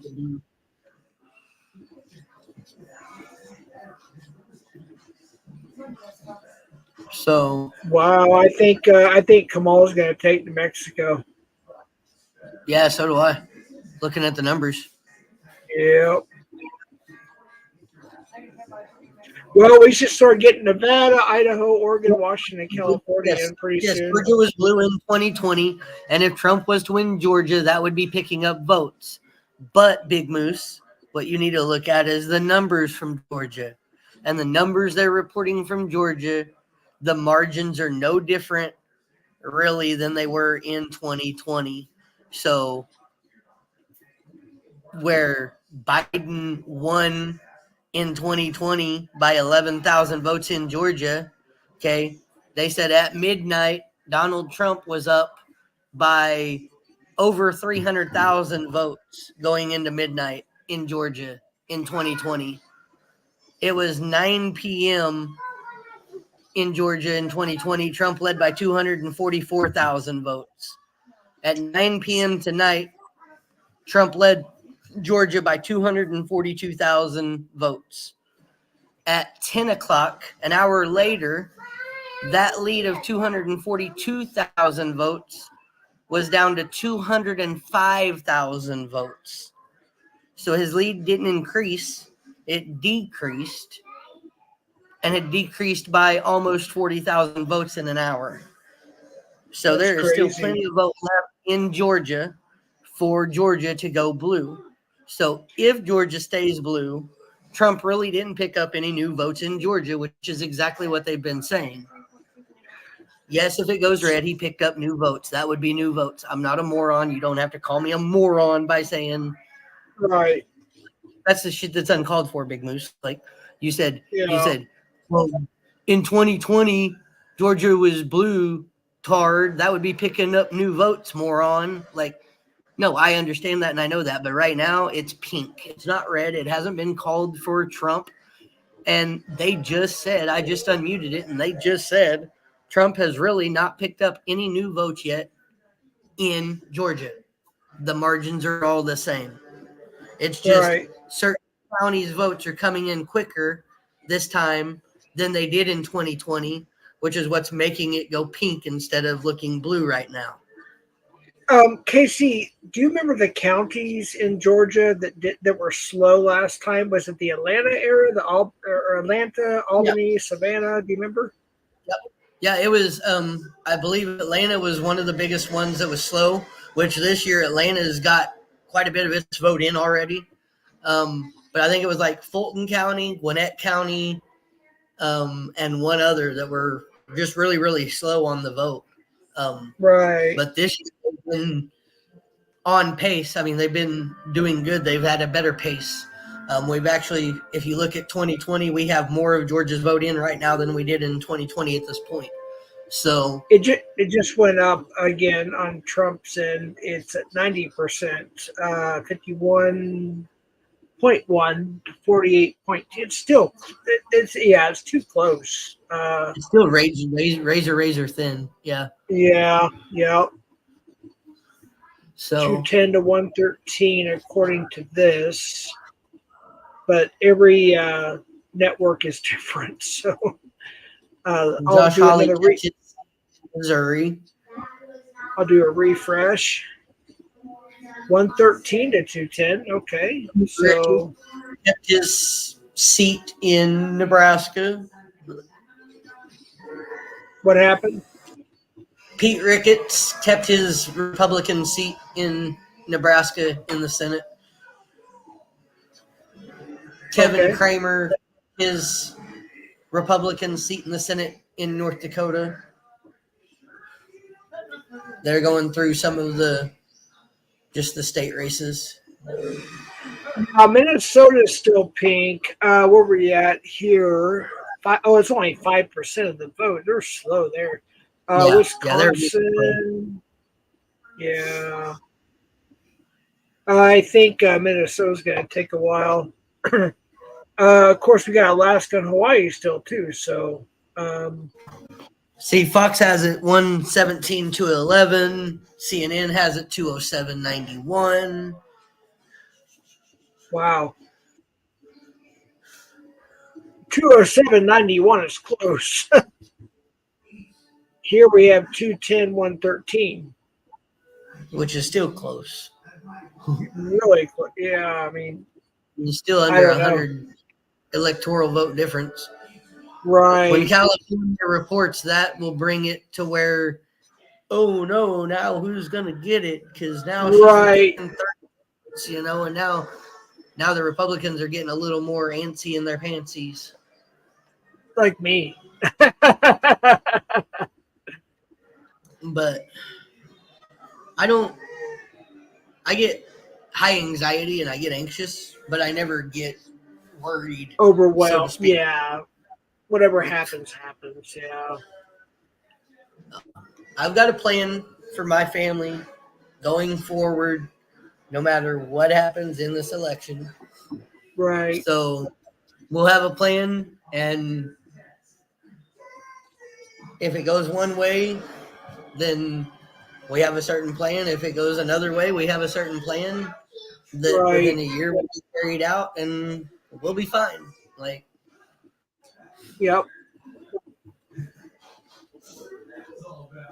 Well, I will say, Casey, I'm glad we had this because I think we got a little bit closer. Yeah, a little bit closer during this stream, and I appreciate that. Kamala Harris is ahead by. Yeah, I think she's going to take New Mexico. To be honest with you, I really do. It's looking that way.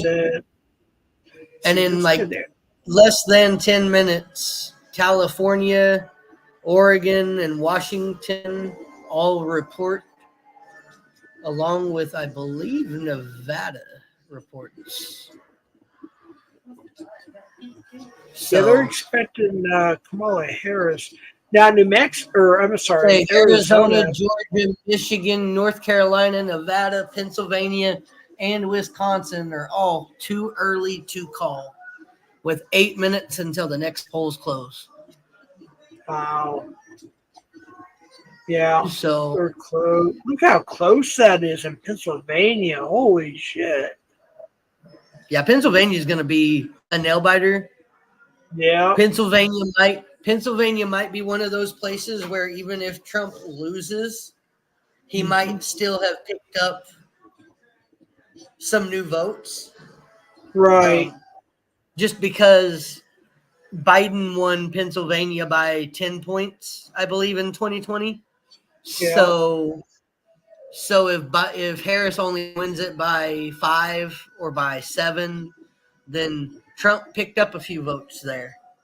Right. But he still didn't pick up enough to win it, if that's the case.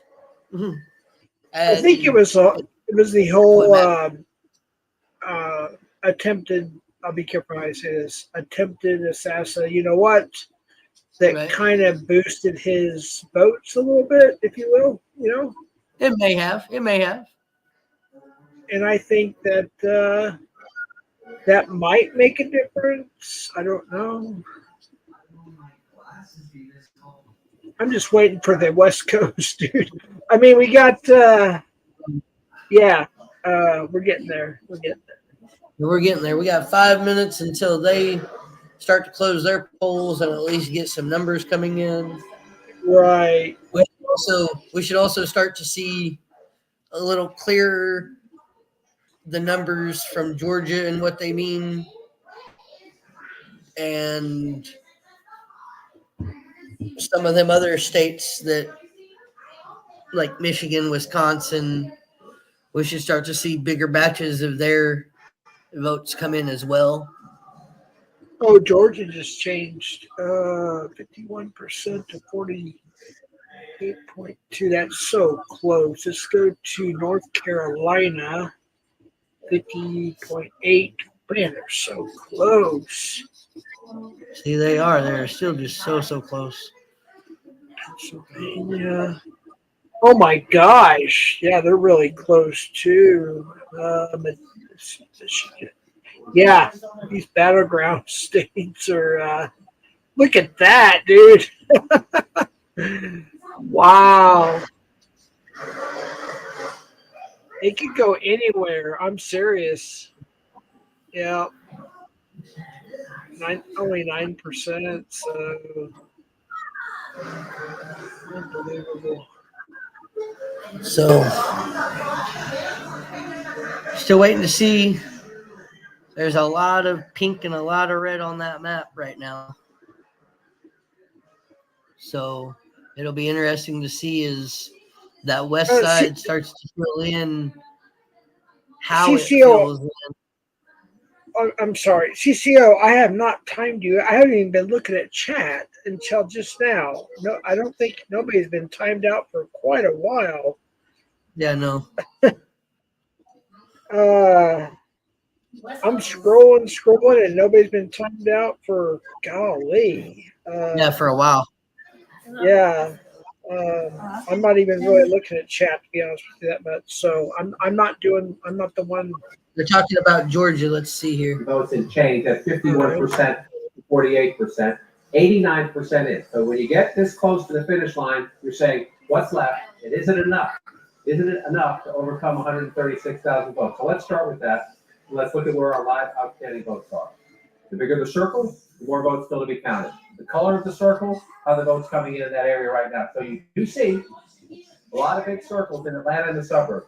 Down here in Savannah. Yep, see, Atlanta's still reporting. Columbus, Georgia down here. Columbus still reporting. Savannah still reporting. Augusta still reporting. A lot of votes. If they come in big numbers, we'll see how significantly the vice president narrows that gap. You also see a lot of these little blue dots. They're not done in the rural counties in Georgia. And that matters too. Because yes, if you get a big basket of votes in Cobb County is at 95% though. So you're not going to get a ton there. Fulton County's at 90%. It's the largest population center, so 10% can be a lot of votes because of the population center.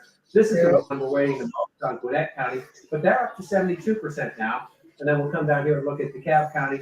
They're at 89% now. So we have more votes to come from in this circle of Atlanta and the suburbs around it that are blue. But we also have more votes to come from in some of these counties out here. That one's at 94. That one's at 95. That one's at 98. That one's at 92. Those are all red counties you got a lot of voting that have a lot of high votes in already. The question is, how big the vice president? The blue areas still have a lot of vote to be counted in Georgia. When you're down by 136,000 votes with 89% voting, those votes come in, not only in Atlanta suburbs. I just want to check down here in Chatham County. It's only at 36%. So again, if you're in the Harris campaign, Abby and Jeff are exactly right. They are scrubbing the books now. They're looking at their data projections. They are calling people in the states. They're trying to find out what happened here. How many people turned out? We're getting 60% of the vote at 36% counting. How many more are they get? And are they all ours, or are we splitting these votes? That gets frantic in campaign headquarters at this point of the night when you're trying to figure out, is the math possible? I would say as you pull it out, yes, the math is possible, but you'd rather be Donald Trump right now in Georgia than the Vice President of the United States. So let's look at North Carolina, another of the Sun Belt states, 145. But they just said he's only up by 136,000 votes now in Georgia. So she's closed the gap again from what was at 9 o'clock their time was 242,000 votes is now 136,000 votes 2 hours later. Yeah, North Carolina's see, we're at 86%. Look how close that is. They're showing here too, though, that there's a lot of those counties that have a lot of vote left are blue vote in blue counties. Right. Which is where she'll make even more ground and make up possibly the gap of what is it, like 2% right now. So I think go ahead. In North Carolina, overall, looking at all the counties, she's actually doing pretty good in North Carolina as far as what's blue versus what's red. Yeah. And even in what's red, her margins look to be better than they were in 2020 for Biden. Yeah, I think Idaho will probably, let me see here, Idaho or Oregon will probably be first, or maybe even Nevada as far as the western. Let's see here, projecting Kamala Harris, Nevada, Washington, Kamala, Oregon. They're getting ready to have a CNN projection. Oh, there we go. There we go. California just turned blue. This is a state, 2 elections in a row. Okay. I was just checking. They're getting ready. It says stand by for CNN projection. So somebody's getting ready to have a projection of a state. Yeah. And we'll see what that projection and that state projection is. 210, 113. We're going to refresh real quick again. 5 seconds. Poll closes. Let's see. California, which has 54 of the 78 electoral votes at stake this hour. Projection. Projection being now, CNN can project that Kamala Harris will win the state of California with those 54 electoral votes. Not unexpected. Kamala wins Harris California. CNN is also projecting that Donald Trump will win Trump the state wins of Idaho. 4 electoral votes. So what does that mean for the electoral? Too early to call. We have Washington State with 12 electoral votes and Oregon with 8 electoral votes. Too early to call. Let's go to the electoral map right now.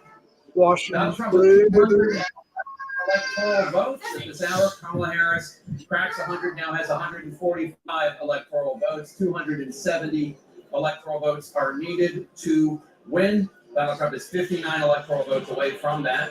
Let's look at these battleground states now. Arizona, Donald Trump in the lead there, 49.6%. Kamala Harris by 3,000 votes, less than 3,000 votes, Trump leads.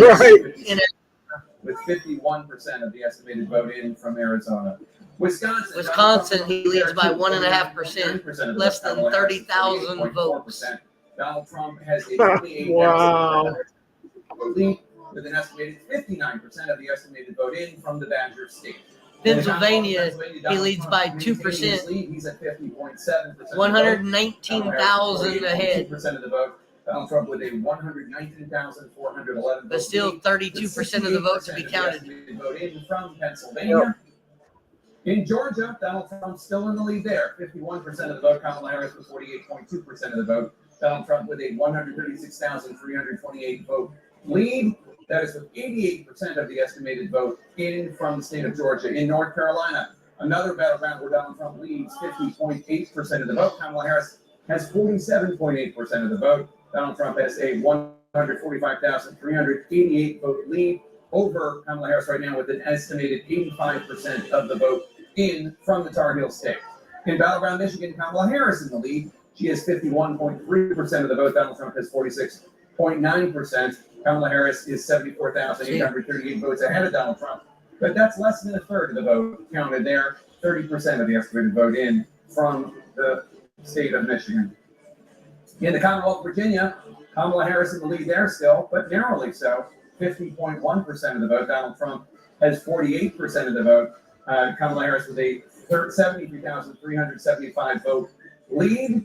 That is with 78% of the estimated vote in from the Commonwealth of Virginia. New Mexico, Harris leads there too, 52.6% of the vote. Donald Trump with 45.5% of the vote. That is with an estimated 69% of the vote in. Harris with a roughly 43,000 vote lead. Let's go now to Abby Phillip, who is at Harris campaign headquarters in Washington, D.C. Listen to the headquarters for a minute. University. Abby, what are you hearing from the Harris campaign, if anything? Yeah, Jake, we actually just got a pretty significant update from the Harris campaign campaign manager, Jen O'Malley Dillon, who sent out a memo to her staff tonight, laying out what they see ahead in the coming days and hours. And my colleague Jeff Zeleny is here with me. The memo essentially says, Jake, that the returns are coming in slowly. They still see their path, but that path is largely going to be through the blue wall, as Jeff and I were just discussing. Is that this is a close race. This is the close race that they have been expecting. She says to her staff, we are built for this. Let's finish the night out.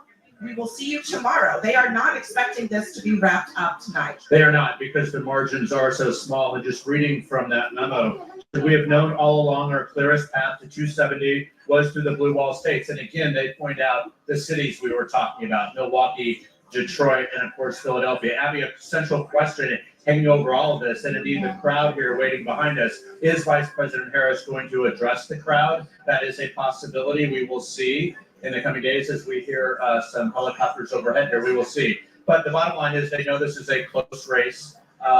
This is going to be not resolved tonight in their eyes. Yeah, Jeff, this is a critical moment, I think, for the Harris campaign to show where they get to 270.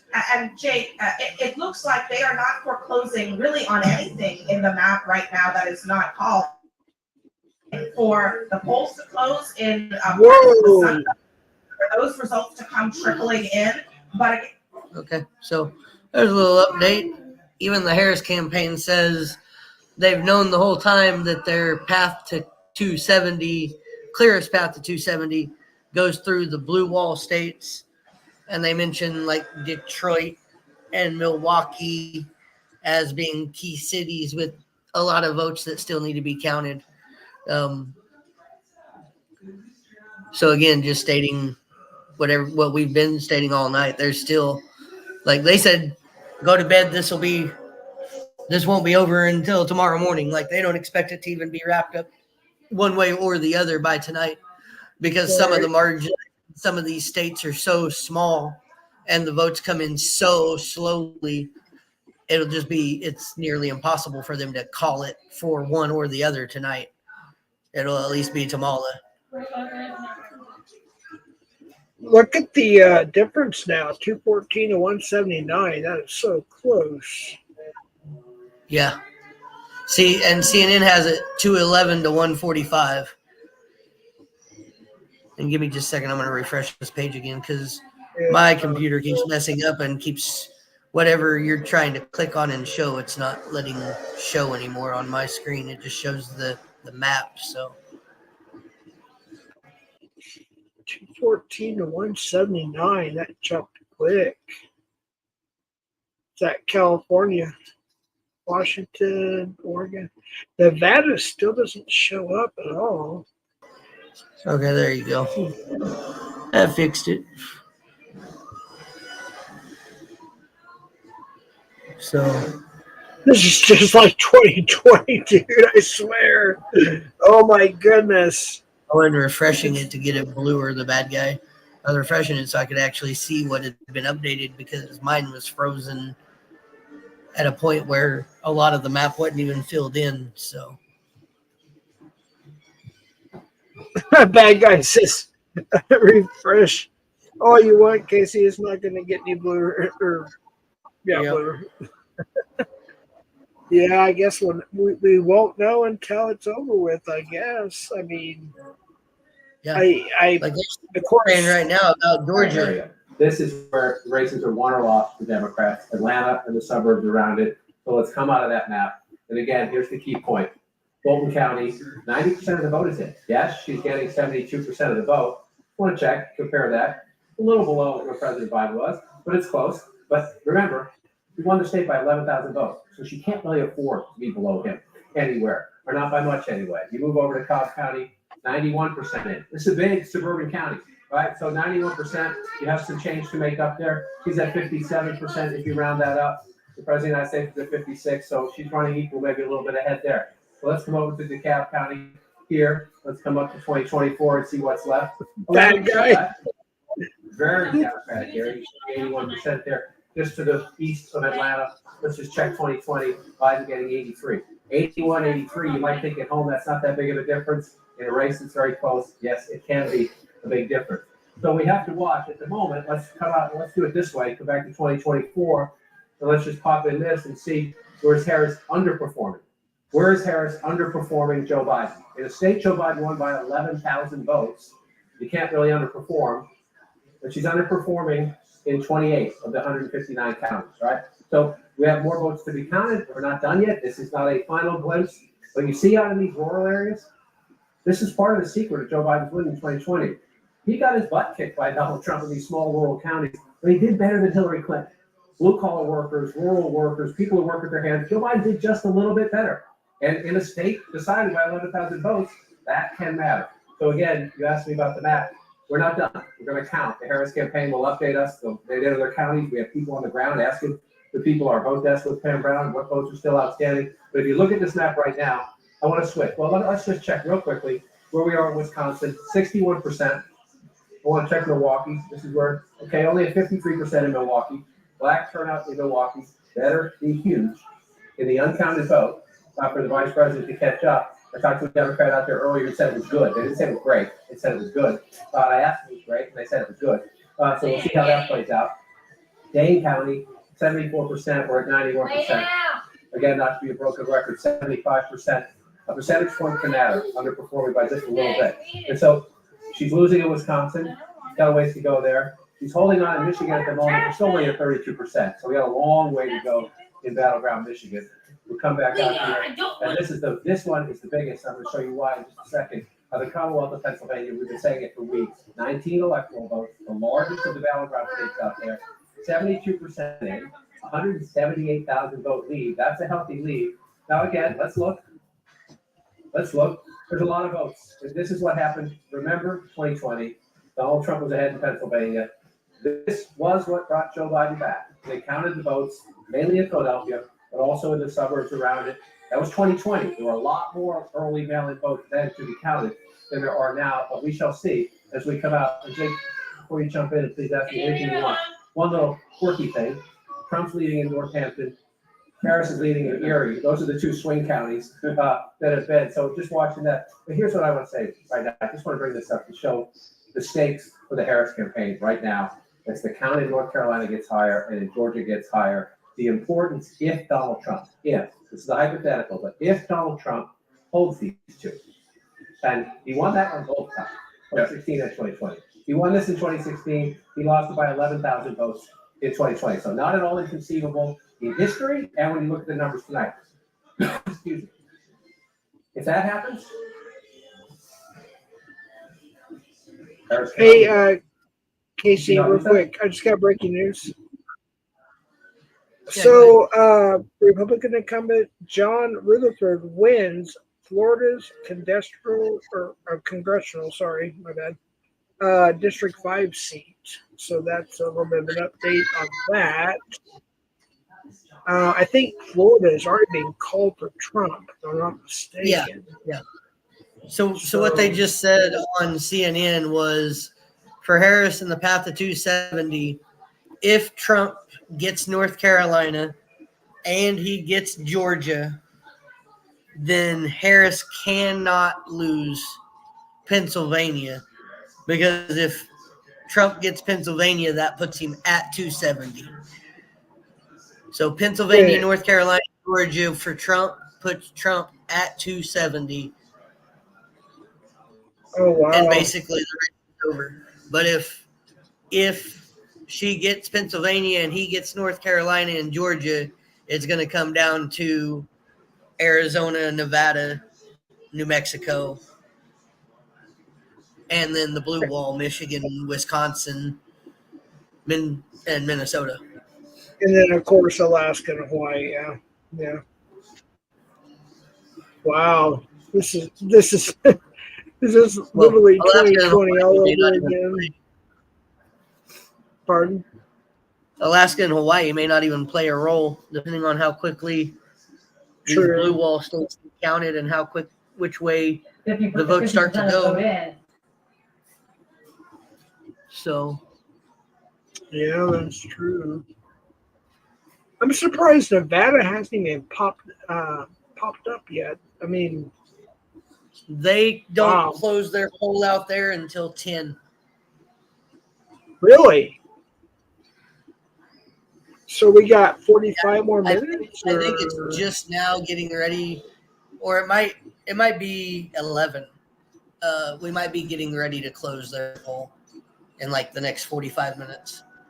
They're one of the later ones that close, but when they close, they're able to start counting, I think, at like 7 p.m. So when they close their poll, they report most of their vote, and it's a big chunk. Hold on just one second. Value, is that Baltimore? I'm not drinking. Oh my gosh. Stop it. I'm not drinking. Holy shit. Oh my gosh, these people. Yeah, no. I was only gonna be on here till like 8 or 9 because I take my nightly meds and I get tired, but I'm still here because this is exciting. So I'm just tired. Up since 4:30 this morning. I went and voted early this morning. Center in Pittsburgh. Was at our first batch of approximately 186,000 mail-in ballots by 8:02. And you know, by law in PA, we're not allowed to post any results before 8 o'clock. Is there anything we could look to be outstanding after midnight tonight? Just the provisional ballots, which we're sworn in on Friday to start our return board. That's our recount. That's when we'll start researching those provisionals, see how many we have, and start counting those. And again, like I said, the overseas and military ballots, this will count to get into the system next week. Any sense of how many of those there are? Less than 4,000 total. All right, guys, back to you. Allegheny County, close to the finish line here. All right, Brian, thanks so much. Let's get more on the Commonwealth of Pennsylvania with Pamela Brown, who's at the voting desk. Pamela, take us through what is left to be counted, what's outstanding. Well, it's a big question what's going on in the collar counties around Philadelphia. These are the blue-leaning collar counties that the Harris campaign has been trying to drive up turnout. That's Bucks, Chester, Delaware, Montgomery counties where results have been slowly coming in. So I just spoke to an official in Chester County. An official there tells me that they just released a large batch of mail-in ballots. So that release was 60,673. And by 1 a.m., I'm told they'll see more results from the precincts of today's in-person votes. You have to remember they have to take the memory card, drive it in. It's a large county. Now, total ballots counted so far, like this is the universe, right? It's 151,950. And then I should note the ballots cast in person today there in this key collar county is 91,277 for this official. Let's go over to Bucks County. This is another critical collar county, as John Key has been talking about all night. I'm told results will trickle in as these data cards are being driven from the polling places. An official I was just in touch with, texting with there in Bucks, says so far over 90,000 mail-in ballots are accounted for in the results out of a possible total of 151,000. And I also want to note this, that the state will be required to report the outstanding early votes by midnight. So we should get a clearer picture soon there in this critical battleground Commonwealth of Pennsylvania. Back to you. All right, fascinating. And she was just talking about Bucks County. Walk us through Bucks County. This is where Harris had a couple of big events there, including that one with Liz Cheney, really making a play for Republican women, especially in Bucks County. And for Haley votes. Nikki Haley got 155,000 votes in the Pennsylvania primary long after she was out of the race, so that was one piece of the competition. Two things to say about this. Number one, it's only half the vote. So if you just think we have about 200,000 more votes, right? This is 51%. It's 103 to 102. So you got roughly 200,000 votes still to come in. Bucks County is the most competitive of the collar counties. She sees at 50% the vice president, if you round up. Again, President Biden was at 52 if you round him up. You say that's not a huge difference. But Jake, you know the Commonwealth very well. In the competitive swing counties, a half a point or a point can matter. And right now that number is not good for the vice president. Indeed. And CNN can bring you a projection now. Folks at home, CNN projects that the state of Oregon will go to Kamala Harris as expected. Oregon, with its 8 electoral votes, will go to the Democrat Kamala Harris. Let's take a look at the electoral map. Right now, Donald Trump has 211 electoral votes. Kamala Harris has 153 electoral votes. 270 are needed to win. Let's take a look at the key races now. Arizona, Donald Trump in the lead there, 49.6% of the vote. Kamala Harris right behind him with 49.5% of the vote. Donald Trump with a roughly 3,000 vote lead. That's with 51% of the estimated vote in from the state of Arizona. In Battleground, Wisconsin, Donald Trump maintaining his lead, 50.4% of the vote. Kamala Harris is 48% of the vote. Donald Trump with a more than 50,000 vote lead right now with 63% of the estimated vote in from the Badger State. In the Commonwealth of Pennsylvania, Donald Trump maintaining his lead, 51% of the vote. Kamala Harris is 47.9% of the vote. Donald Trump with more than 165,000 more votes than Kamala Harris, with more than 3/4, 76% of the estimated vote in from the Commonwealth of Pennsylvania. In Battleground, Georgia, Donald Trump in the lead, 50.9% of the vote. Kamala Harris is 48.3% of the vote. Donald Trump has a more than 131,000 vote lead over Kamala Harris. That's with 90% of the estimated vote in. So they got 10% to go there in Georgia, but Donald Trump in the lead. In North Carolina, another battleground, Donald Trump still in the lead there with 50.7% of the vote. Kamala Harris with 47.9% of the vote. Donald Trump has a more than 130,000 vote lead over Kamala Harris with an estimated 87% of the votes in. In Battleground, Michigan, Kamala Harris is in the lead. See, in some of these where there's 100,000 vote lead, there's still 500,000 votes to be counted. So, right. So that right there, if 2/3 of those go to Harris, like some of those counties did in 2020, those what they call collar counties in Georgia and Pennsylvania, they're the mainly blue ones that they win in blowout margins by. As long as she can win in a blowout margin, she's got a chance to turn it. I'm not saying she's going to. I know it's very unlikely at this point. It looks like Georgia's probably going to go to Trump. Looks like Pennsylvania might even Trump. And if that's the case, Kamala really needs North Carolina and California, which she got, and she'll need Nevada, Arizona, and New Mexico. Well, she'll get New Mexico, I'm pretty sure. Yeah, they've already called Oregon for her. Did they really? So, yep. She's at 153 now to Trump's 211. Wow.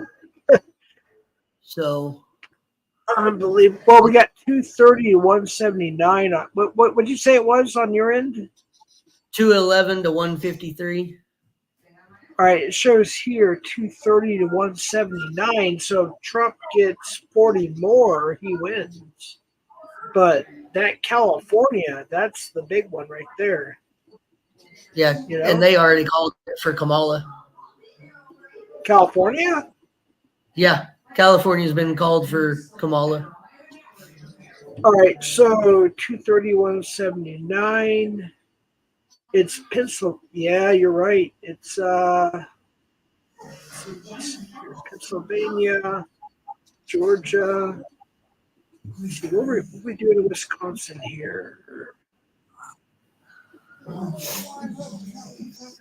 Wait a minute.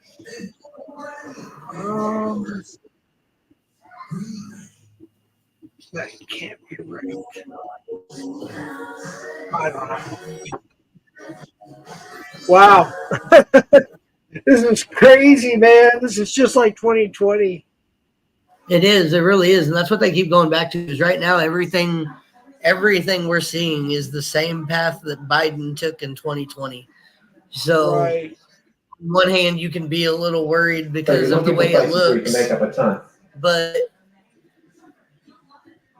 you can, you know, you can be worried, but it's exactly like Biden won it. So it shouldn't really surprise anybody if it ends up being a Kamala pulling out something like Pennsylvania when we wake up in the morning. She's leading in Pennsylvania or leading in Georgia. Like, that's how it happened in 2020. Right. Trump went to bed with a lead and woke up trailing going, they must have trucked in a bunch of illegal votes in the middle of the night and we need to start lawsuits. Like, his team's already started lawsuits. It's freaking ridiculous.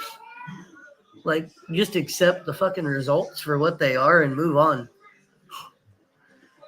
If you lose, evidently as a Trump supporter, I believe there was some stuff going on, but that's my opinion. Of course, we're on opposite sides on the political spectrum, but this is still fun. And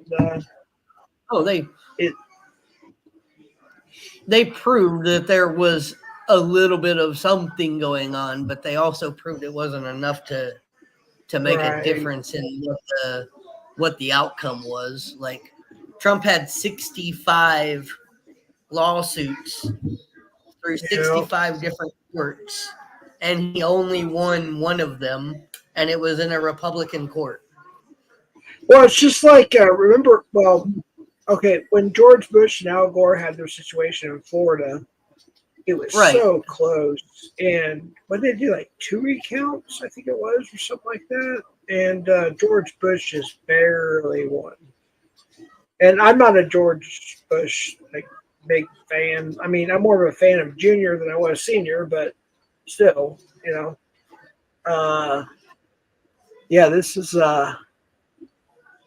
interesting. How many electoral? And see, this is why I was trying to get the race to 270 interactive map to work for me earlier, because that map you could actually go and click 2020 and show the way it looked in 2020, and then click 2024 and show the way it's looking this year, and show just how similar things are. Right. Which they're doing on CNN a lot. They keep going back and forth between the 2020 and the 2024 race and showing just how much these margins are lining up to be similar. There's a few where Harris is underperforming, but what they haven't talked about is the few where she is actually outperforming Biden. Right. So where she's underperforming in some areas, she's outperforming in others. So it still equals out really to 2020. Dude, look at this real quick. Nebraska District 1. So we got 82, 77 to 80. Oh my gosh, dude, 2.8. Unbelievable. District 2, a little bit more with margin, sorry. Let's see, 106. Wow. Interesting. Where we at? New Mexico. 70%, 343 to 303. Wow, that's actually kind of close. But our population's low, so we'll see. Still nothing on Nevada yet, though, really. Nothing. Yeah, no. Nevada will start to report, I think, in another hour or hour and a half. My computer is actually still set to Nevada time, so yeah. I can't remember if they close at 10 or 11, but I'm pretty sure Nevada closes at 10. If they don't close at 9, they close at 10, I'm pretty sure. So let me throw a Death Row Records in the house here. We got Kamala Harris 187 in the house. Oh shoot. Donald Trump 230.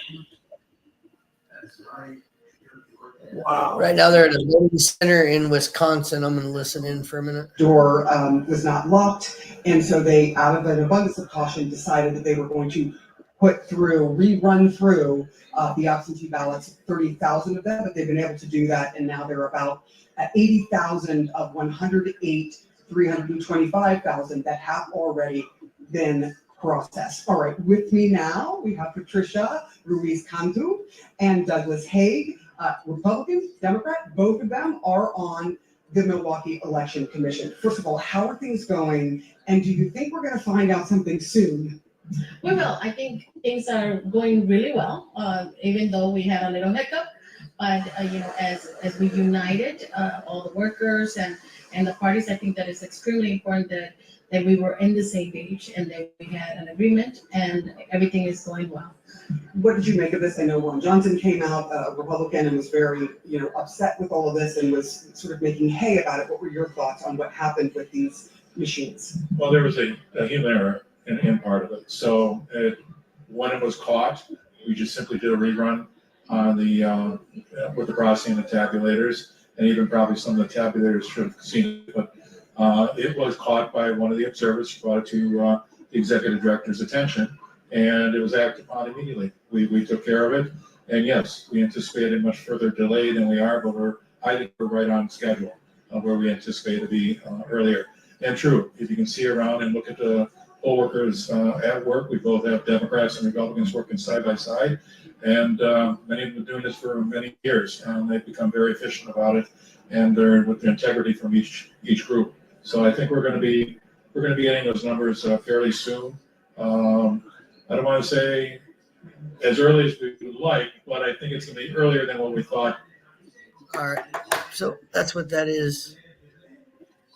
Let me take a moment real quick. Y'all hit the like and subscribe to Casey's channel, please. Nobody's being timed out, Big Moose. No, I did have to time a couple people out because they were being ridiculous. I'm sorry. I just timed it out for 10 minutes.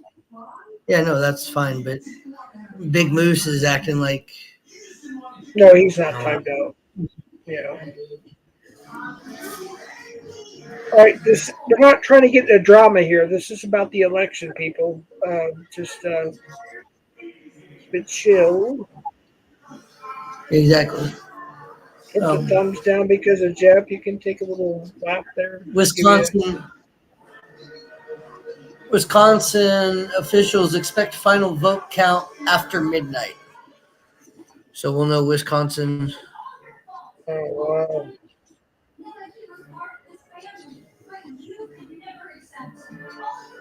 It's not about feelings. It's about Casey's wishes. So chill. Give me a 5-minute timeout.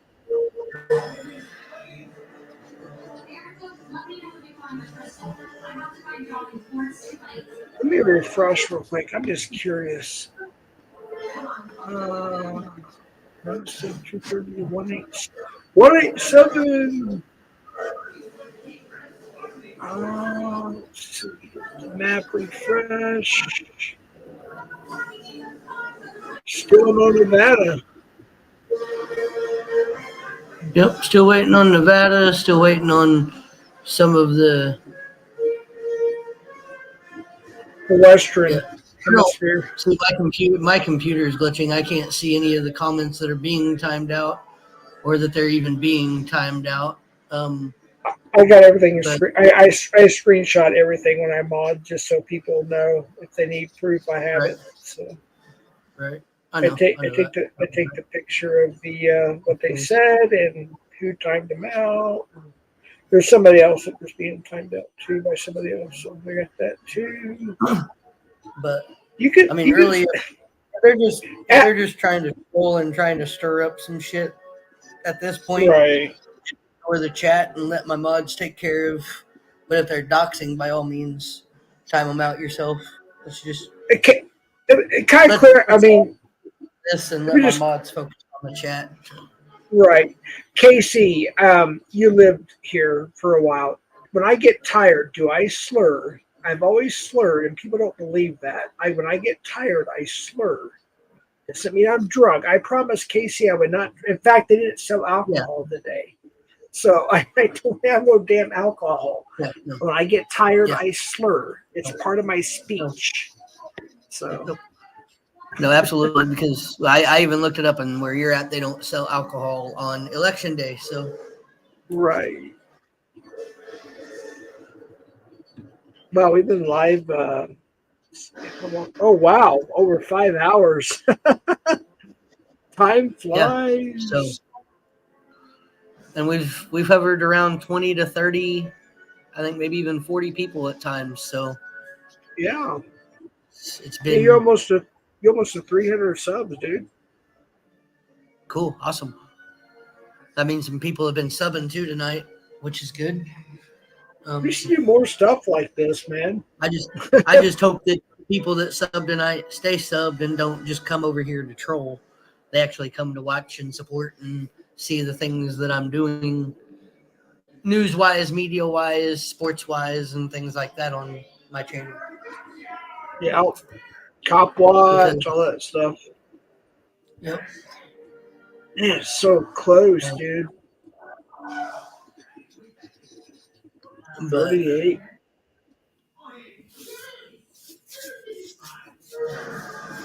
So we're still seeing some things come in from Wisconsin. They're looking at some of the blue counties where there's still only like 60 and 70% of the vote counted. And in those areas, 30% is quite a bit. Here, I'll unmute. And we'll if you're the Trump campaign, we're talking about can she come back? If you're the Trump campaign, you're also saying who is pushing. Is there more coming in for us? And the answer is yes. They got all that great data. The answer is yes when you look up there. So the next thing we learned from Milwaukee is how many votes, what is her percentage? And seeing another thing they're looking at are these Democratic votes coming in or are these Republican votes coming in? And then they're automatically assuming that those Republican votes are going to go to Trump to give Trump a cushion. Yeah. Like the Democratic votes are likely going to go to Harris because a lot of the Democrats will vote for Harris.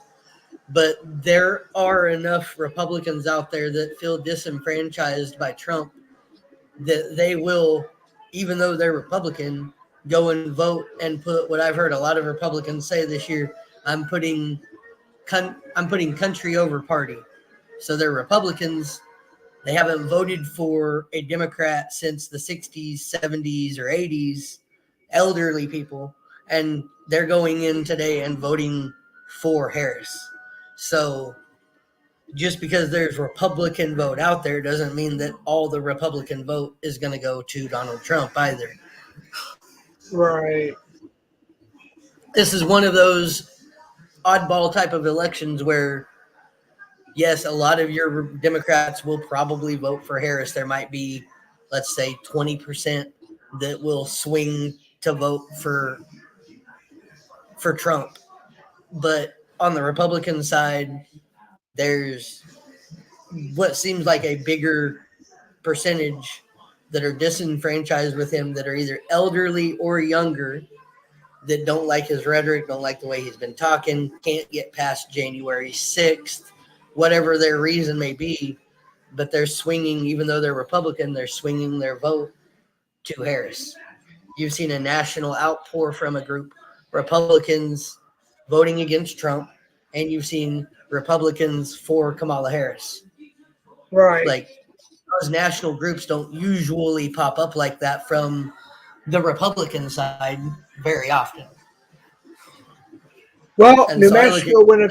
how many votes are they actually getting for Kamala? Because if they're getting any of the Republican vote away from Trump, then in some of these states where it looks like Trump has a lead, Trump could really end up being in trouble because a lot of the vote that's left is Republican vote. So they're going, well, this is Republican vote.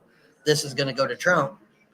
Right. And votes get counted and they're not for Trump. They're for Harris because they're the disenfranchised Republicans. Like, Well, so, look I mean, you at might get 70% to 30%, you know, on the Republican side, whereas you might get 80%, 20% on the Democrat side. Right.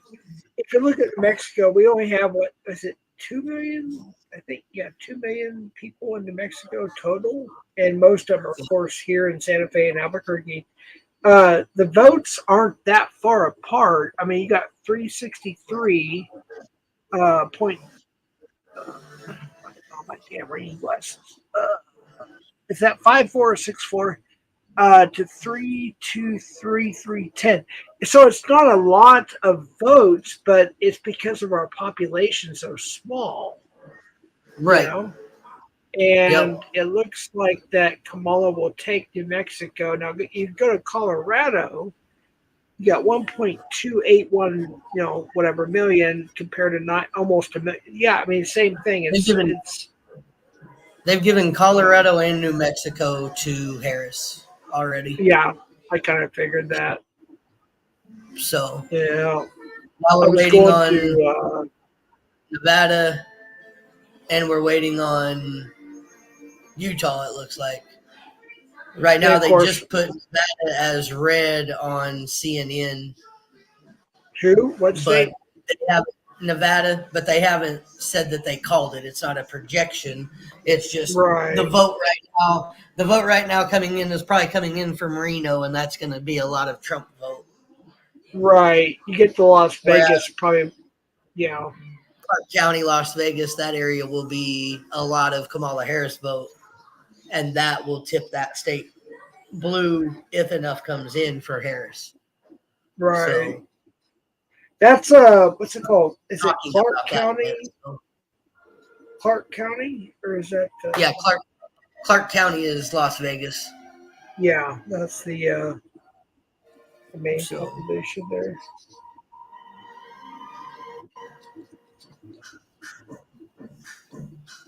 No, I'm going by Casey's rule, so yeah, you can take a timeout too. Take a lap. Yeah. When my brain strikes, do you question the treehouse dreaming? Wow, this is so close, man. It's 2020 Twilight Zone. Yeah, it really it just depends. It's gonna come down to either. Yeah, it's gonna be close, really close. Migraine pain relief starts with you. Ask about Uralzi. Learn how Abby can help you save.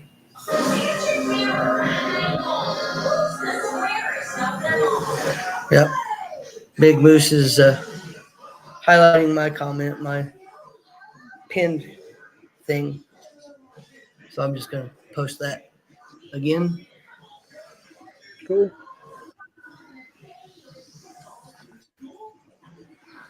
Let me go back to the regular page. So we got news. I just noticed these other tabs up here. I was like, oh, let's check them out.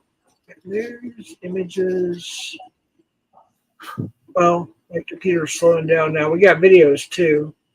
Let me check out the videos, actually. I'm kind of curious what the videos say here. It might give us more accurate information. I'm going to have to refresh my page again. Give me just a second. Yeah, you're fine. Mine's running slow too. Everybody's online tonight, so it's going to be slow. Yeah, it's telling me to wait.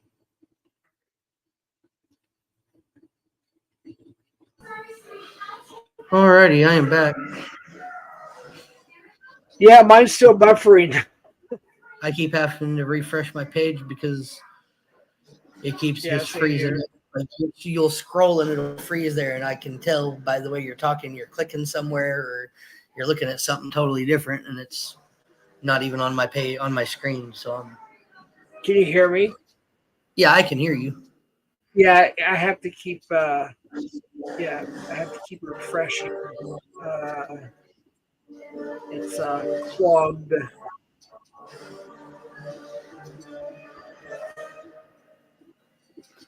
Well, this is what I'm saying. Community come over. I will go back and I will rewatch this stream. I'm sure just because I do that a lot anyway, and I will pay attention and I will have a talk with Jeff if I feel Jeff was modding with feelings and not modding the way I wanted it to be modded. But that And I we're not and I going screenshot everything. So Yeah, I know you do. I know you do. I'm just addressing. People are trying to say you're even Big Moose is saying that you've been modding with your feelings and there hasn't been any doxes. You've just been timing out comments because you don't like them. or they're going against your. It's because they're going against your rules. Yeah. Chrissy too. This has nothing. Okay, Chrissy, you weren't here at the beginning. This has nothing to do with the Thorpe's channel, the community, anything like that. This is all about the election. So maybe I should have said something, but yeah. So I'm doing what Casey requested, and that's what it's about. So yeah. I just timed you out for a few minutes. Chill.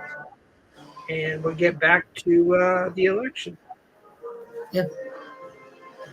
I think we're doing pretty good right now with this. We got 22 people on here, 5 hours in. Definitely are getting closer. They have Trump now 227 to Harris 153. Wait, what? Yep. That's what the one on CNN is showing 227 to 153. We go back to, well, my computer would not refresh to the updated news. I have to close out Instagram probably to get to go good here. Got too many tabs open. Right. I'm closing out some of my extra tabs too because I had some pages open. I was looking at some other information while trying to go over some of these results. But like right now, closest contest, Trump by less than 0.5%. Georgia, Trump by less than 3%. Wisconsin, Trump by 3%. Pennsylvania, Trump by less than 4%.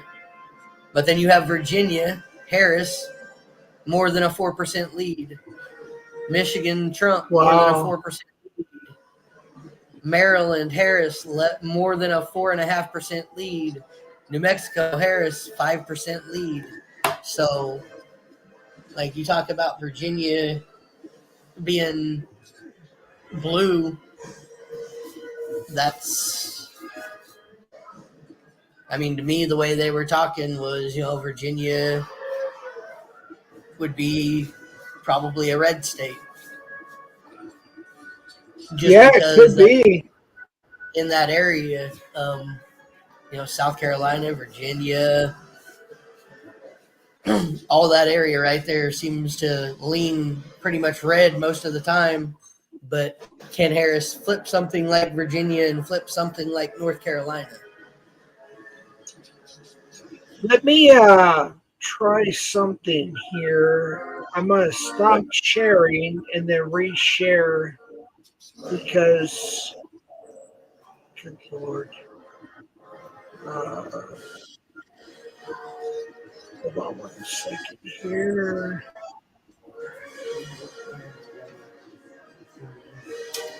Come on now. Work.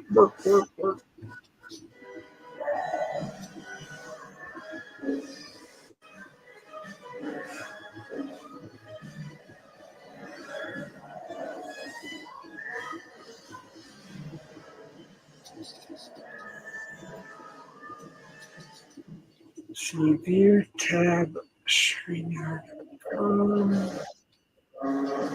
Sharing. Come on, just go. Load.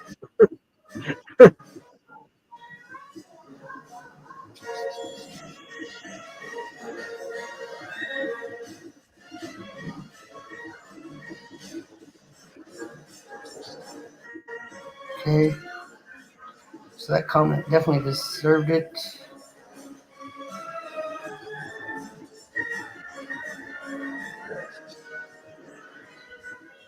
All right. These people, I swear, they love taking laps. I guess I don't know. My gosh, just be adults. Just be adults. Yeah, at this point, I'm just gonna ask. I mean, I know you're watching comments and you're timing people out for things that they probably should be, and you have screenshots. But at this point, just let my mods take care of the chat, please, so we can not be on the BS. Right. They're just at this point, trying to stir you up is all they're trying to do, and it's working. Well, so they're gonna keep. Well, I'm just doing what you told me to do. But yeah, I can stop. It's no problem. I don't care. Weak, soft people got removed by you for no reason. Jeff does the softest of all mods. Like, they're just talking about you. They're not doxing you or anything. No. They're just trolling, and they're being timed out by you.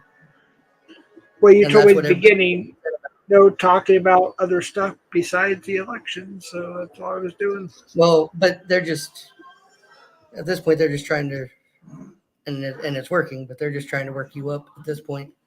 Like, no, they're not working me up. I'm just doing. You told me I'll stop. I don't care. Big Moose is really smalls. Robert, it's already in the bag. I'm just looking at deleted comments that I'm getting sent to me. Shush, Eric, LOL. McFlurb is not Jeff's name. No, LOL. yeah. That's not a dox. Todd's wife you removed. Jeffrey McFlurb. Sean Eric actually does a pretty good job, so I'll let him take control. Sean Eric does. Now, see, Benny Johnson, that's a name. I don't know who that is. I would have removed that. Yeah, we don't know if the docs or not. So, Chill and Eric, can you take care of that? Because I'm working on the computer situation. I can't get this to. Let me try refreshing, see if that helps.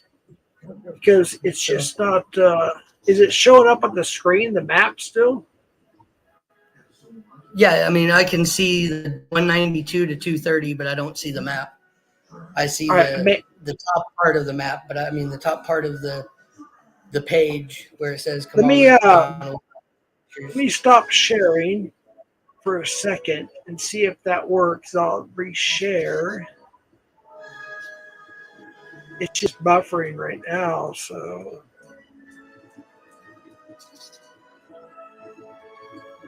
Oh my goodness. So, but so we're having fun with the election, having fun covering the election. So I'm not even looking at the chat. I haven't even been paying attention to being timed out and not, but I'm getting a bunch of messages in private message of screenshots of messages you may not have meant to delete. You were trying to delete a docs or something, but you deleted like an LOL or somebody just trolling you. And I mean, if they're trolling, you can't time out every troller. I might have hit the wrong. I might have hit the wrong person. Yeah. So I'm literally multitasking big time right now because my computer is not wanting to work. So I'm looking down, looking at my computer, so I may have hit the wrong deal. So I refreshed the map, and I'm still waiting. Yeah, let's see if we can get it to work. I know I had this problem earlier. I could see it fine on my end, but everybody was like, "It's just a black screen." I'm like, "Oh well, you can still hear the comments." But then the dude was making expressions, and like when he was like, "I love immigrants," I tell him, I love them and I want them to be here or something like that. And he's like, "But I tell him like this," and he's waving his arms, no, like you would be waving somebody not to come towards you, and waving like, "Go away, go back," and even mouthing, "Go back," Like, so he's like, I love immigrants. I welcome them like this all the time. And do it like, dude, you're not, you don't love immigrants if you're telling them to go back where they came from. I'm sorry. Right. I sent you the link that won't work for me right now. See if you can try that on your end because my end is not working right now at all. Alrighty. Yep. I'll see if I can't get that to pop up. Open a new tab. Let's see if it'll work for me. I doubt it. Yeah, I'm gonna close this out. If it doesn't work for you, I can try restarting it. Share screen.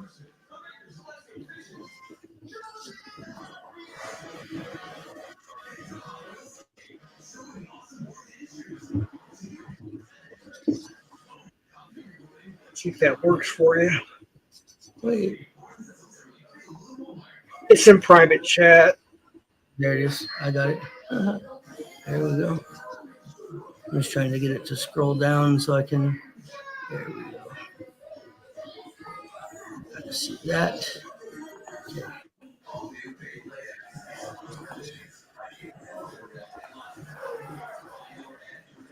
Hopefully this will work. Nope, There we go. Black. It's black. It's black on the screen. Fuck. Hold on one second. Let me try my phone. Hold on one second. Let me try something real quick. Play, fast forward. See if it'll come up. Still just black, probably. Yeah, it's just black. Gosh darn it. Let me try it again. Okay, let me reload it. I hate technology sometimes. Yeah, I know. I've honestly been messing with a few different. They got rid of it. They took it down. What? Shoot. Yeah, they took it down. That's why I have to find another one. It shows 205 to 230 now. Really? Yeah. Wow. Okay, I think no, that's. Oh, Trump wins swing state North Carolina. Harris wins Virginia. AP just reported. We'll see. Wait, what now? They said that Trump won North Carolina, but Harris won Virginia. Oh, wow. So that's 205 to 230. It won 165 to 227 now on CNN. So. All right. So that page I was on, they took it down to a live video. Oh. That's why. Yeah. That's what happened. Okay. Well, if you can look up like Road to 270, there's a lot of like Road to 270 maps and interactive maps and things. Yeah, let me do that. That can even CNN.com probably we can look at the same map CNN's looking at. Road to 270.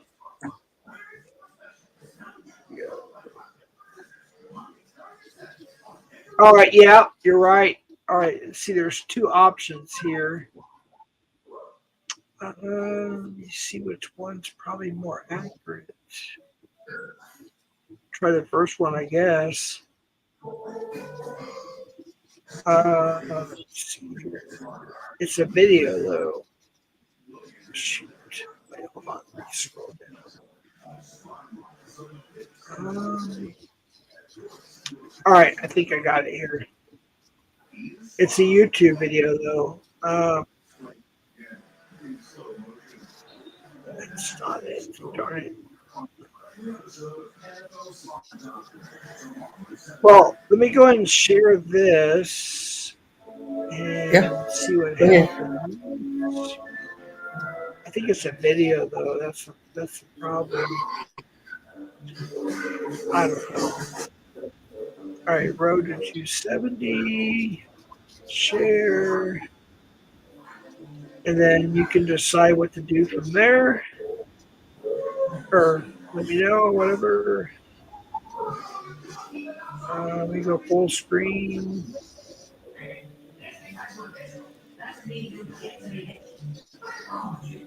Okay, it's in the basement. Oh, yep, there it is. There we go. All right, there is a video. Let's see what happens.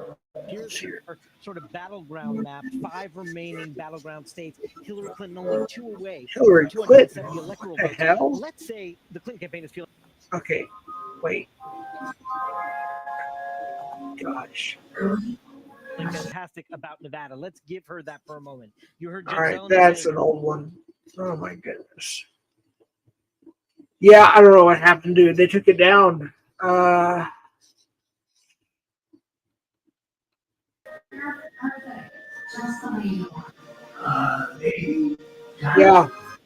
I don't know what happened, dude. They took it down. Yeah, it's gone. Huh. Shoot. Well, we tried.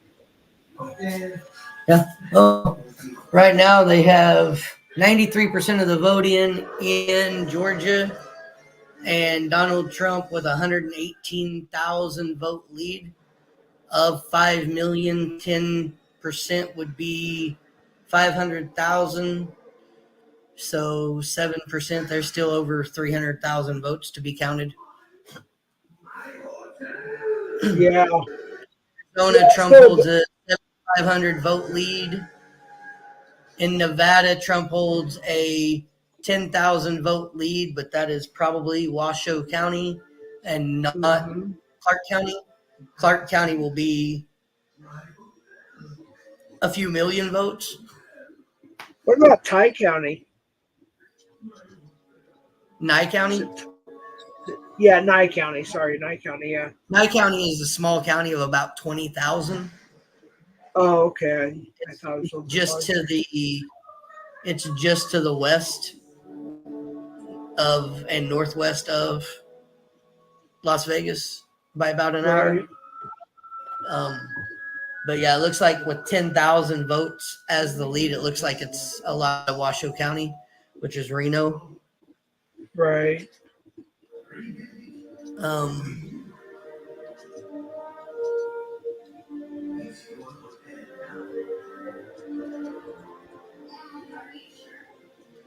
So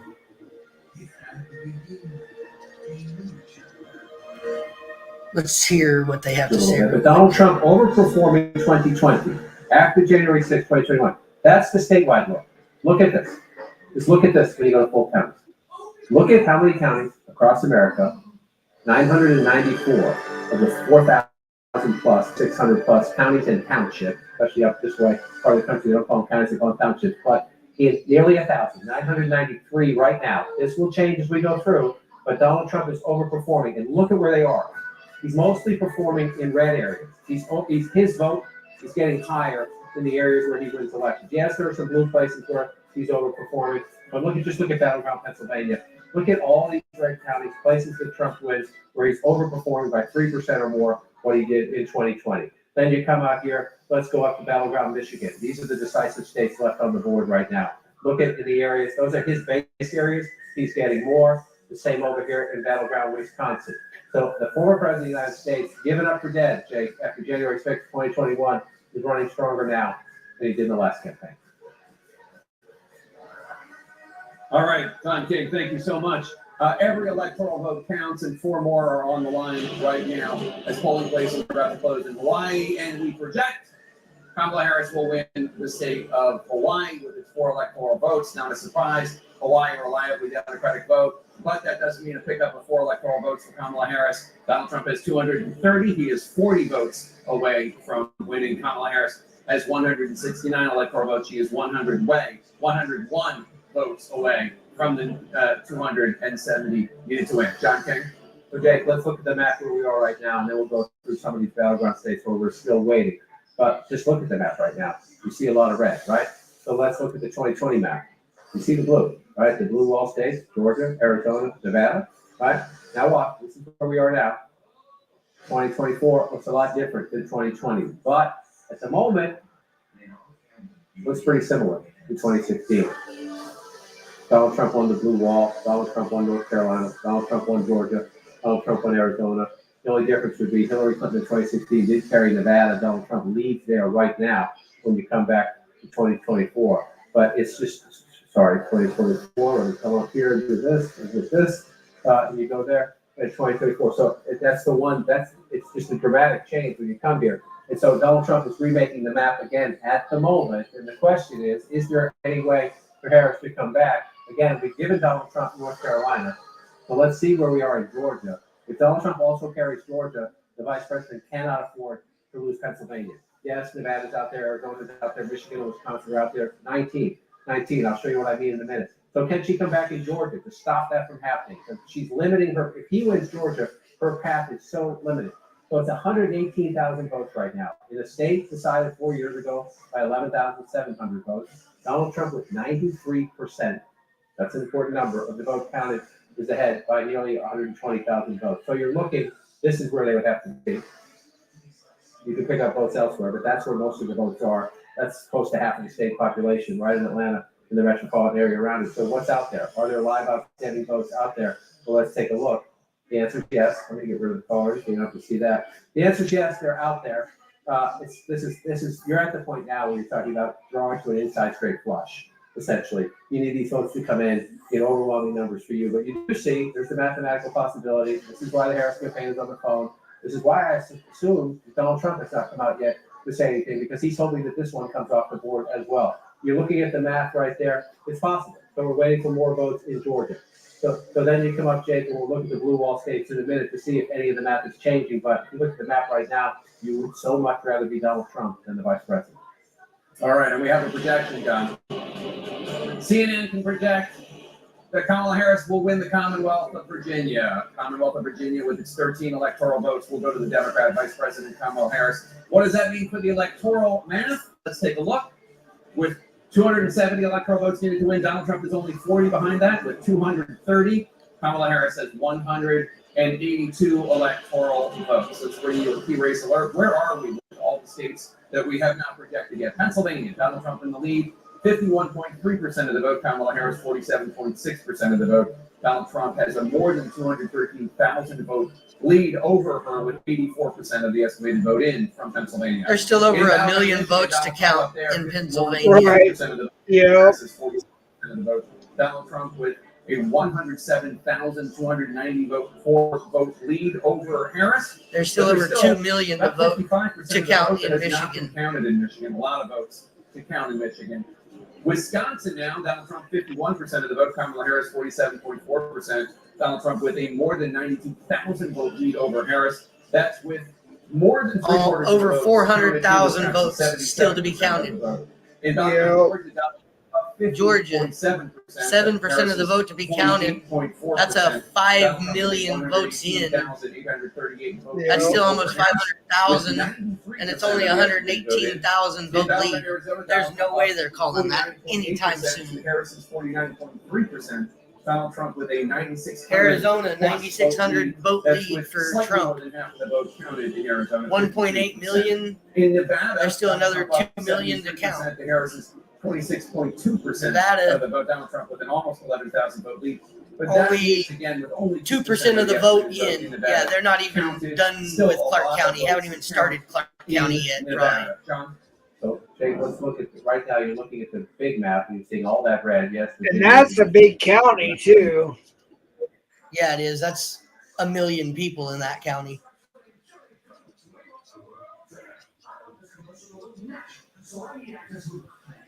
I don't know if there's 1 million registered voters in that county, but there's over 1 million people in that county. Just in Las Vegas Metro alone. Oh, yeah. It's a lot.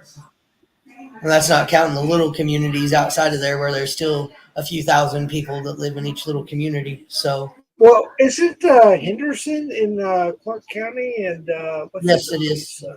Yeah. Henderson is. Henderson, Boulder City. I'm trying to think of what's the town just to the area just to the north that's still, as you're going towards Utah, it's still Clark County. So OJ just mentioned something important here. Breaking news: a vehicle carrying ballots in Michigan involved in an accident. Yeah, I don't know how true that is.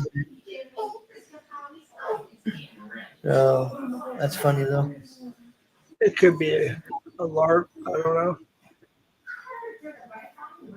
Well, Casey, it's been fun. I'm gonna go to bed. I am so tired. I can hardly stay awake. I'm sorry. No, you're fine. I can't share anymore. Let's see, how long has it been? Holy cow. 5.5 hours. Yeah, I was only gonna go like 2 or 3 hours, but holy cow. Wow, this was fun. Yeah. Yep. It absolutely was. I think we won't find out everything till tomorrow, to be honest with you. Yeah, no, I don't either. I don't see anybody either way being called tonight. We might have a good idea that Trump has a pretty good chance at winning it if Georgia, for some reason, gets called tonight. But I don't see him calling Pennsylvania till tomorrow. Yeah, I mean, you're Pennsylvania, right. there's still 118,000 votes difference and still 1 million votes to count. Yeah. So it's anybody's game right now. Really, a lot of Trump supporters will say Trump has it in the bag, but that's what they said in 2022, and then woke up and his lead had vanished. So for those who don't know, Casey invited me here tonight. He is a Kamala supporter. I'm a Trump supporter on this election. So we came up as, opposites, but we were very friendly. We had a lot of fun. I appreciate y'all coming by. I'm sure Casey may stay alive for longer. I'm not sure, but I got to go to bed. I am exhausted. So I appreciate y'all being a part of this and helping Casey stream. Please give him a sub, like. Casey, thank you for having me up. I appreciate it. Not a problem. Thank you for coming in. And I'll watch until I fall asleep. Alrighty. Sounds good. All right, man. I'm still going to let people listen to CNN and MSNBC and talk about it a little bit, but good deal. I might pop in chat for a little bit, but I'm tired. I don't know yet, but I do appreciate it. This was fun. Good stuff, man. Yeah, it was fun. All right, you you for coming have up. a good one. Yep, and take care, chat. All right, bye-bye. Yep.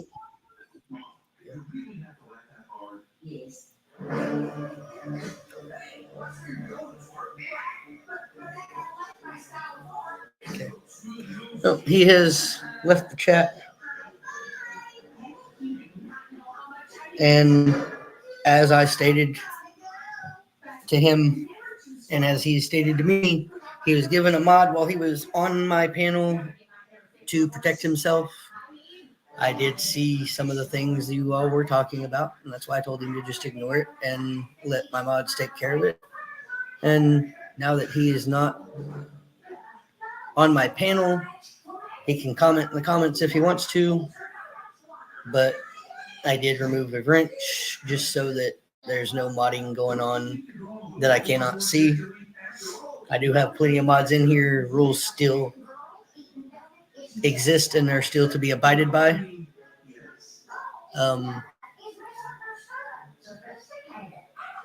So I did unmod him, which I think I told him would probably happen. But yes, I know. It looks like Trump has it in the bag. He's up by 48 electoral votes and only needs 40 to win it. And it doesn't matter to me, really. It really doesn't. Like, people think that I'm going to be this or that. I'm not. So, and I would do what I did for Jeff tonight for anybody, whether I like you or not. If you come in my channel and you're going to come up on my panel, I will give you a wrench for the night so that if anybody has any problems with you and wants to talk shit and try to dox you or whatever, they can time you out. There were a bunch of people in here trolling Jeff and making comments, and some kind of funny, some not so funny. The ones with his names in them were removed for reason because they were doxing, but all the other stuff, that's why I finally told him just cool it, let it go, ignore the chat, let my mods take care of it, because that was it. Nobody was bringing up anything from anybody else's channel or the community. It was just trolling Jeff, which I knew would likely happen if I brought him in here tonight, but that's fine. Like I said, we don't have to like each other. We don't have to agree with each other, but it was fun to have him on here and get a little bit of an opinion on what he thought of things and keeping it adult and friendly. And we're still going to continue that tonight. I am going to unmute the TV, let you guys listen to that for a little bit. And while I go and take a little bit of a smoke break and wind down a little bit and start to eventually hopefully get a little better outlook on how this is going to go, how maybe Pennsylvania might swing, or how Nevada might eventually swing, or some of these states that are still kind of up in the air. People are saying, oh, they're getting ready to go for Trump. Well, Harris just took Virginia. And while I said I was a little surprised to see Colorado go blue, I know Colorado goes blue quite often, but there was so much talk from people I know in Colorado, friends, family, friends of family members, acquaintances, people I used to go to school with that now live there, that all were talking like Colorado might possibly go red. So it was a little bit of a shock that Colorado wasn't as close as they thought it was going to be. They called Colorado quite early, and that was a shocker. Nothing in this election really surprises me. So I'm going to take a smoke break real quick, but I am going to unmute this, let you guys listen to what CNN has to say about battleground states and races that are too early to call. I will not be gone more than like 3 minutes, 5 minutes, maybe. So please just enjoy the sounds of the TV and the updates from the news. Sorry, my computer's not working right tonight, so I can't share anything on my screen. Every time I do, it's a black screen for you guys, and I can see it perfect, and that doesn't work. So if I had a better way to figure that out and get that done, I would.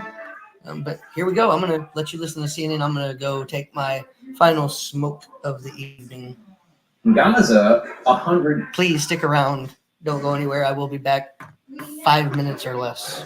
As presumably most of them as a protest vote against Biden for that issue. Yes, absolutely. And most of them were located here in Wayne County. Again, you have Detroit, Progressive City, but also Hamtramck and Dearborn, just to the north and to the west. Large pockets of Arab American communities there that are very angry at the White House. And then the next one, you come out here, again, this is Washington County, where I've been 4 times, maybe 5 times, no, 4, in this election. We go to the University of Michigan and talk to people out there. And again, we're at 71% right now, so the numbers can change, but she's at 66%. This is Ann Arbor, University of Michigan. Again, with a big college campus, it tends to be a very liberal pocket, progressive pocket. You're saying, wow, 65% of the vote, 66 if you round up, that's great.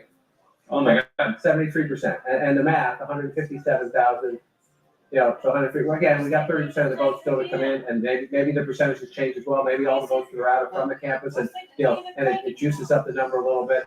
But if you're looking at that now, you're underperforming the President of the United States, and Donald Trump at 32% and 26%. That's I mean, if that gap holds and his improvement like that holds, I'm sorry, go ahead. That's a big deal. I was just going to say, one of the things you hear from the Arab American and Muslim American community in places like Michigan is not that they were going to vote for Donald Trump, but they either were not going to vote or they were going to vote for Jill Stein or Cornel West. I'm not sure if Cornel West was on the ballot in Michigan, but these numbers don't add up to 100 here, so I'm guessing that there is a better than, my guess would be, as you can guess, would be there's going to be a better than average showing for Jill Stein in Michigan than in other states. Right, and she worked it hard. She was out there quite a bit. Every trip I was out there, you saw activity that she was in the state or just been in the state.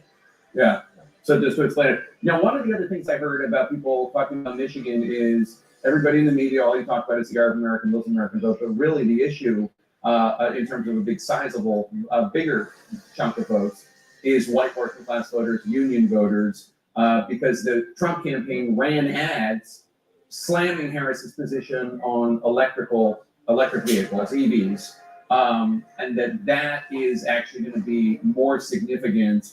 Ultimately, that was their projection than the Arab American, Muslim American vote. Is there any way we can gauge that, how well or poorly she did compared to Biden when it comes to white, non-college educated union vote? David would have the exit polls, so you can look at union households. That's a question on the exit polls. I can show you some counties where we were. 3 times I went out there to talk to union auto worker groups. And I want to just say this up front. There are more automobile manufacturing jobs in the United States today than at any point during the Trump presidency. I repeat, there are more auto manufacturing jobs in the United States today than at any point in the Trump presidency. However, the EV debate is a debate. Stellantis just laid off 1,100 people, and in part because they say they have electric vehicles sitting on the lot. The union says that's BS. It's corporate greed. They're not keeping their word. But this is a conversation. Are they going too fast? At a minimum, are they going too fast? There are some auto workers who say, why are you forcing this on us? There are others saying the infrastructure is not in place. Culturally, people aren't ready for it. Why are you going so fast? So one of the places you'll find that is right here in Macomb County. We met Joseph Knoll, just laid off from Stellantis, a black union auto worker.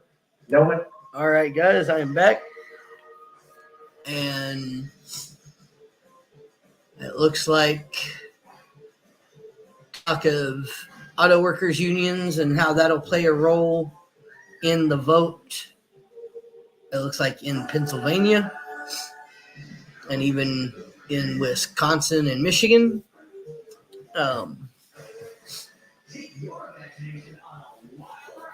And again, Georgia's lead is only like 118,000 votes for Donald Trump, with 7% of the vote left to be counted. So close to 400,000 probably votes still to be counted. So deficit could definitely be made up.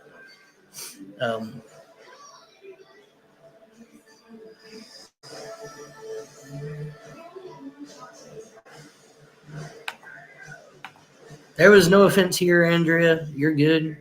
I really didn't see half the stuff because my computer was glitching. So I really didn't see half of what he was doing. I had to go get my phone and start scrolling through and seeing the messages that he was hiding.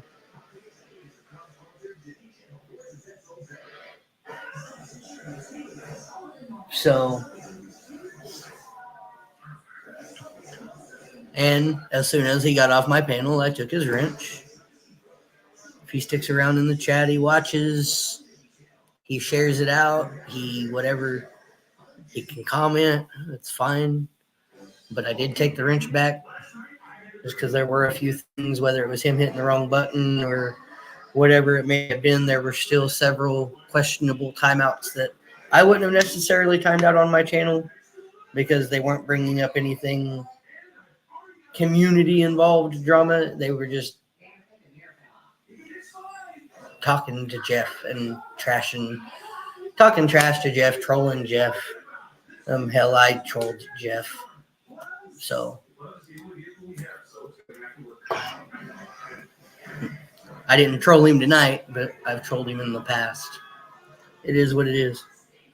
I got timed out in his channel for trolling him. Yeah, I did not see that. I would like to go in and see it, but I don't know if he's hidden that video to members only or if he's deleted it, but I've had a few people tell me that. But again, this was not anything about any of that. This was putting the bullshit to the side for the night and having a good stream about the election and the election results and how they're coming in. And right now, Trump has a 48 electoral vote lead as we approach 10:30 where I'm at, which means we're approaching 1 a.m. on the East Coast, which means that some of these states should probably start reporting a lot more of their vote here pretty quick. And we should get, hopefully, if not some of the bigger states that matter the most, get some of these other little states out of the way that still haven't called it, that we know are going to go one way or the other. Like, we know a lot of that northeast corner is going to go blue, as it always does. So if we keep that northeast corner, we give, say Massachusetts, say Maine, say Delaware, that whole area, those are 2, 3, 4 electoral college votes each that just chip away at the lead. Again, the Kamala campaign has said they know their path to 270 goes strongly through Wisconsin, Michigan, Minnesota, Pennsylvania, and then Nevada, Arizona, New Mexico, which it looks like, at least at last look on the map for CNN, Arizona still very, very close, with Trump with a marginal, very, very marginal, like 0.1% lead. And then 2% of the vote turned in Nevada, and they have Nevada lit red, but that's 2% of the vote, and that's 2% out of Clark County. So Clark County being the only one reporting right now, but that's 2% out of Clark County probably, or 2% out of the state, which probably isn't even 10% of Clark County's vote. Clark County's vote is going to be over probably 1 million, I would think. I don't know their actual numbers, but that's where I had to go to vote, was Clark County.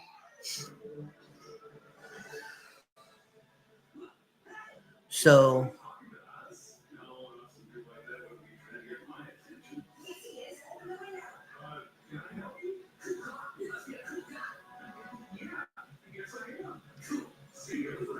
I'm not coping with nothing, bad guy. I'm totally fine. It's still, like I said, it's still early. It's 230 to 182. Georgia hasn't been called. Pennsylvania hasn't been called. Michigan, Wisconsin, Minnesota, Nevada, Arizona, all have yet to be called. So there's still a lot of key states that need to call the election for one or the other before we can really start to say, okay, Trump's going to win this, or okay, Harris has a path to come back. Like, there's some things that need to happen for Harris in order for Harris to have that path to come back. Now, we all knew it was going to be an uphill battle. Any Democrat with half a brain knew this was going to be an uphill battle for Harris, because Harris had 107 days to run her campaign. Donald Trump had more than a year to run his. So, in reality, this should have been an uphill battle the whole night for Harris. This should have easily been an election for Donald Trump, just because more people know Donald Trump and know who he is, whether they like him or not. Like, let's speak facts.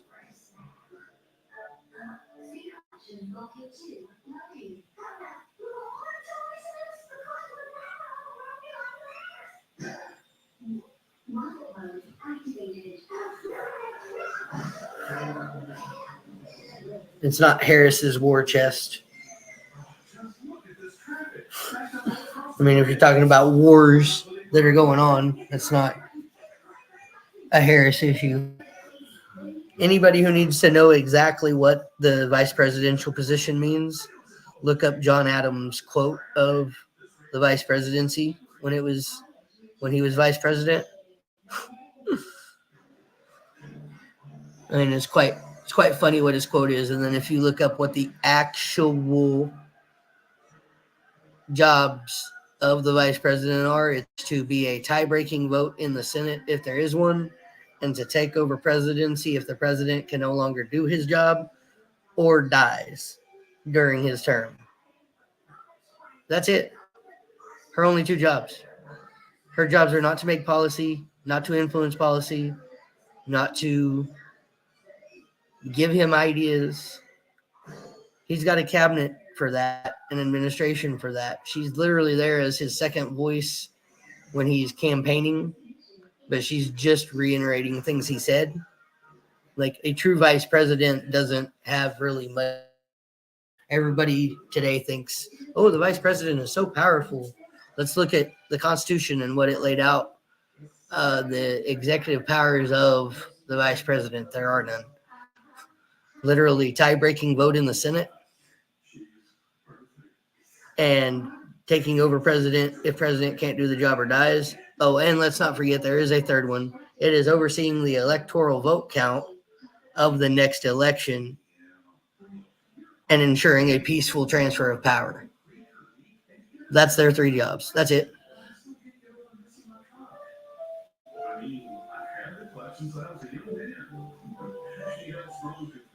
So, I mean, that's just facts of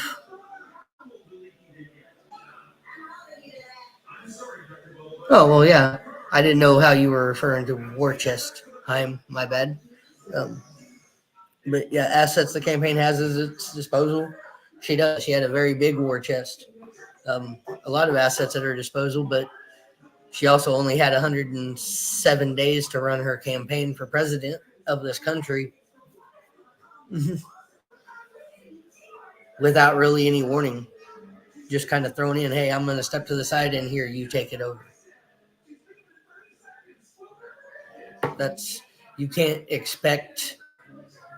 You can't truly expect her to win in a blowout or a landslide.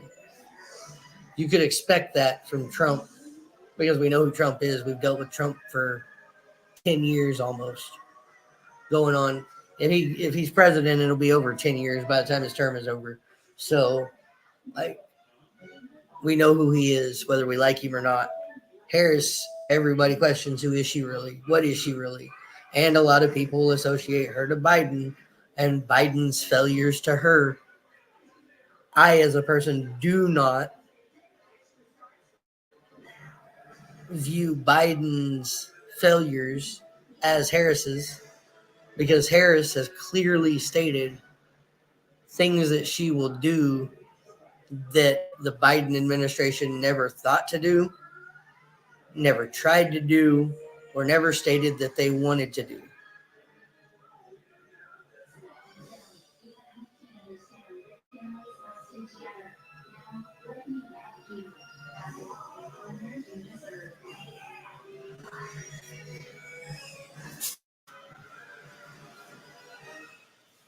No, I really don't. When it got this late into the election cycle, I don't believe that Harris thought there was any type of way that she was going to take over. I thought that she and her people thought Biden was just going to stick it out and take the L, worst case scenario. But enough people convinced him to step aside that she stepped in.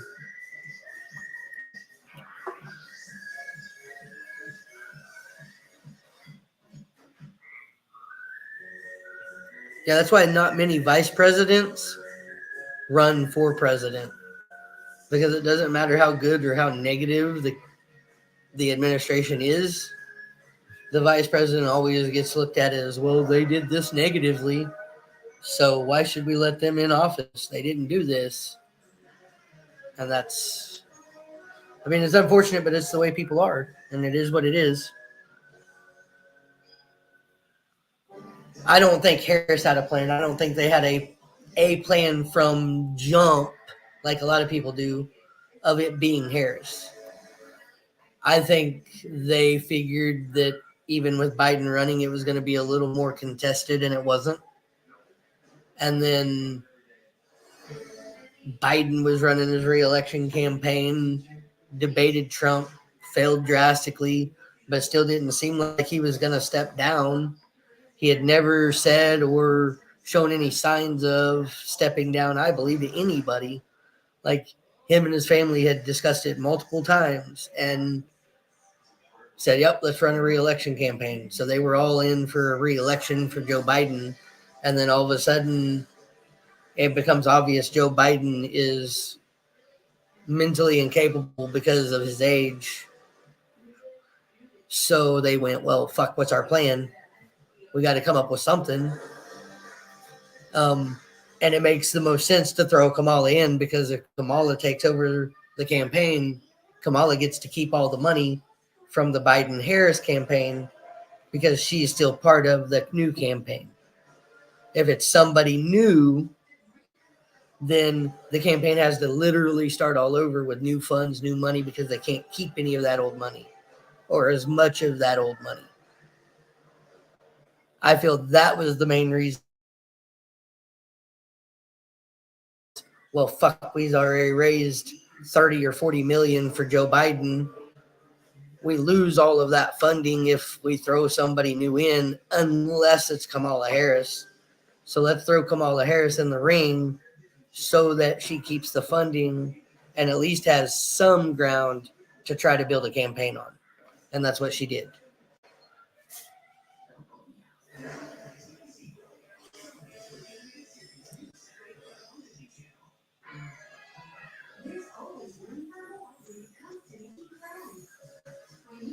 So, and again, that's just the truth of it. I know the right likes to buy into all the extremism and all the conspiracy and all the, oh, the election was stolen. Well, I'm sorry to tell you, the election wasn't stolen. This election is not going to be stolen. The next election isn't going to be stolen. The last 3 elections weren't stolen in any way, shape, or form. Like, that's the stupidest shit I've ever fucking heard, is that we have elections that are stolen by another nominee in a country where everybody votes, as long as they're registered. And no, the electorate doesn't have to go with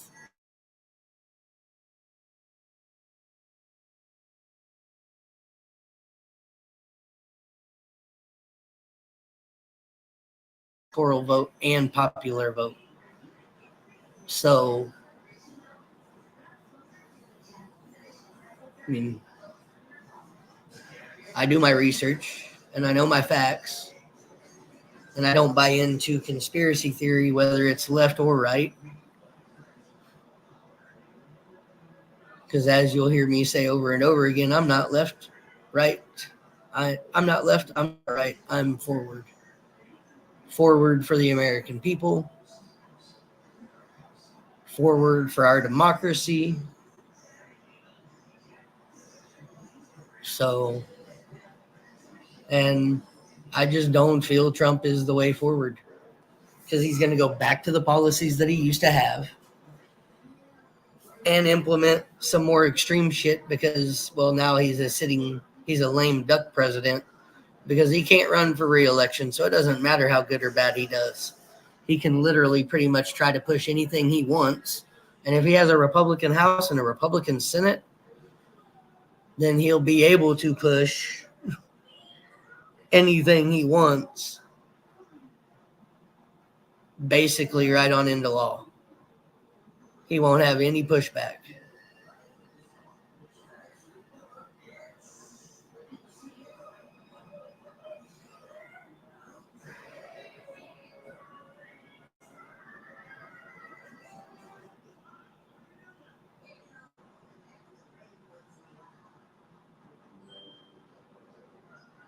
Oh, I'm reading chat. I'm just ignoring what a lot of you are saying. And I appreciate your service, Heim. I really do. But I know some people that think the other way around. They didn't like serving in the military when Trump was in office. And they've actually gotten a lot of help, according to them, from the Biden administration. So, just things I've heard. Oh, a projection. We'll go to Donald Trump. Georgia, a very highly contested battleground of 16 electoral votes. This is the second of 7 battleground states that we have called, and both of them have been for Donald Trump. Let's take a look at what that means for the electoral. Okay, so they just projected Georgia for Trump, putting Trump at 246, Harris at 182. 70 needed to win. As of right now, CNN is not ready to project who is going to win the presidency, but I'm sorry for so rudely interrupting. Donald Trump has now been projected to have won the second of 7 key battleground states, with 5 more to go. And obviously, the blue wall states, as you were saying, are crucial. And this is a flip because in 2020, Joe Biden won. Now, despite the fact that Donald Trump tried really hard to find those 11,000 plus votes, they weren't there. And this time around, the projection that you just made is that they are there, plus, who knows however many votes there are. So this is even more evidence why we heard the Harris campaign manager, Jenna Malley-Dillon, say to reporters maybe an hour or two ago that the Sun Belt was basically gone, and they're looking at the blue wall, and they are still insisting that it is possible. But this is, again, a very, very bad news for. Yeah, I mean, we went into the night with a lot of people talking about a potential realignment with both parties, who would be the mix of people in each coalition, but it's actually looking pretty close to what we know in the past. You have white women voters with no college degree going for Trump in our exit polls. Similarly, with Latino men also going very heavily for Trump in our exit polls. So there's a sense that people did not necessarily go into the ballot box and secretly vote for someone else. The people who in the past voted for Trump came home to Trump. People will be going through these exit polls, the analysis, and what worked for Trump and didn't work for Harris on gender. Back in 2020, Biden won women by 7 points more than Trump won men. This time it's exactly even. Biden, rather. It did hold in 2020. Yes, it did. And the blue wall could still hold this year. This election is what the Harris campaign manager said. 2 hours ago, they said the Sun Belt's basically gone. So they knew they were basically going to lose Georgia. But they still have the blue wall. And if they can win the blue wall, win Nevada, win Arizona, they're still over 270, and Trump is at 246.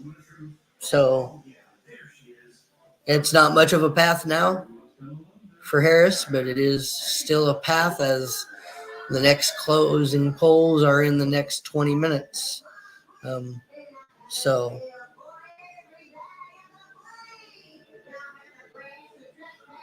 I'm not dropping the link for anybody to come up at this point. I'm just going to be me talking. It's not the slow coat. We're actually watching right now North Las Vegas. Keep your finger on the pulse, literally. We're watching polling in North Las Vegas, Nevada, as they're counting the ballots.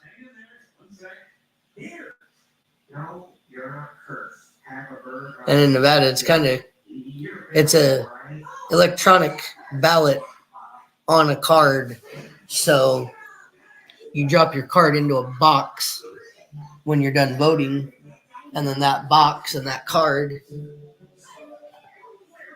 locked up. Take the box of cards and take it to the place where they count the votes, and they put it through the machine, and the machine reads every vote on that ballot and counts it. It's a pretty interesting process for Nevada. I lived in a state where last time I voted, it was the little circle you filled in, and you had to fill the box in completely.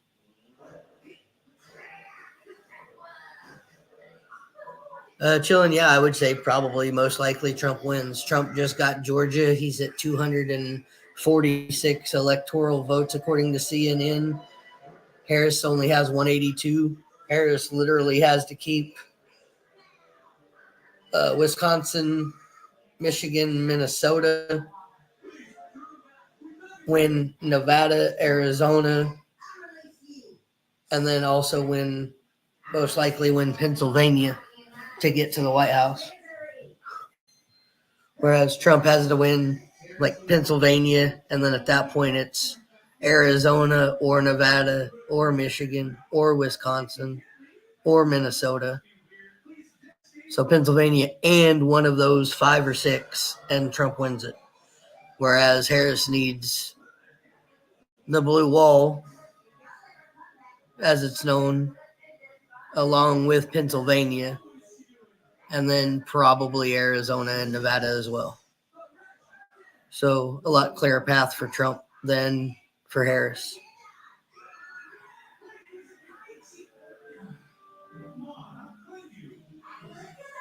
It's very likely that if Trump wins this election, he wins the popular vote as well, Billy, because right now he has like a 3 or a 4 point lead in popular vote, at least last time they showed it.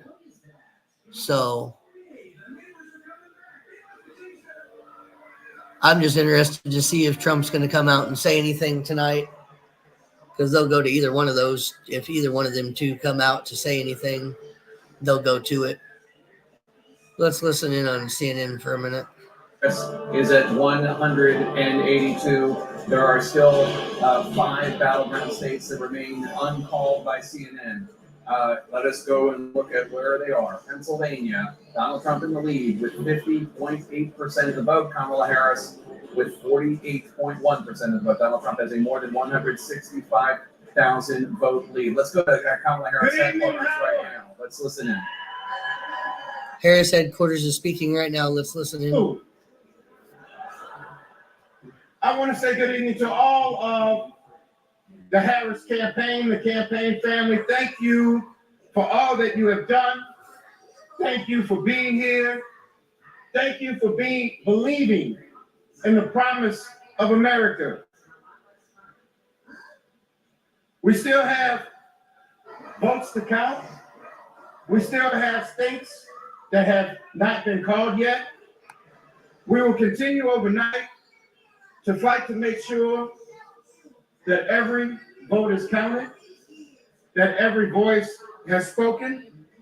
So you won't hear from the vice president tonight,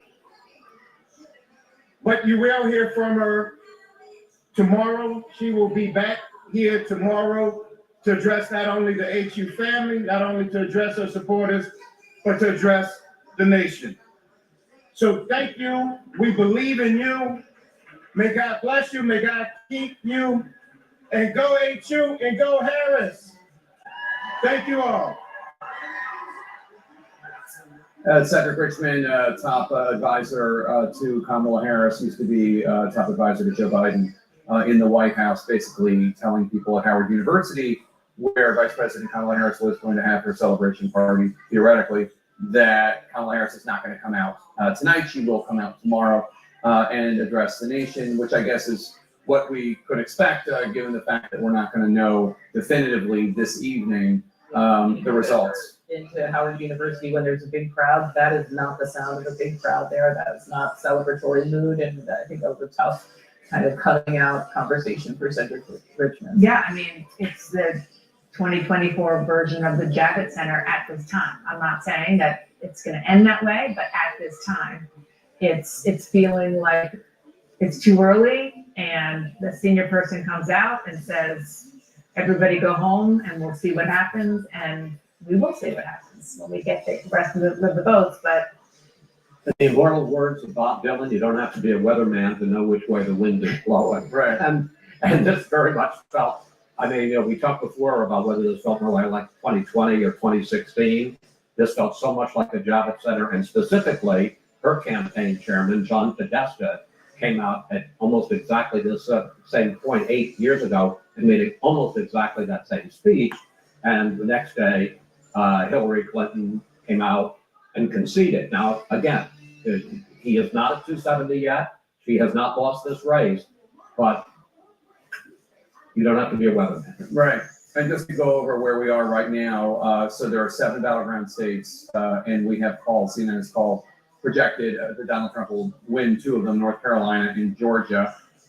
So of the 5 that are remaining, there's Arizona. Trump is in the lead currently with 0.72% of the vote.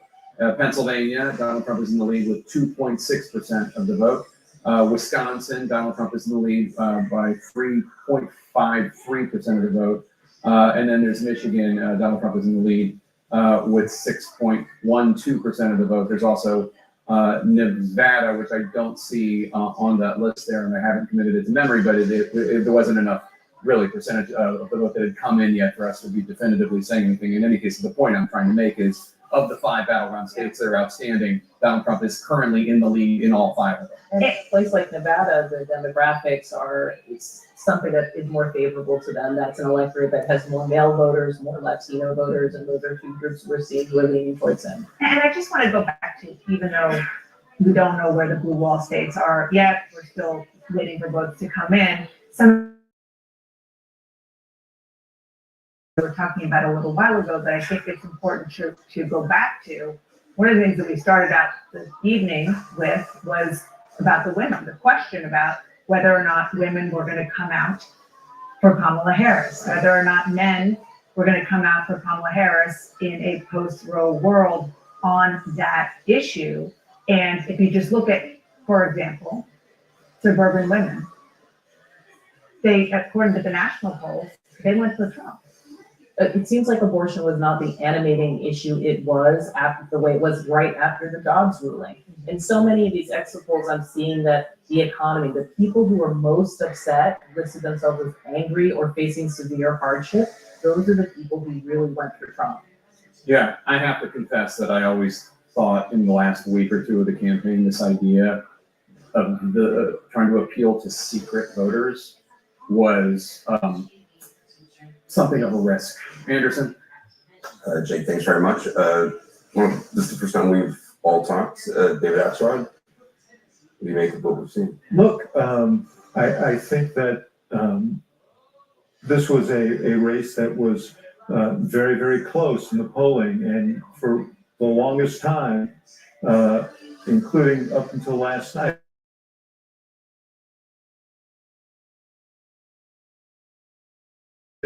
and the truth is we're sitting here tonight and we're waiting for the 3 states that can determine the race one way or the other to render a verdict, and they're close. And she's right to wait to have those votes counted. But what was very clear watching the night unfold is that rural areas voted for her in significantly less numbers than, or percentage-wise, than they did for Joe Biden 4 years ago. And she could make up the difference in some of these suburban areas and the cities. And I think the discussion that John King had was very pertinent. I care deeply, more than I can say tonight, about democracy and what it means. I've said it a million times, I'm the son of a refugee, and I revere this country, and I'm so grateful for what it's given my family and everyone else. But part of democracy, and this is my major difference with Donald Trump, part of a democracy is to honor the will of the people, to honor its institutions. I imagine that that's what the vice president's going to do when the final verdict comes in, if it's not a positive verdict. And I think there's a message in that. There's a message in that.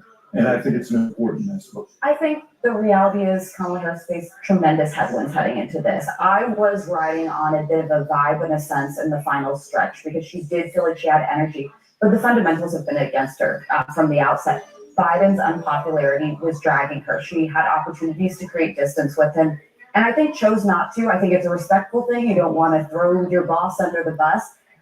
But the reality is Donald Trump was going to blow Joe Biden out of the water, and she needed to create that distance.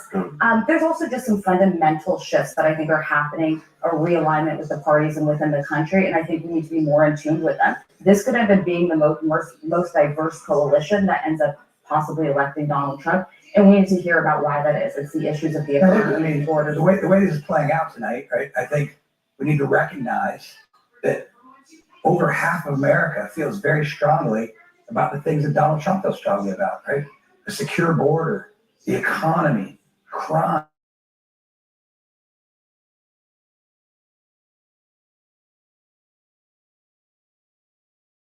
Democracy is a luxury when you can't pay your bills. And I think, you know, there are a great deal of Americans tonight who are sitting back and saying, kind of looking at everyone, you know, that they, that they view as the. All right. Oh, so still several states to be called. Again, very clearly right now in the favor of Trump. Arizona leaning Trump. Nevada leaning Trump. Some of the blue wall leaning Trump. Well,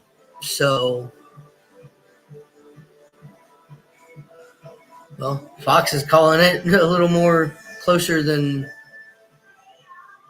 what CNN is. CNN has it 246 Trump, 182 Harris. So, well, I'm not necessarily. No, Fox is usually not demo, but I'm not even demo. I'm not a Democrat. I am independent. I lean a little left, but I don't. In no way, shape, or form did I go in and vote and just go, yes, I want Kamala Harris to lead my country, but I also didn't go in there and say I want Donald Trump to lead my country either. I had more reasons for why I don't want Donald Trump leading the country than I had for not wanting Kamala Harris, so I voted for Kamala.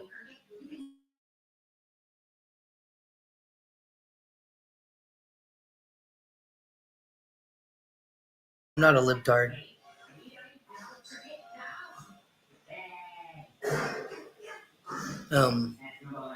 And again, like I said at the beginning of the night, no matter who wins this election, I will accept the results. There are some people on the other side that if they wake up tomorrow and this is a lot closer and there's a chance that Harris wins it, they're not going to accept the results that Harris won the election. If I wake up in the morning and Trump has it locked up, Trump won the election, so what? We move on with it. He's the president for the next 4 years, and that's what we have to deal with. And in 4 more years, guess what? If we're all still around, we all get to go and vote for somebody whose name will not be Donald Trump. And then you'll really get a good sense of where people lie, because you won't just have people who like Donald Trump because they're Donald Trump, and you won't have people who hate Donald Trump just because it's Donald Trump. So you'll have people who are actually looking at policy, actually looking at what they're going to do while they're in office. Exactly. It would have been nice if there was a real candidate. I don't think anybody really wanted either one of these two running our country. But these were the two choices that we had.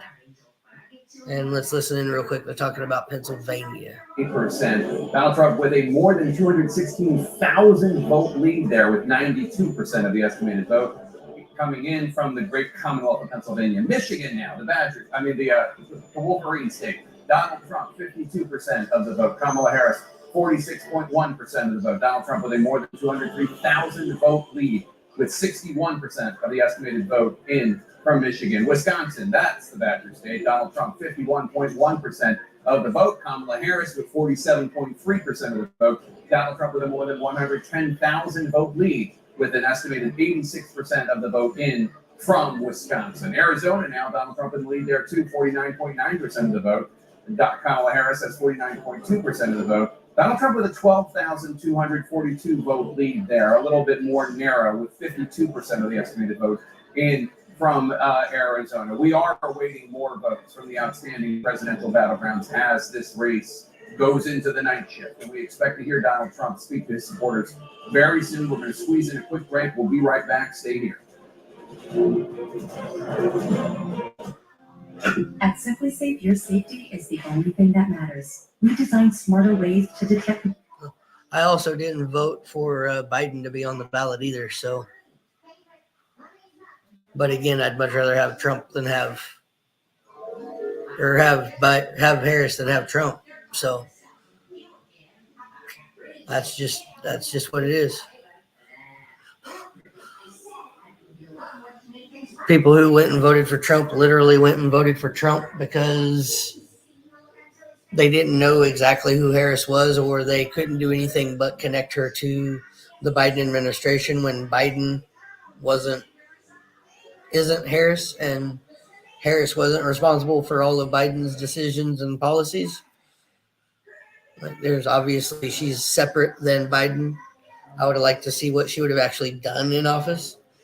Things that she said she was going to do in debates and in town halls and in interviews. She never changed from her speech. She always gave the same thing. So I was more for her, yes. $25,000 down payment assistance on homes. Her plan to buy homes or to build homes so that there are enough homes on the market so that homes don't have to cost a fortune. Her plan to fight corporate greed, to fight corporate price gouging, to keep corporations from buying up big masses of land and then building apartment complexes on them and charging outrageous prices for those apartments. Her plan to bring grocery prices down. Her plan to cap insulin at $35 for everybody. The cost of medication for everybody yearly at $2,000. Okay, look at what Trump wants to do. He wants to destroy the ACA. He wants to go back to a time when insurance companies could deny you for pre-existing conditions or could choose to charge you more because of your pre-existing conditions.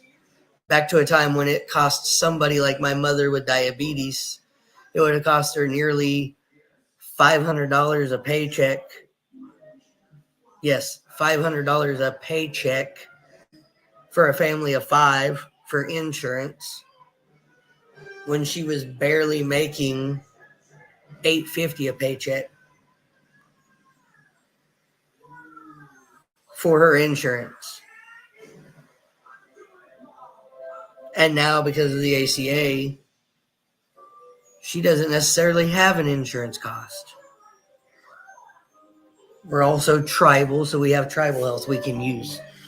But there are people that aren't tribal that don't have that as an option as well.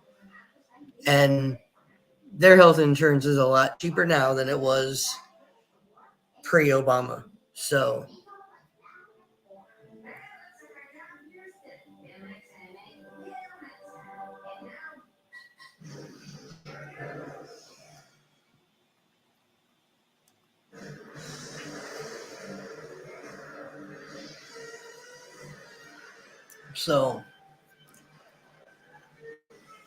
whether you think they're good points or not, or whether you think they're just CNN talking points, Becky, here's the thing.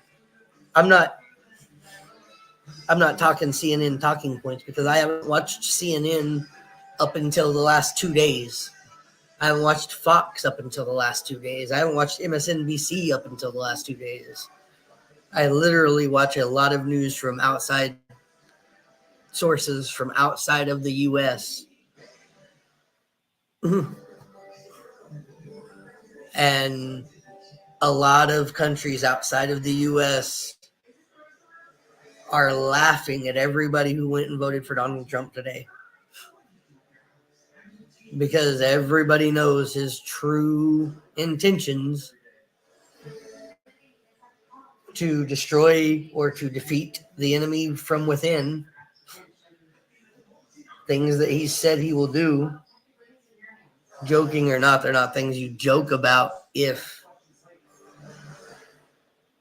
you're going to be the president of the United States. And it's not all fake news when it's shit he's saying at his rallies. Mm-hmm.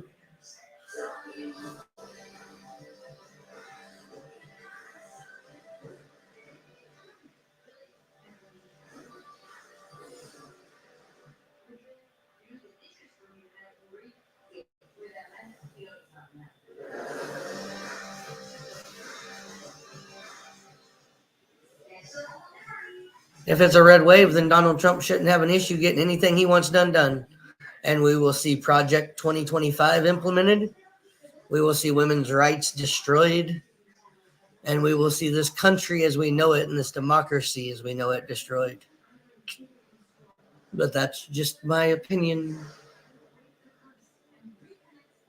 Let's listen She's for trailing here, and she's trailing here. Even if she won them all, if Donald Trump won that, he'd be over the top. And so, if she is winning this, she can afford to lose something else along the way. But because that's why we talked about this for weeks, and that's why both campaigns spend more money in Pennsylvania than any other state, Commonwealth by far. The 19 electoral votes are just 19 versus 16, 19 versus 11, 19 versus 10. It just affects your path to 270 map in such a profound way. So as you look at where we are now, and you come back out into the latest vote count right there, they can denounce Project 2025 all they want, but when 140 of his ex-staff members and administration members are authors of it, and his biggest donor, the Heritage Foundation, is one of the biggest players in Project 2025, he cannot truly convince me that he knows nothing about Project 2025 and that Project 2025 isn't part of his agenda. His biggest donors helped write it. It's what they want. It's a conservative agenda they want implemented. These are the people that gave him money to run his campaign that he just ran, want this implemented, and donated money to Trump. You think Trump isn't going to listen to them? He's offering people like RFK positions to oversee health, an anti-vaxxer. He's offering people like Elon Musk cabinet positions to oversee certain parts of government agencies. Okay. These are people who donated to him or bowed to him and kissed his feet. These are yes men. He's literally going to surround himself with yes men so that he can do anything he wants to do.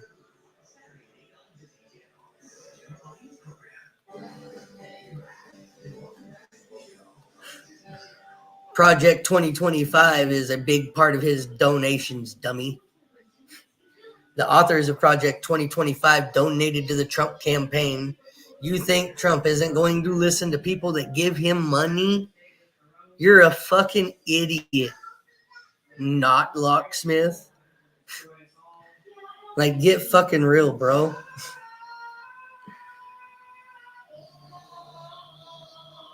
If you're a millionaire and you have something to do with Project 2025 and you gave Donald Trump money and donated to Donald Trump, he's going to listen to you. Elon Musk, Heritage Foundation. He's got 4 or 5 big donors, and they all played a role in Project 2025.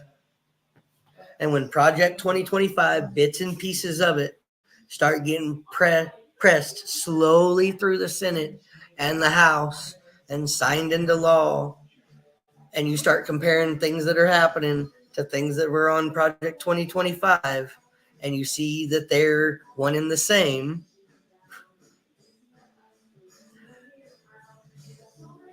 you're going to go, oh, wow, maybe he was right. And no, Elon did not vote for Biden in 2020.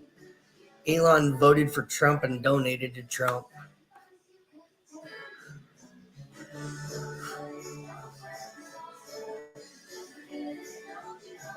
Exactly. All politicians do it.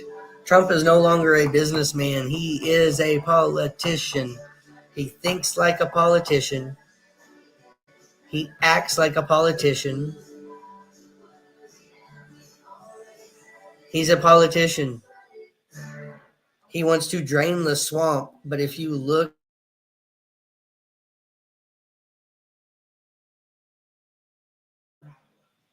even with his business,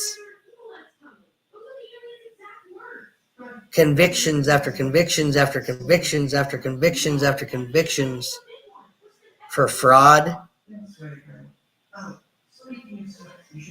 Like, Donald Trump is the swamp.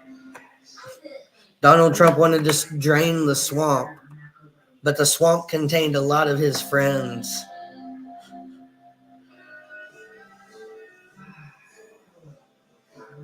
So,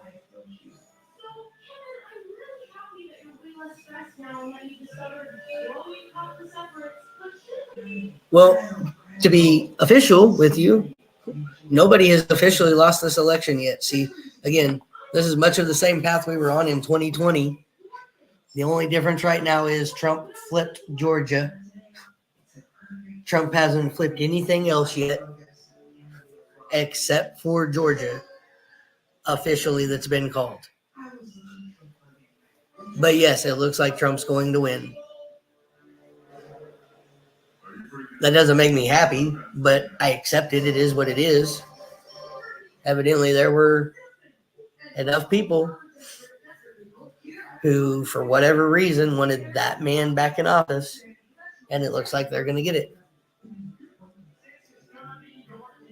And we'll see if the next 4 years our lives get better, or if a lot of this stuff that's been being talked about that nobody on the right wants to believe, and not wanting to believe is part of why Trump got elected, was because you didn't want to believe it. Well, when we see in the next 4 years that a lot of that 2025, Project 2025, ended up becoming policy and law on the books, then we'll know. And I guarantee you in 4 years, if that's the case, life's not going to be better. All I can say is, for a lot of you in a community of survivors, and a community that protects kids, I hope you never have a friend or a family member that gets raped and has to have the rapist's baby.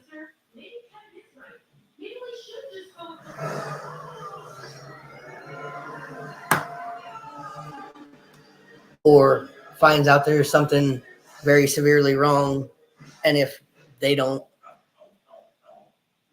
abort the baby, they will die. Tubal pregnancy that could kill mama if they don't get it out. They're not allowed to do that because that would be an abortion, and an abortion is illegal. See, there's Trump abortion bans on the books in several states. And if Trump becomes president, it'll become nationwide. And at that point, I hope nobody ever has a family member or a friend get raped by anybody, let alone a relative, and then have to carry that baby because they're not allowed, because it's illegal.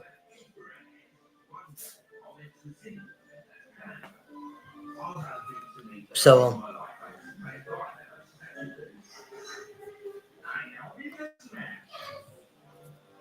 because that was one of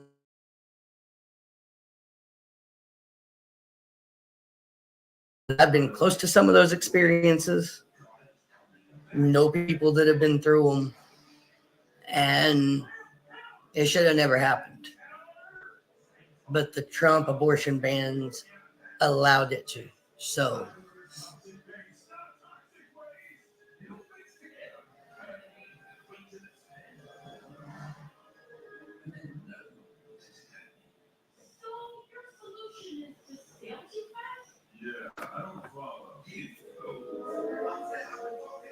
members here that we've seen already.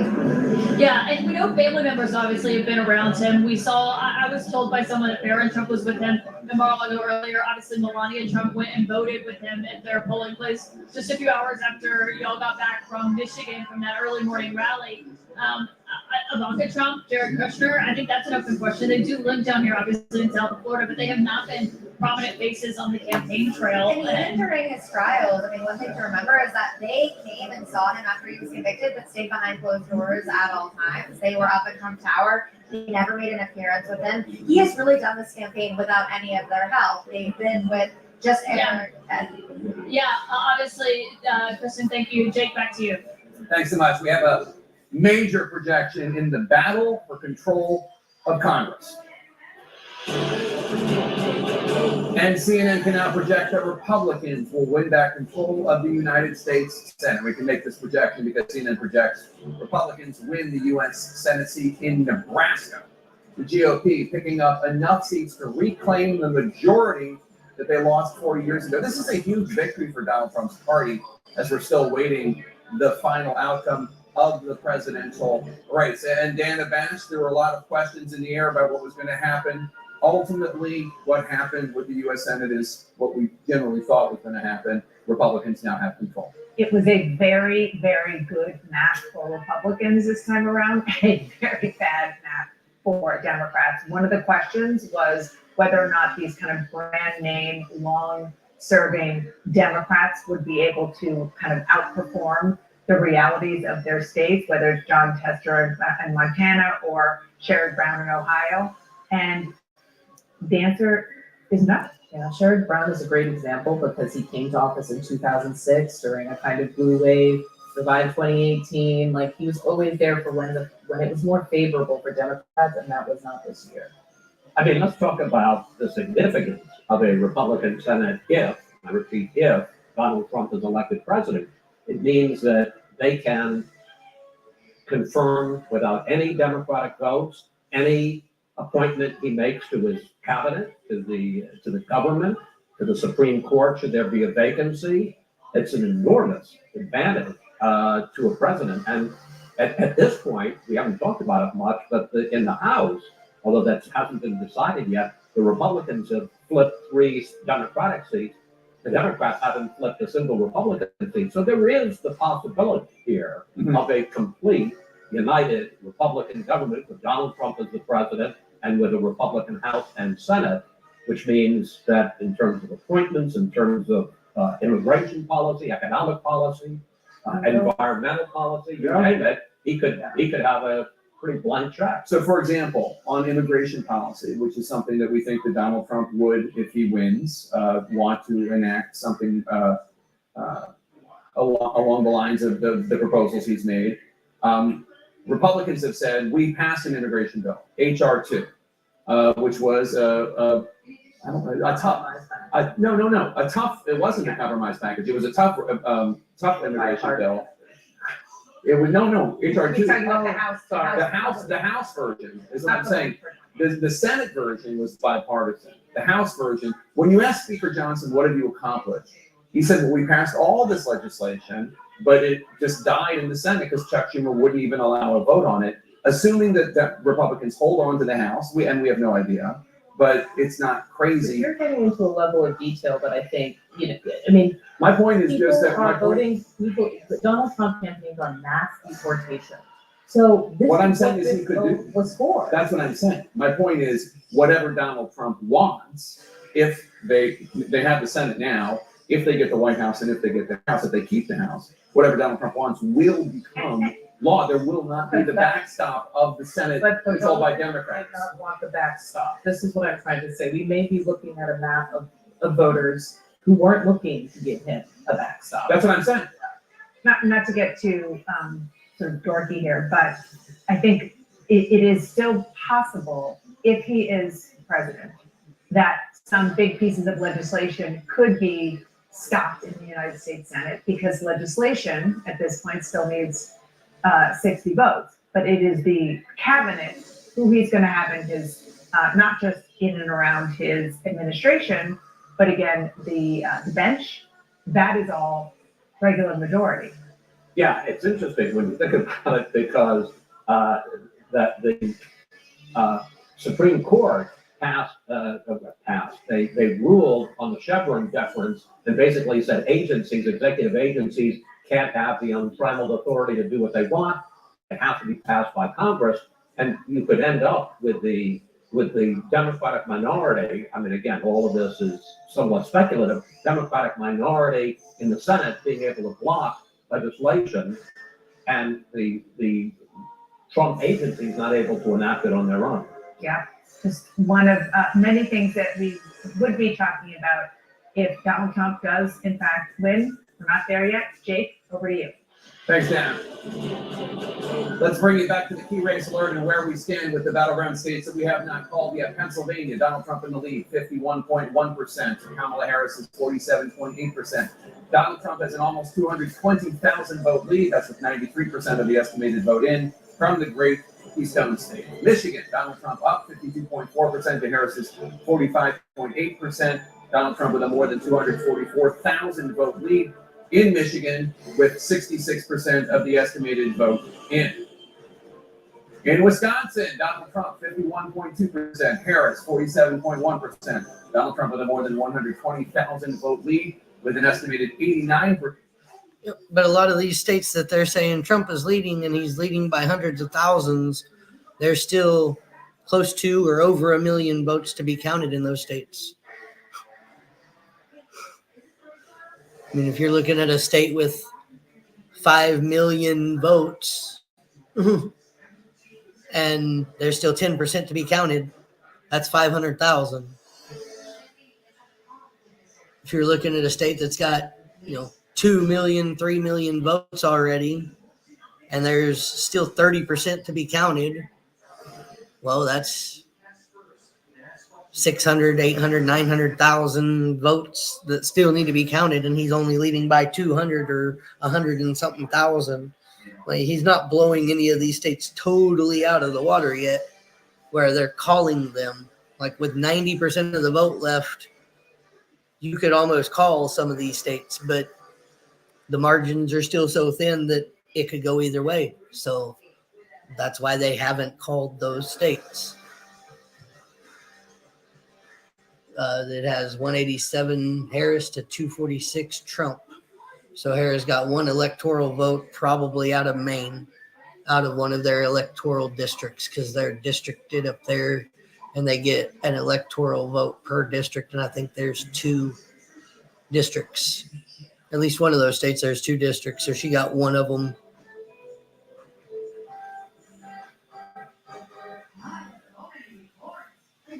And again, I'm not coping. I've done said he's probably going to win. Unfortunately, he's probably going to win.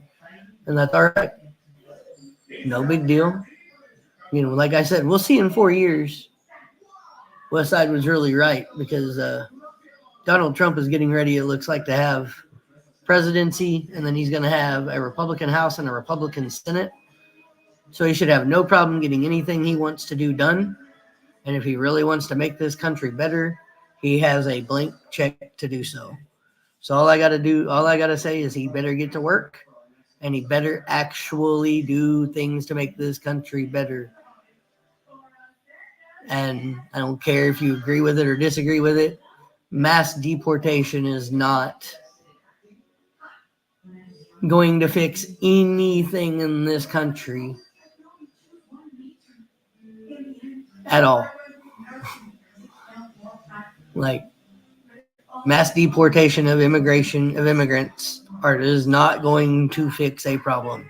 He's used that with the blinded right to say he's going to use mass deportation to fix healthcare and fix the economy. And mass deportation doesn't address healthcare and doesn't address the economy. So, but he's going to have a blank check to do what he wants. So we're going to see. We're going to see exactly how great it's going to be under Donald Trump. Like, I'm fine right here where I'm at.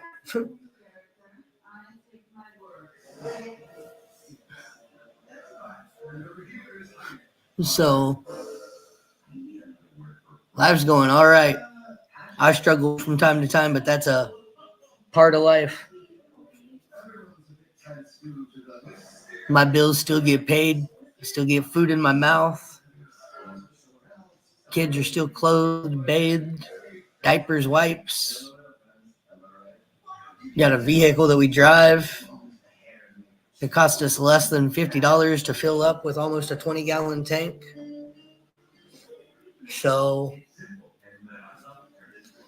sorry about your luck if you're paying $3 or $4 a gallon of gas. That has nothing to do with who the president is. Because where I'm at, it's less than $3 a gallon, and I pay closer to $2.50 because of rewards and things that I know how to take advantage of. So, this excuse that, Trump's going to fix everything. Well, we'll see. We'll see if Trump is going to fix everything, because he's going to have a blank check to be able to do so if that's what he's going to do. Again, he's going to have the House and the Senate that are both Republican, and then we're going to have a Republican president, which means the Republican agenda gets totally pushed through.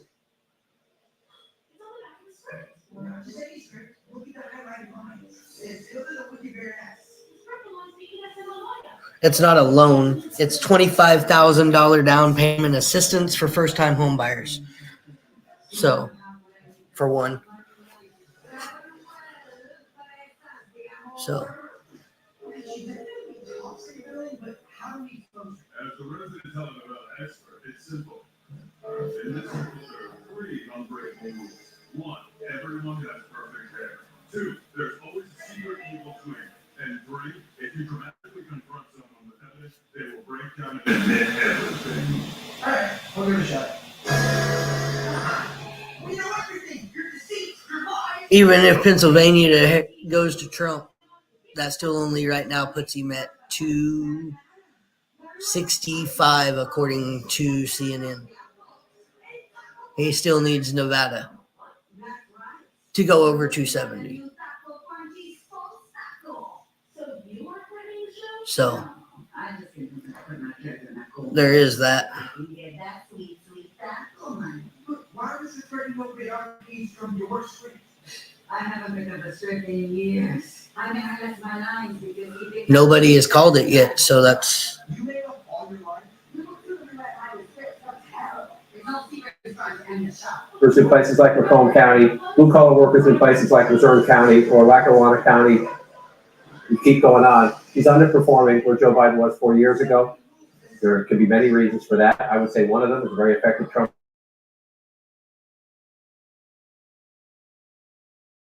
himself, flawed candidate, although people are going to say, you all said he was a flawed candidate. This was pretty impressive. But Trump's message, the ad messaging, cost of living thing, which she said not a thing. She tried to amend that answer later, but they turned that around pretty quickly. It was, without question, and we've been saying this all year, the most professional campaign that Trump has had in his 3 runs for president. I came over here because I want you to show me, even in the blue states, what's going on. Let's, for example, take me to New Jersey. All right, that's a state. I mean, just look at that. 51. It's with 80%, 88% in, so not all the votes in, but 51% to 46%. How did Joe Biden do? 5 points. 5 points better for Donald Trump. Look at him more than that. If you're a Democrat in a blue state, you're trying to figure out what's happening to my party. Is it all Trump? And I mean, there's a separate fascinating conversation going on because a lot of the people who are going to be in that Republican Senate with a President Donald Trump, if this continues to go where it's going, you know as well as I do, a lot of them don't like him. They wish he was not the leader of their party, but he is, and there's nothing they can do about it, and they know that. And so they're going to work with it. But again, so the Republican candidate for president 4 years ago got 41% in New Jersey, and the Republican candidate for president this time is getting 47% in New Jersey. There'll be all sorts of, nobody spent any ad money there. Nobody focused on the presidential race there. Make all the excuses you want. That's a problem. But it was a 16-point spread last time, and it's a 5-point spread now. What about New York? Take me to New York. Come back up, come back in. The Empire State. Okay, so she's up by 11 percentage points, not all the votes in, 92%. So 11 points. How did Biden do? Yeah, a lot more. 23. 23. From 23 points to 11 points. So, I mean, it's not, and actually, you know what? Show me some of the counties. Can you go into like Queens and you can come down here and you can get into Manhattan here? So Manhattan, and Manhattan's not Donald Trump territory. Right. It wasn't then. I mean, like Queens, Bronx. Now, you can wander around in here. If you want to come over here to Bronx. So 27% for Donald Trump. Yeah, 83%. Yeah. So he made inroads in these outer boroughs as well. It's all about the blue wall as we wait for a final verdict in the battlegrounds of Pennsylvania and Michigan and Wisconsin, three potential deciders in this presidential race. We're expecting Donald Trump to speak any moment, but first we're going to squeeze in a quick break. We'll be right back. President of the United States, after everything that you saw in this election. Election night in America is brought to you by Simply Safe Home Security. There's no safe like. Yeah, but first-time home buyer loan with down payment assistance isn't the $25,000 down payment assistance. So I've looked into it. It's okay. Keep bringing the right shit. Doesn't matter. I don't care.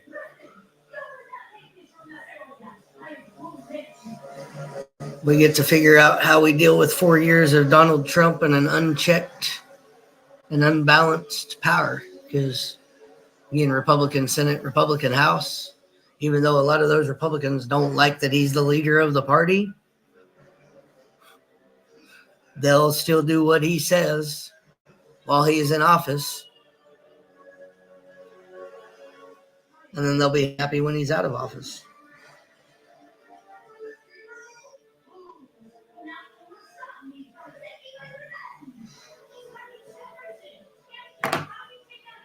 So we'll see. Again, like I said, I do DoorDash, Grubhub, I do app work, gig work, and the money in my pocket from gig work hasn't been better than what it has been the last 3 to 4 years, other than in 2020 during the pandemic when everybody had to stay home and order delivery. It was really good in 2020. It wasn't good in 17. It wasn't good in 18. It wasn't good in 19. It finally was good in 20 while we were all locked up in our homes. But then in 21, it was better than 17. In 22, it was better than 18. In 23 and 24, it's been better than 19.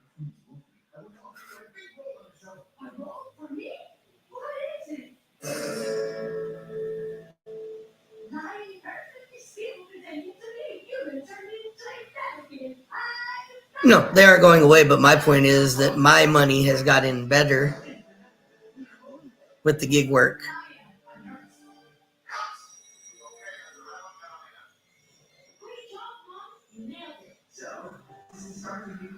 Well, that's the thing I'm saying. I lived comfortable 2020 to 2024. 2021 to 2024. 2020 was really good. 26. I started gig work in 2015. In 2015, it wasn't good anywhere. In 2016, it wasn't good anywhere. In 17, it wasn't good anywhere. In 18, it was all right.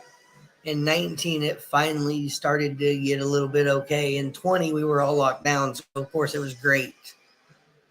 In 21, it was better than it was before the pandemic. 22, 23, 24 have been better than it was pre-pandemic. So, and I make more right now, even at a real job, as other people would call it, a real job that pays a paycheck.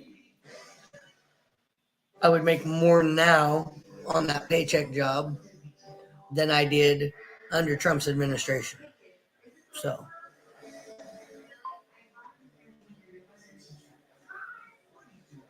yes, I do deliveries.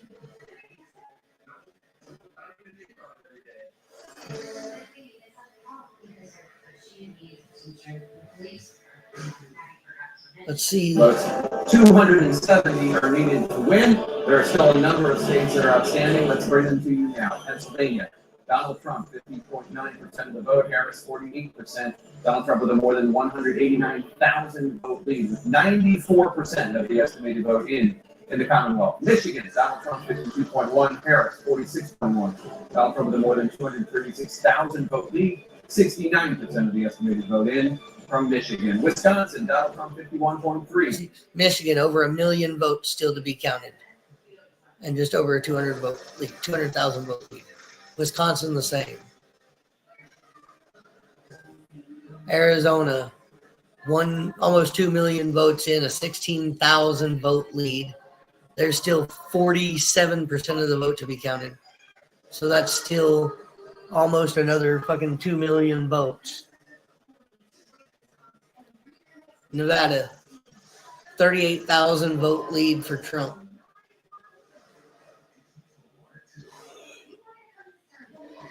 And again, that's not a main District 2, one electoral vote. Trump, 36% of the vote counted. He leads by 13,000 of 130,000 counted. 60% plus still left to count. So there's still another 200,000 to count.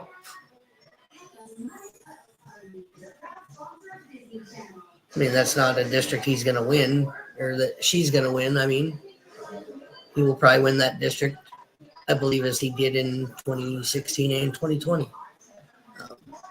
So, no, it is pretty much over. Downtown is actually the one. Especially if Pennsylvania actually gets called tonight for Trump. That puts him, according to CNN, at 265. But if Alaska comes in with the vote, which they may or may not tonight, that would put him at 270. But he needs to hold on to Nevada, and I don't think he's going to. He needs to win Arizona. At 1:34 a.m. in the East, it might be 1:33 a.m. in the East, if somebody wants to correct me. And that's 2020. There's a lot more blue there, but this is what I wanted to get to in 2016. This is Donald Trump remaking his 2016 map, and at the moment, if things hold up, we're not done yet out there. We got a long way to go, and sometimes Nevada takes days. It's possible he'll even add Nevada to the 2016 map. Now, we're not done, but this is a very impressive map for Donald Trump. I shouldn't have waited until 1:35 in the morning to do this, Jake, because, we're on television. There's a great team of people here that you can't see, working the cameras and everything else. I have a great new media team that helped me with the Magic Wall. I want to show you one of the things the Magic Wall team, the new media team, came up with as we look at these votes. So your challenge in Wisconsin, right? The vice president has to turn around Donald Trump's pretty big leads. I shouldn't say pretty big lead. Big leads, 125,000. Wisconsin, 2 elections in a row, decided by 20,000 votes and change. His lead with 90% of the voting is 125,000. That's a landslide in current day Wisconsin. We're not done yet, but our team has come up with a great way to look at this. So you're looking at votes over time, right? And what is the challenge for the vice president? Well, the vice president needs to narrow the gap, but go back to the beginning. Trump was ahead early. Harris got ahead of him. They kind of danced together for a while. And you see this flat line as we go. We've moved 1 a.m. You see 1 a.m. down here. The only way for her to win is to close those. Not happening. It's not been happening for a long time. That's Wisconsin. Let's move over to Battleground, Michigan. Same thing. She starts up way ahead. He comes up. They're competitive. He pulls ahead. And again, you're going, we cross past midnight to where we are now after 1 a.m. Pretty much a straight line across, meaning what? She's not narrowing the gap as more votes come in. So I was trying to come back. It's pretty simple to look at at home. So there's those two there. And let's come over to the biggest of them all, the Commonwealth of Pennsylvania. Closer. You see it right there. It's closer. But she opened up a big lead early on. That's the early votes. You see what happens. Then essentially, welcome to Battleground, Pennsylvania. They are just running in a straight line across. But the red line has stayed on top all the way across. That's close, 51 to 48. But that's close. But she needs it to narrow even more. Just a different way to look at it. It's just to see you're trying to find the trajectory. Is there any possibility that it's going to close? And at the moment, there's no evidence that those lines are coming closer together. Closest in your home state, the Commonwealth of Pennsylvania. But again, Donald Trump at 51%, 191,000 votes ahead with 94% reporting in the Commonwealth of Pennsylvania.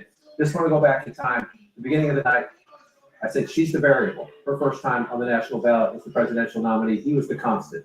Not in my lifetime, 3 elections in a row, the same Republican nominee for president. Well, Donald Trump getting 50%, 51% right now in Pennsylvania. In 2020, he was a 49. In 2016, he was a 49. Trump was the constant, right? The question, Democrats always said Trump can't get to 50 in the battleground states. So you have to eliminate the third-party candidates and just get above it. Just get above 49, get 49.5. Well, Trump tonight blew that part up, at least where we are right now, because he's above 50 in Pennsylvania. He's above 50 in Michigan, where he was at 48 again. And you go back to 2016, 48. Trump was a constant, except this year he grew. He grew, or he's growing anyway. We don't have the final numbers right now, but he's above 50 there. And then in Battleground, Wisconsin, I won't go back and forth again through it again, but he was a 47, 48, 2016, 2020, and there he is above 50% with again. This state decided by 20,000 votes, 2 elections in a row. Donald Trump's ahead by 125,000. This state won by Joe Biden last time by 154,000 votes. A big win for the Democrats here. Then the Democratic governor wins in 2022. The Democrats make gain in the legislature. Democrats think Michigan is growing in their favor. Donald Trump, 243,000 votes ahead with 69%. Still some room there, maybe, to see it happen. That's the one with the most outstanding vote. And Anderson, I throw back to you. The Commonwealth of Pennsylvania, so critical to Trump cracking the blue wall, flipping the blue wall in 2016. His biggest disappointment when he lost it in 2020. Still won, then he lost it in 2020. And now you see in 2024, again, it was an 80,000 vote win for Joe Biden last time. Donald Trump with 94% of the vote counted, Anderson, up by 191,000 votes. In Battleground, Pennsylvania, that's a blowout. Yeah, it's amazing to see, as you were pointing out in Wake. Yep. All right, I was just listening to what they were saying, and I mean, yeah, it's very, very obvious at this point that it looks like enough people wanted Trump in office. As they said, he was the constant. She was the variable. So I guess we wake up tomorrow and we see where the votes are at and we see where the tallies are and see what this thing actually ends up looking like. I don't necessarily think that either will get over 300, which was predicted by a lot of people that whoever won this was going to win it with over. But one of them might get close to 300, but I don't think either one will hit 300. So it won't be the blowout like Biden had, winning by like almost 80 electoral votes in 2020. And it won't be the landslide that Trump had in 2016 over Hillary either. So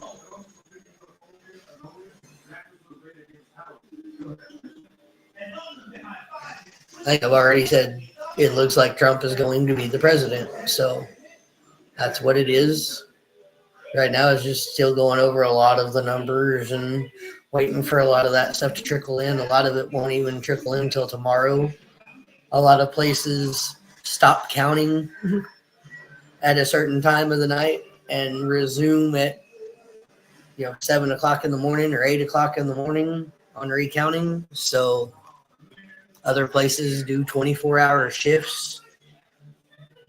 That's why in 2020 this thing wasn't called until Friday or Saturday. They already said this year it will be called hopefully by Wednesday or Thursday. It looks like it'll be called by tomorrow afternoon probably. And that's fine. Exactly. America spoke. At least 51 or 52% of America spoke in favor of Trump. We'll see what that number is. Once popular vote is actually all tallied, we'll see what that actually looks like. And once electoral vote is totally tallied, we'll see kind of what that looks like and have a better idea.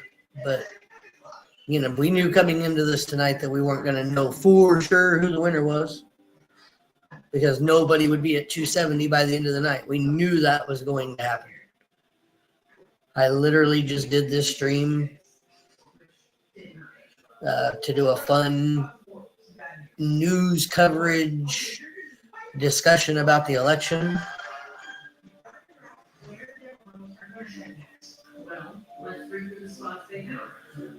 He hasn't hit 270 yet. He has not hit 270 yet, according to CNN. CNN seems to have some of the most accurate reporting. Fox News has it a little closer and has him might have him at 270. I don't know. I haven't flipped to whatever news station it is that Fox News is. I think 5 is Fox News.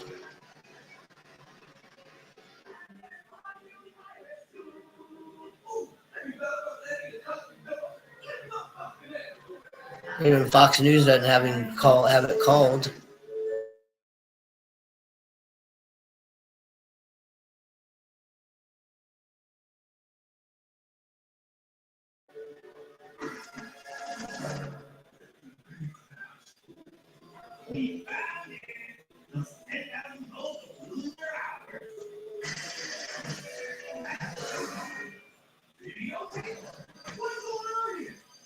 Amendment, Or which voting is a for big Trump deal. narrowly, Correct. but voting for Gallego. Correct.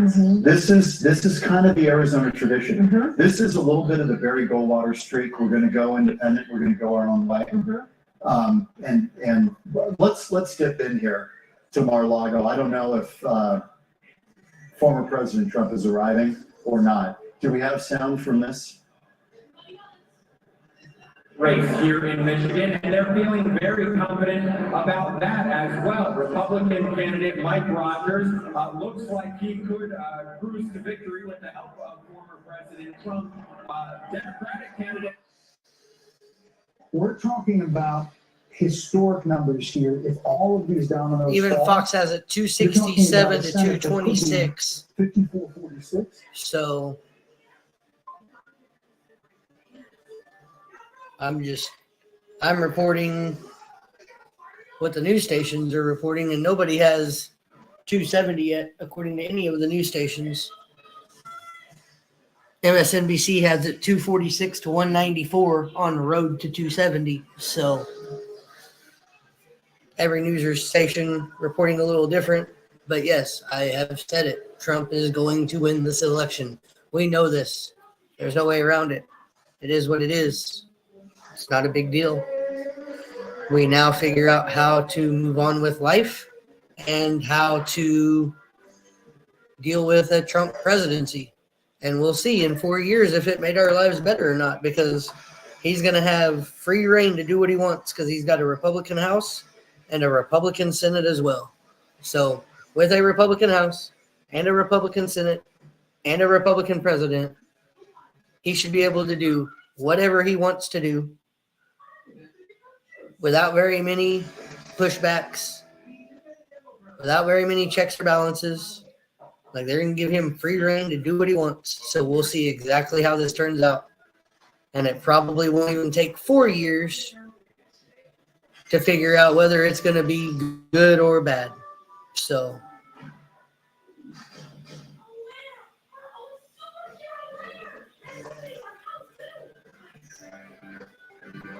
I'm glad it's been your favorite chat for a long time, Big Moose.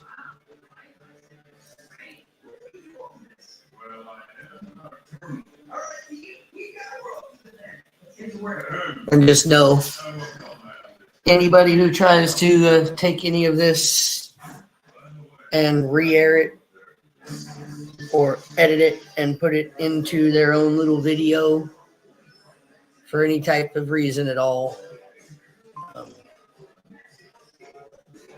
it'll be dealt with. I didn't give anybody any type of permission to do anything with this type for restreaming or any type of purposes. So there's that.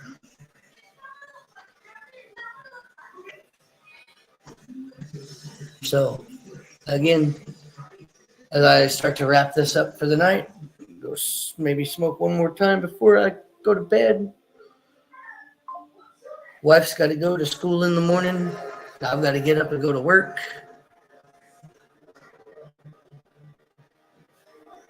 So, fair use, bro. Well, you know what? I can still strike it. So, we'll see.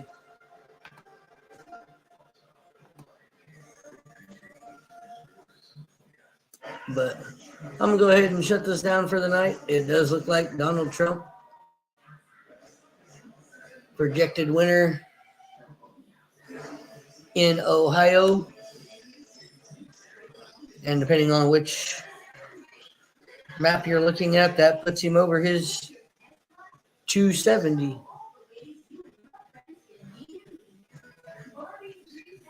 Depending on if that's one that's already been given to him or not by others, because this with Ohio puts him at 247 to 194 on MSNBC.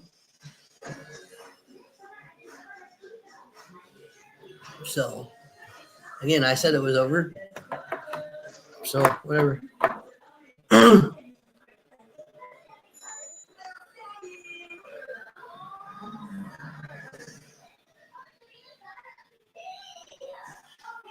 But we'll figure out real quick if Trump's America, as the right wants to call it, is a better America or not. But it is literally almost 11 p.m. where I'm at, so I am going to go ahead and go to bed. So you guys have a good night. I hope you guys enjoyed the discussion and coverage tonight. So you guys have a good night. Thank you for coming in and joining. If you haven't already, hit the like, hit the subscribe. And I hope to see you guys on more streams covering more news throughout the country. Have a good night.